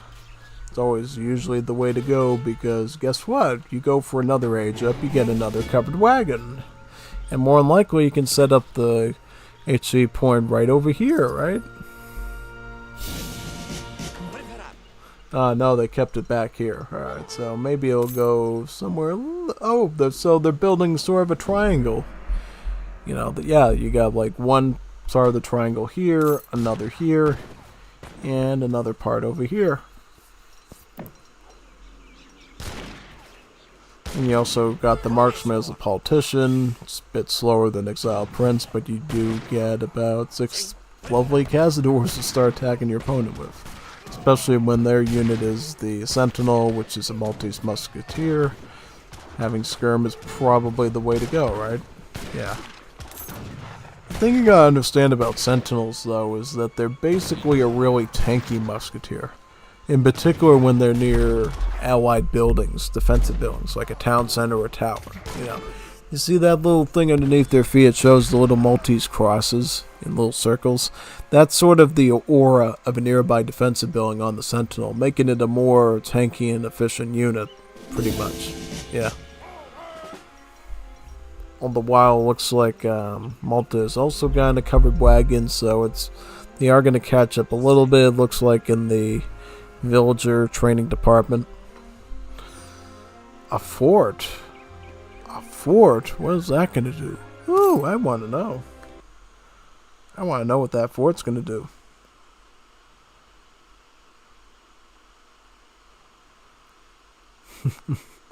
Man, you keep going. It's almost 8 hours. You almost finish a work shift. Yep, I could keep going longer. Trust me. I love doing these streams. Lots and lots of Casa games.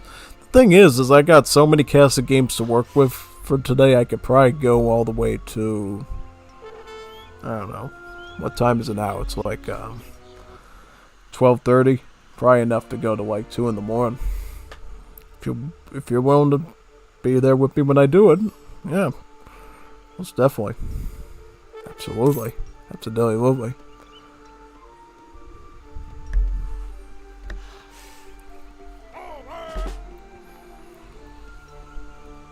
But yeah, I want definitely some stuff I want to do tonight before I head off to the sack.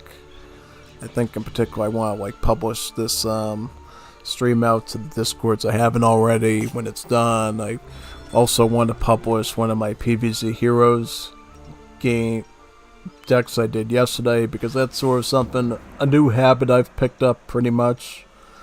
Basically, you know, there's people when I do like AoE3 and AOM live streams are like, do more PvZ Heroes content please, and you know, because I normally used to take a hiatus from releasing other content when I do a stream, so I make an exception now for PvZ Heroes, so I'll always publish a PvZ Heroes deck after I finish stream, so I can still benefit the PvZ Heroes demographic on the channel alongside that of the AoE community. Yeah, pretty much. Yeah, here comes the Portuguese tongue.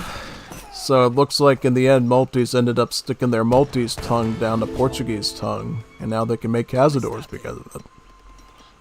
Those feisty Maltese, man, they know how to get around, I guess.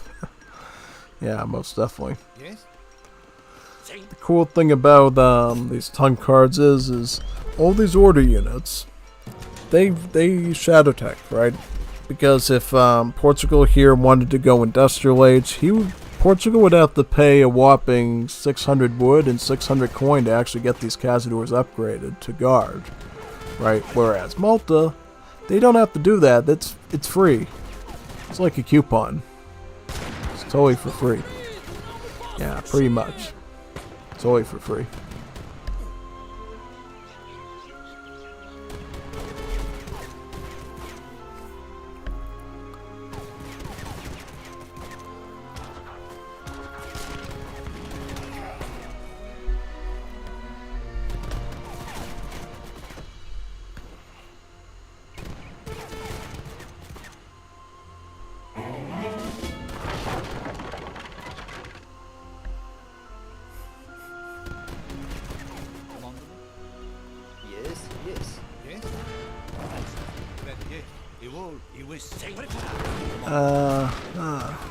Yeah, go for that one down there.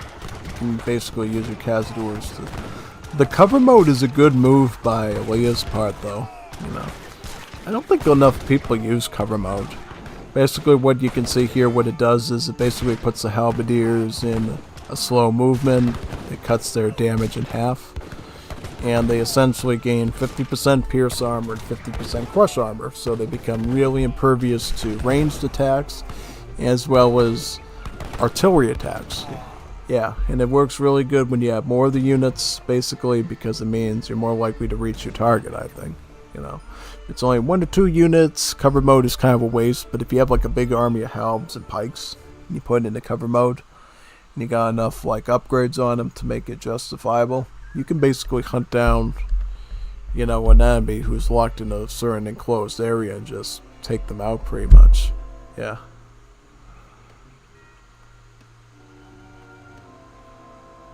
So where's Malta?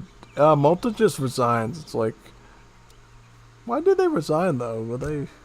I think they realized at that point they were getting outclassed because of the armored pistoliers.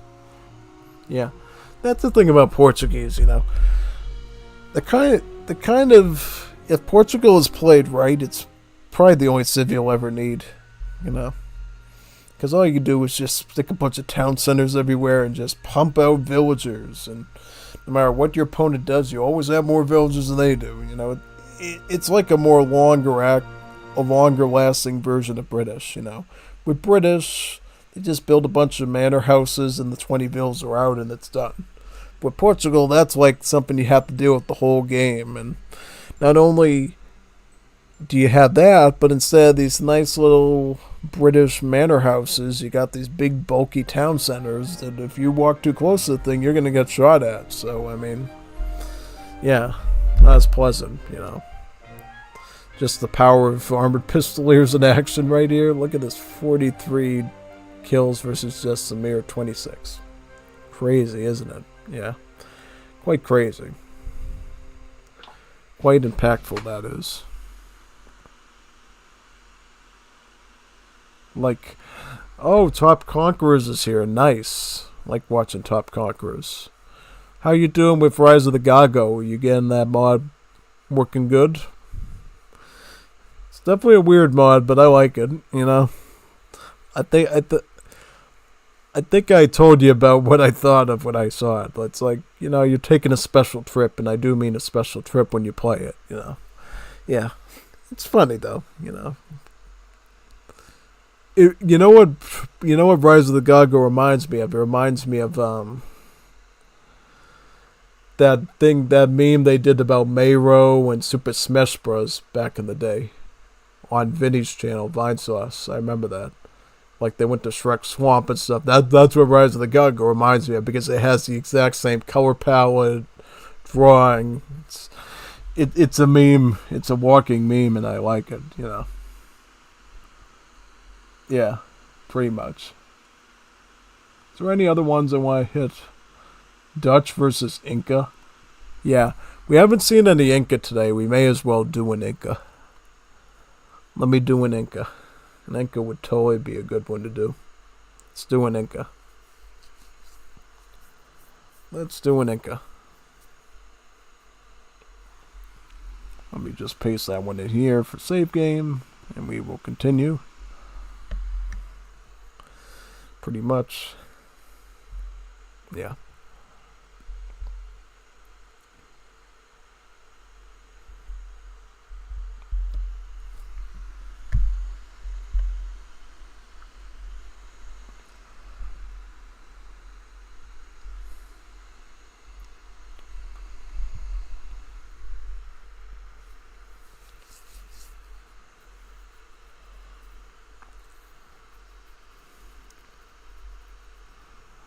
Alright, let's do this one now.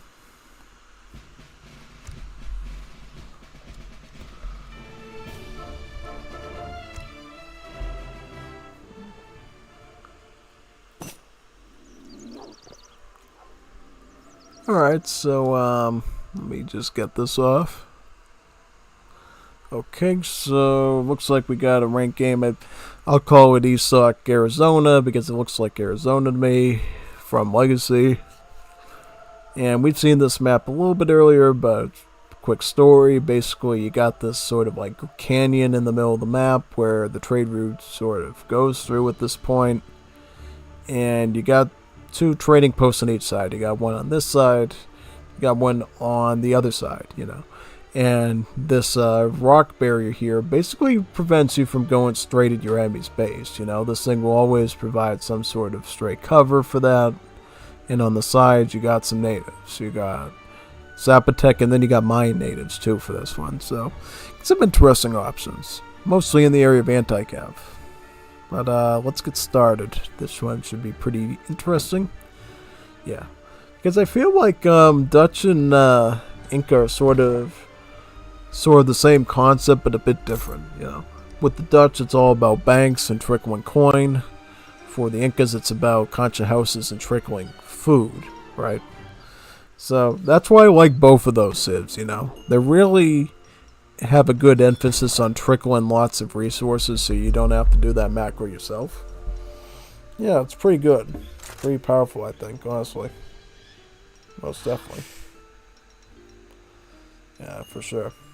Furry, animal, raccoon, furry convention, sure. Yep. Definitely. Yeah, every time I say for sure, I gotta like have a creative catch to it, because if you say it too much, that's something I learned when I studied public speaking and stuff as a college student. What they said is try to avoid things like and okay, and you know, there's certain like mannerisms in a voice that you can say again and again, and if you keep saying them again and again, you turn people off because they want somebody that sounds educated, sophisticated, and has, you know, some intellect to change up their language, you know. If you say the same sort of mannerisms again in public and you're trying to win over people to a certain side or to see something or learn something, you know, you gotta make it interesting, you know, and put some pizzazz on it. Otherwise it gets stale really quickly, like, you know, stale bread. You know, nobody likes stale bread because you can't bite into it. It's not the bread that you're used to remember, you know. You want it to be good bread. That's exactly what you have to do.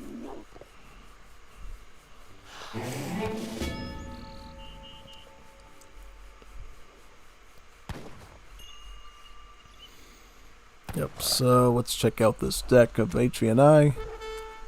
I imagine there's going to be mercenaries in here. Yes, there's Bosniaks. You also have the Belenda Hitam. Sends some Akanakobias and allows you to train them in native embassies. So yeah, this is, I think, one of the newer cards for the Dutch. You know, the Akan natives are certainly pretty cool. You know, I like that.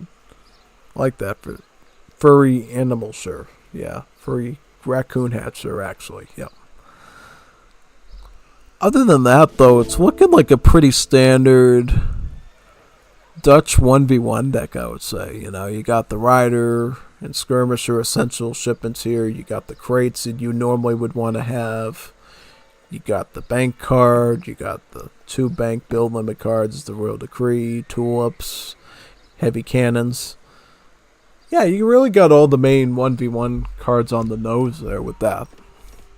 As for Inca, Inca got some interesting stuff. So we see some of the more mainline shipments we would always want, like the Chachapoya support for the Huaracas, which is going to be one of your more mainstream units you're going to want mid to late game. You got Therese farming because it's just a good farming card in general. You do have food silos, so a bit more emphasis on the food eco. You got Chimu Metallurgy.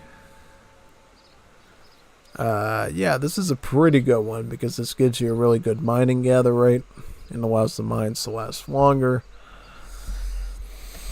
And you don't have Chicha Brewing, which I'm a little bit, I don't like that. You gotta have Chicha Brewing. You know, I think Chicha Brewing is really important because it really emphasizes the benefits of your concha houses and how well that food trickle can translate into lots of Chimu runners as well as potentially plume spearmen. Yeah. Especially, again, those early big buttons for the Plume Spearman, which can really help you with rushing, you know. That's something I saw, I think it was about like 2 or 3 weeks ago when we were watching those Inca versus China deathmatch games. The thing that really gave Inca a real good power spike at the start was those Royal Decrees. No, those big buttons, where you would send a big group of Plume Spearmen, and then you would go right for the enemy town center in their houses and just disrupt their entire thinking process, basically. And it was like really powerful. Yeah, just about. Yeah.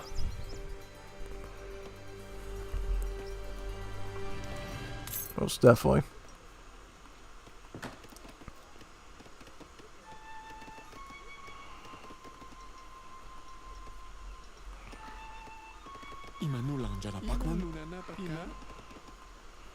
Imata Wananki.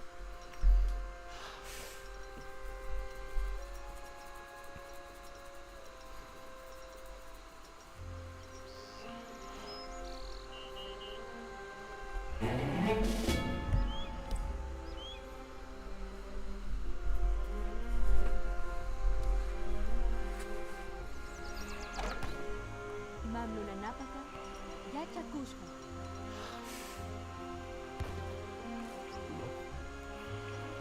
Alindaki. Starting out with the Chimu shipment to get some aggression in.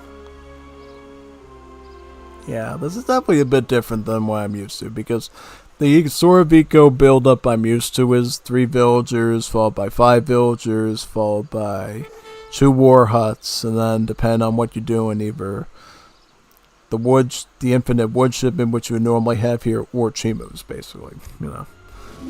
More of an economic one, but it looks like this Inca's going in more hyper aggro, you know. I mean, you could totally, I think you could play it out in the late game against Dutch, because you're the Incas and you're very economical, really.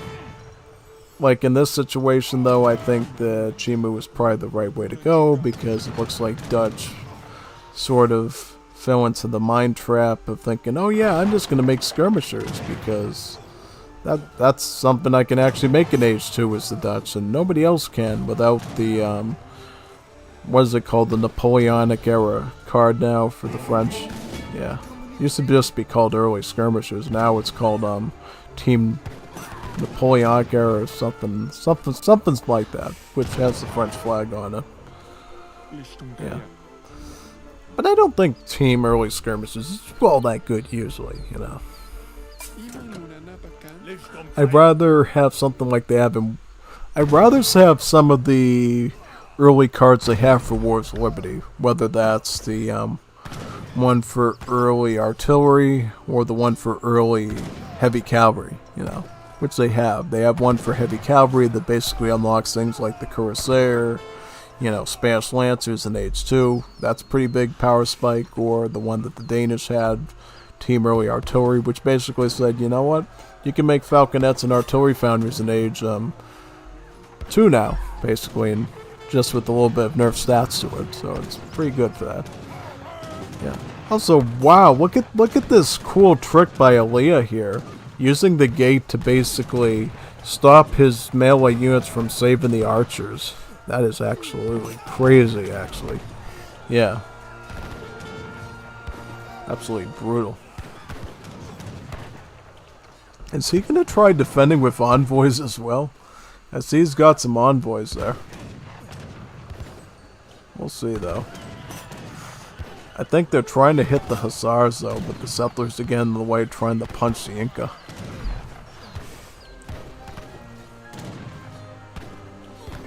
Yep, looks like it.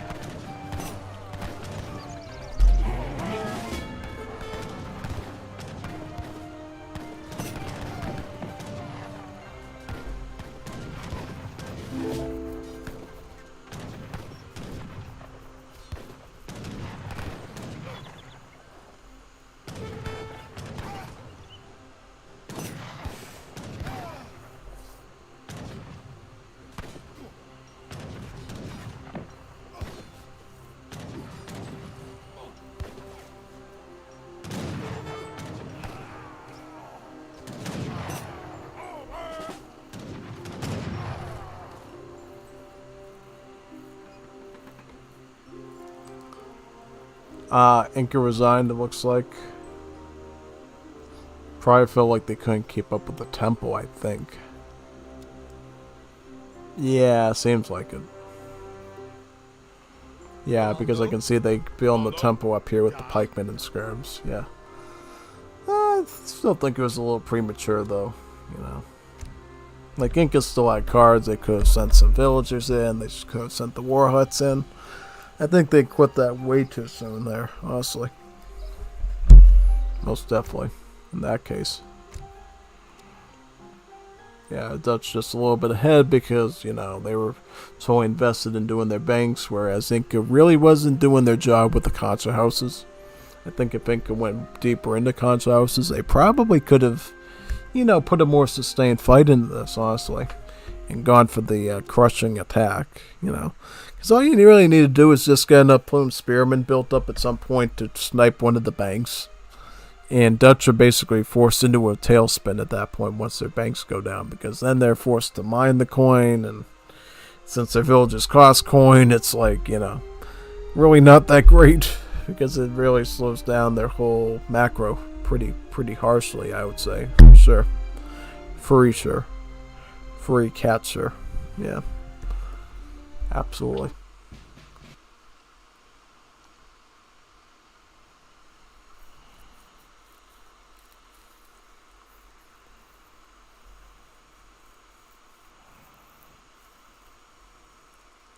Let me see. Is there any other ones we want to do here? Let me look.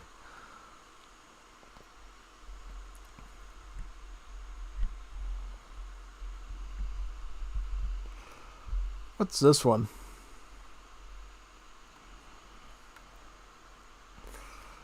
Four v 4 ranked. I think we'll cap it off with that one, maybe. Let me see. Let me copy that one in.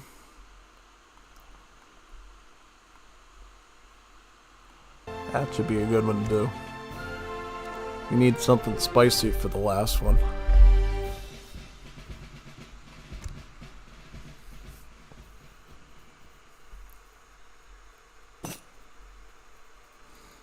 Alright, so it's not a 4v4 at all, it's actually a 3v3.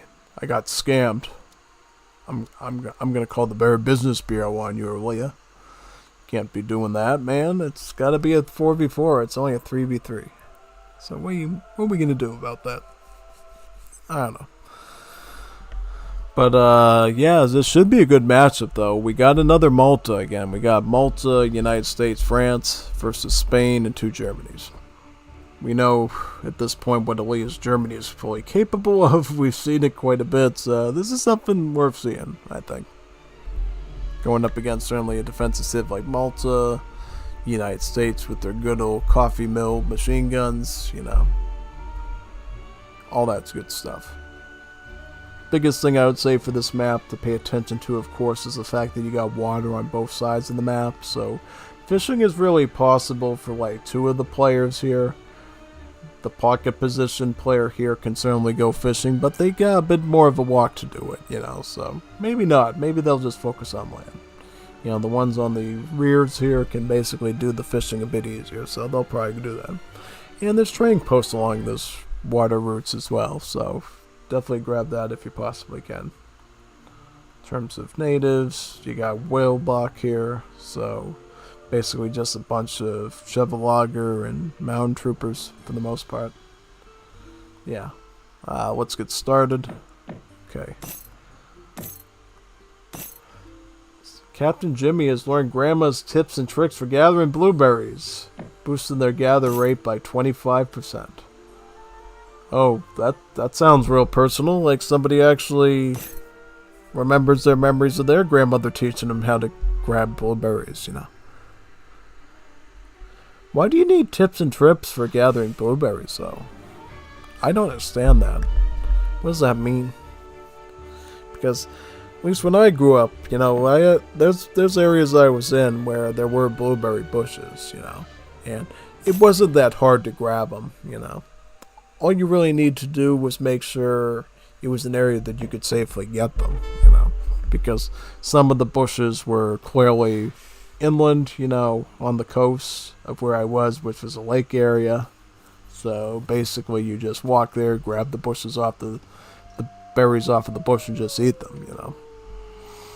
Or if it was somewhere on the water, basically, you'd have to make sure you either swim your way over there, or you have a boat to safely get you to those berries, right? Obviously, if you're, you know, swimming over there, you're just going to eat them. You know, you're not going to be saving them. But if you want to save them and basically make some sort of a baked good, like a muffin out of it, or even a pie, you'd probably want to go in some sort of a boating device to do that. And I don't think Grandma needs to teach you how to do that, really.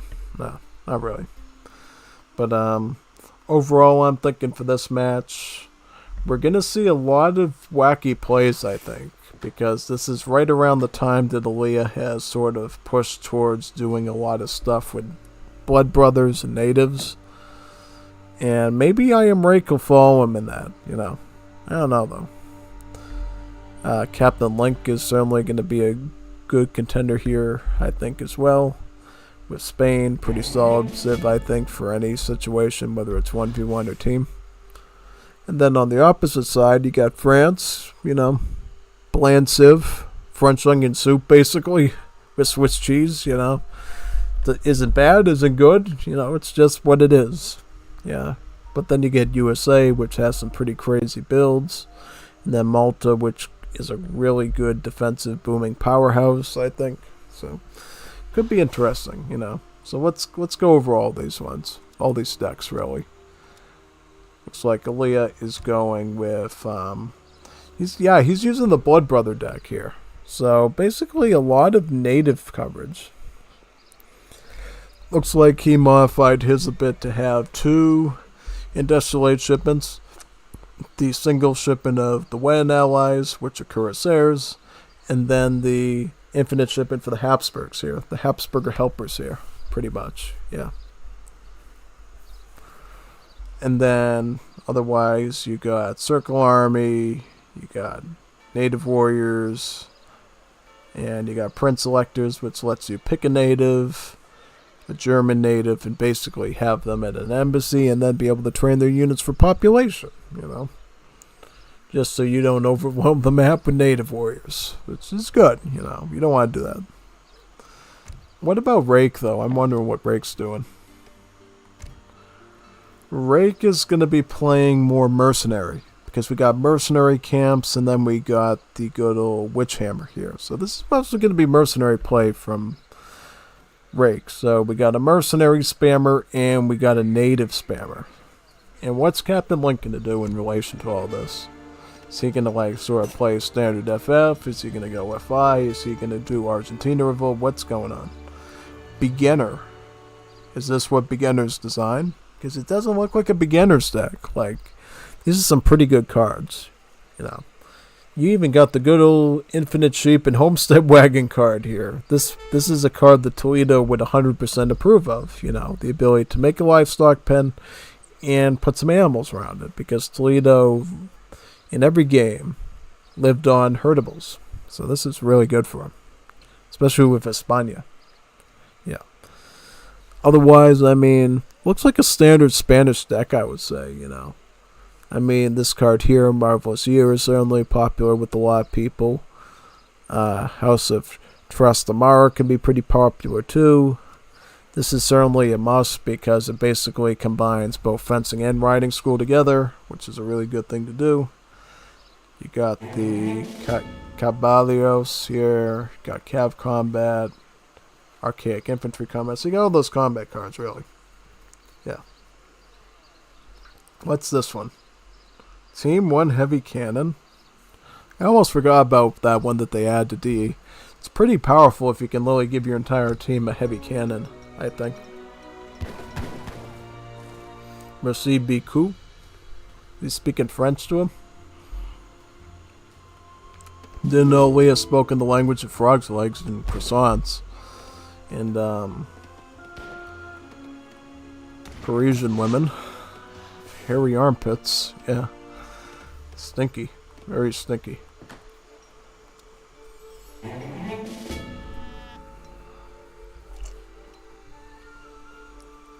So USA is actually going to be going with cowboy play, just like J.K. Shaman used to do. Yeah. Land. Yeah, you got Advanced Saloon, and then you got Sheriff here.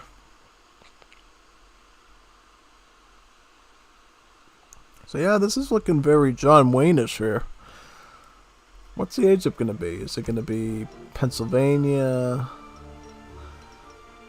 No, Delaware. Delaware. I thought it would have went Pennsylvania and gotten that coin trickle with the Pennsylvania. Yeah, I don't know.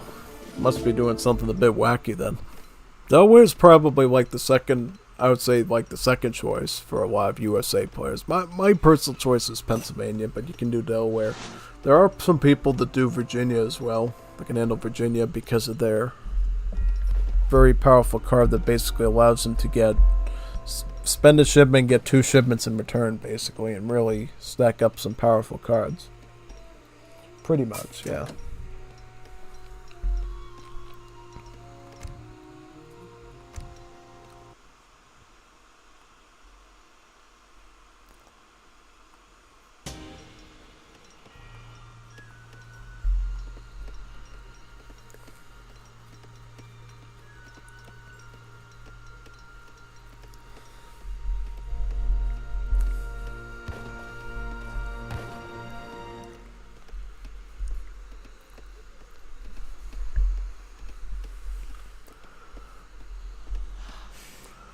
Merci beaucoup.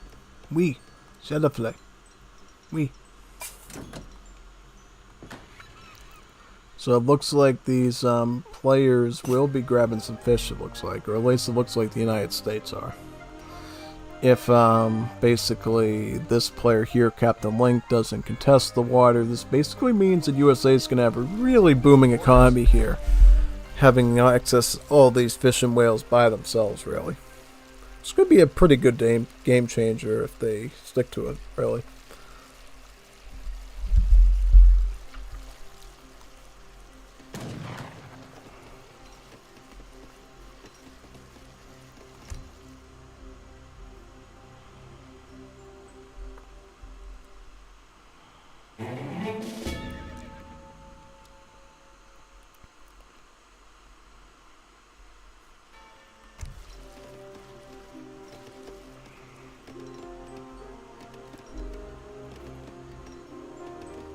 Looks like Leah and Captain Link have gone FF, as well as the France.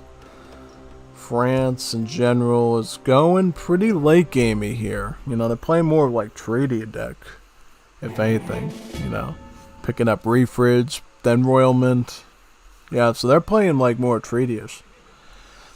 But the only sort of non-treaty-ish thing they got in there is one Fort Wagon, probably to help defend themselves and allow themselves to pick up all those cards, really.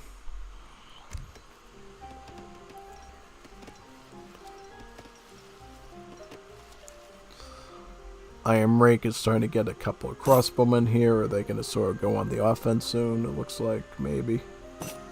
Well, we see Malta massing up some pikemen over here, so maybe it's in response to that.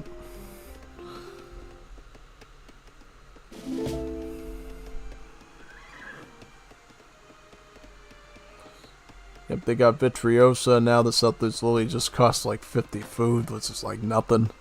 And the TC is only like 350 wood, which, you know, it's more expensive to get 2 barracks than it is to get a town center after you send that, which is pretty crazy, you know. Pretty crazy. And if you have any sort of like other cards, team cards, and native text, it basically makes your billings cheaper as well. Then you're sort of going into 2P town center cost territory, really. Because you remember those 2P town centers, they only cost like 180 wood. Yeah, like even the barracks was more expensive than a 2P town center. But those things were flimsy, you know. Built of all sorts of like jungle leaves and stuff. And they were pretty easily siegeable, you know.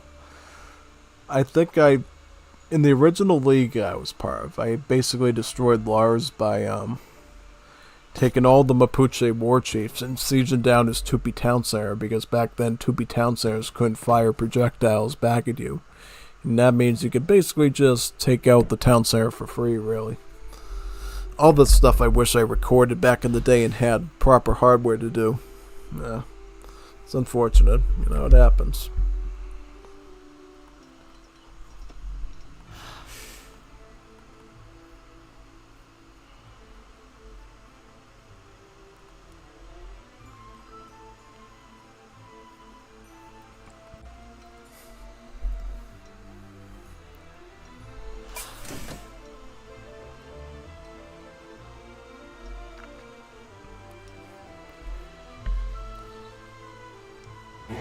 You're ready to attack in a minute?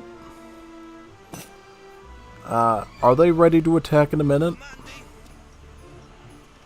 Yep, looks like Captain Link is just going Industrial Aids. And I guarantee you he's going to use the Team Heavy Cannon card and give it to everyone. At this point, Alea's just trying to cause ruckus, take down the trading posts. Yeah, France is just going to try to shoot those down with the Dragoons, it looks like. Since that's probably the safer way to do it, you know, because those can pull out once these crossbowmen come in. Really, yeah. I think they managed to let the TP stand a little bit longer, but they're probably going to lose that one. So they're going to have to kick rocks over saving that one. Going for the factory first, it looks like.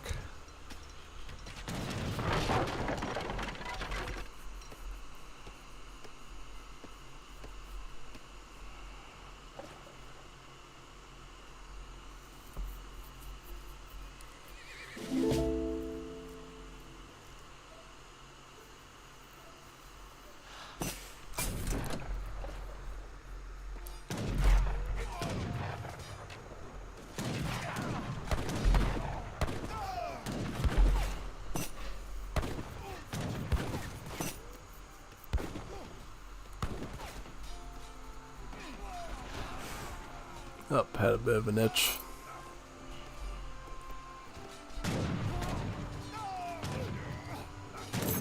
Look at these pikemen go to town, though. They're wiping some stuff out over there. Huh, interesting.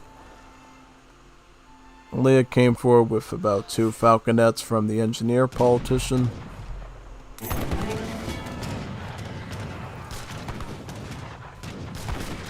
Picking up factory number 2 now. Alea said for them to fall back.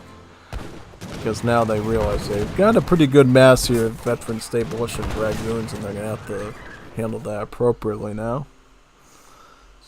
France being the only one in industrial, I wonder what they're doing. So they're basically going mercantilism. I imagine they're going to go heavy cannon culverin now. Yep. Heavy cannon culve. No, they're going to go for the factories, so they're going full eco. I don't know, man. I would go for the heavy cannons and culves, I think, because, you know, essentially, Alea's got Falks. You know, Captain Link has a card that will give everybody a heavy cannon at that point. But, you know, will basically lead to like 3 heavy cannons going on the field respectively, which is a pretty big deal, you know. If this was really a 4v4 like the recording said, then, you know, then you would literally get 4 heavy cannons for your whole team, and that's pretty big, you know. Quite big. Like to be in the rest of those German units for now. But they are building a town center here, and they are putting down... Oh, so they're putting down multiple town centers. And Alea has put this factory forward to start producing heavy cannons out of it. Which, let's see how far along Alea is on that trajectory. Yep, 1 heavy cannon is almost ready at this point. And I believe the Captain Link is almost ready to send the team heavy cannon card out pretty soon. Should be.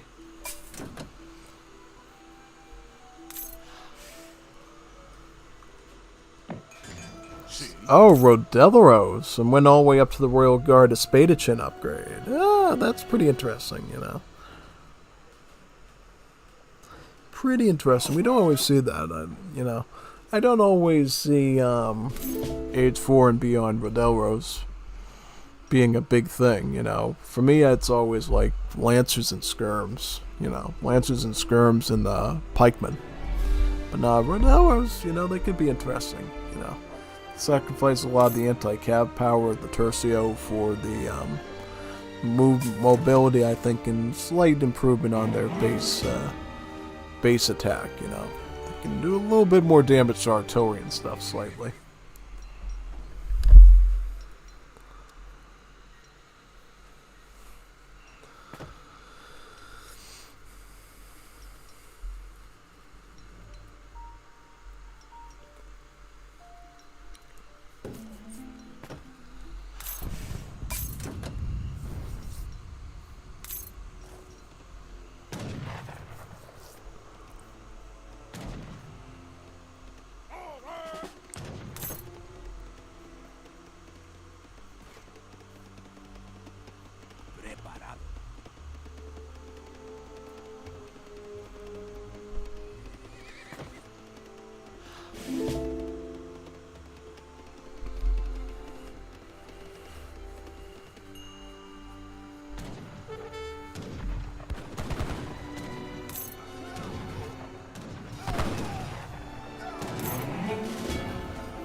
Oh, look at this. Literally boxing himself in to die at that point, right? Like, you'd think, oh yeah, I'm building a wall around my factories, that's totally gonna save him, right? Nah, not at all. Now that's, you really can't send anything in to save him, because you gotta get through the Rodellos, yeah. This was a total debauchery here, I think, What is Malta got? Just veteran Hoopies with rockets. Just like he did in the other game on Patagonia. That's really not going to do too much good there, right? Has Captain Link sent the heavy cannon yet to everybody? Let's see. No, it hasn't even sent that yet, but probably could. It's actually going more for the self-breed. Yeah, very interesting, I think. GG, well played. Yeah, most definitely. I mean, that was a good push, I think he completely crushed him with that. And did USA even get to make any... Wait a second, they don't have rolling artillery in here? Yeah, that's really messed up. Like, you'd expect them to have, like, rolling artillery. Yeah. When would New Hampshire? I can totally respect that. Somebody who's visited the state many times. Good place to be, Yeah, I like it. It's kind of funny because, when you... I like how they put French Canadians for New Hampshire because, most people don't think about the rich Quebecois presence in New Hampshire. There's a lot of French Canadian people in that state, all over the place, Like every other house in New Hampshire, once you get out of the city, and even in the city, even in the urban environment, it's always French names like LaRue, Ledoux, Kangaroo, stuff like that. Basically, it's clearly French, And they're all basically the same. They look the same, They have the same sort of appearance, and yeah, quite a lot of them.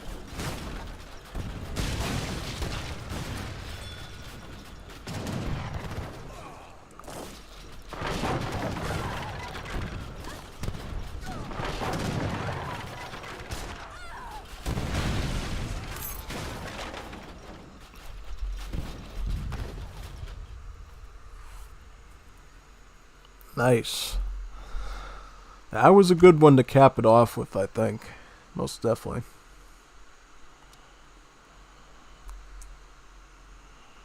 Absolutely on that one. Yeah.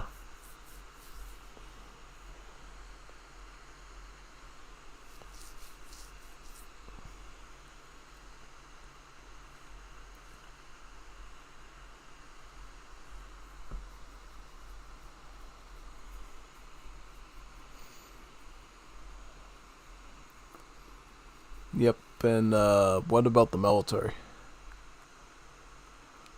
The power of heavy cannons, baby. Look at that. Look at that stuff. Really big. Quite big, actually. Yeah.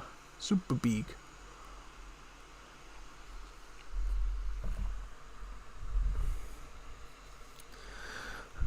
Hey, for all the swarmingness of the Roderos, they did, even with such a low kill count, they did manage to get some good snipes there, I will admit that. You know, taking out a heavy can, stuff like that. Yeah, I guess it can work.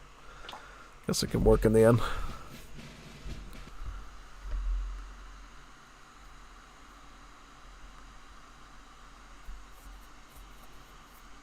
Certainly. Yeah.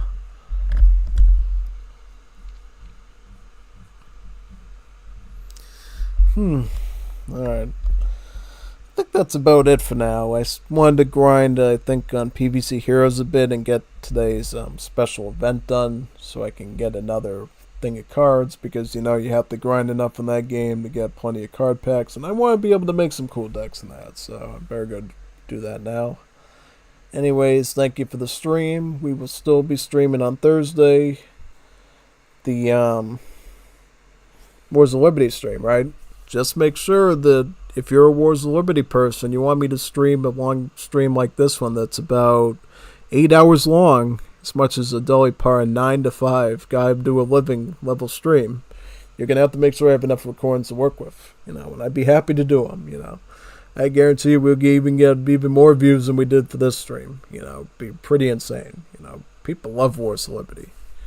Lots of Juanitos Bonitos and Juanitas Bonitas and want to see that. So yeah. Definitely come to that one for sure. But anyways, see you later. Sign off now from this one. Have a great night. Great morning, I should say, because it's what, like 1:20 in the morning. Yeah, it's good morning. Good morning. It's totally dark out and you can't see. Yep, basically.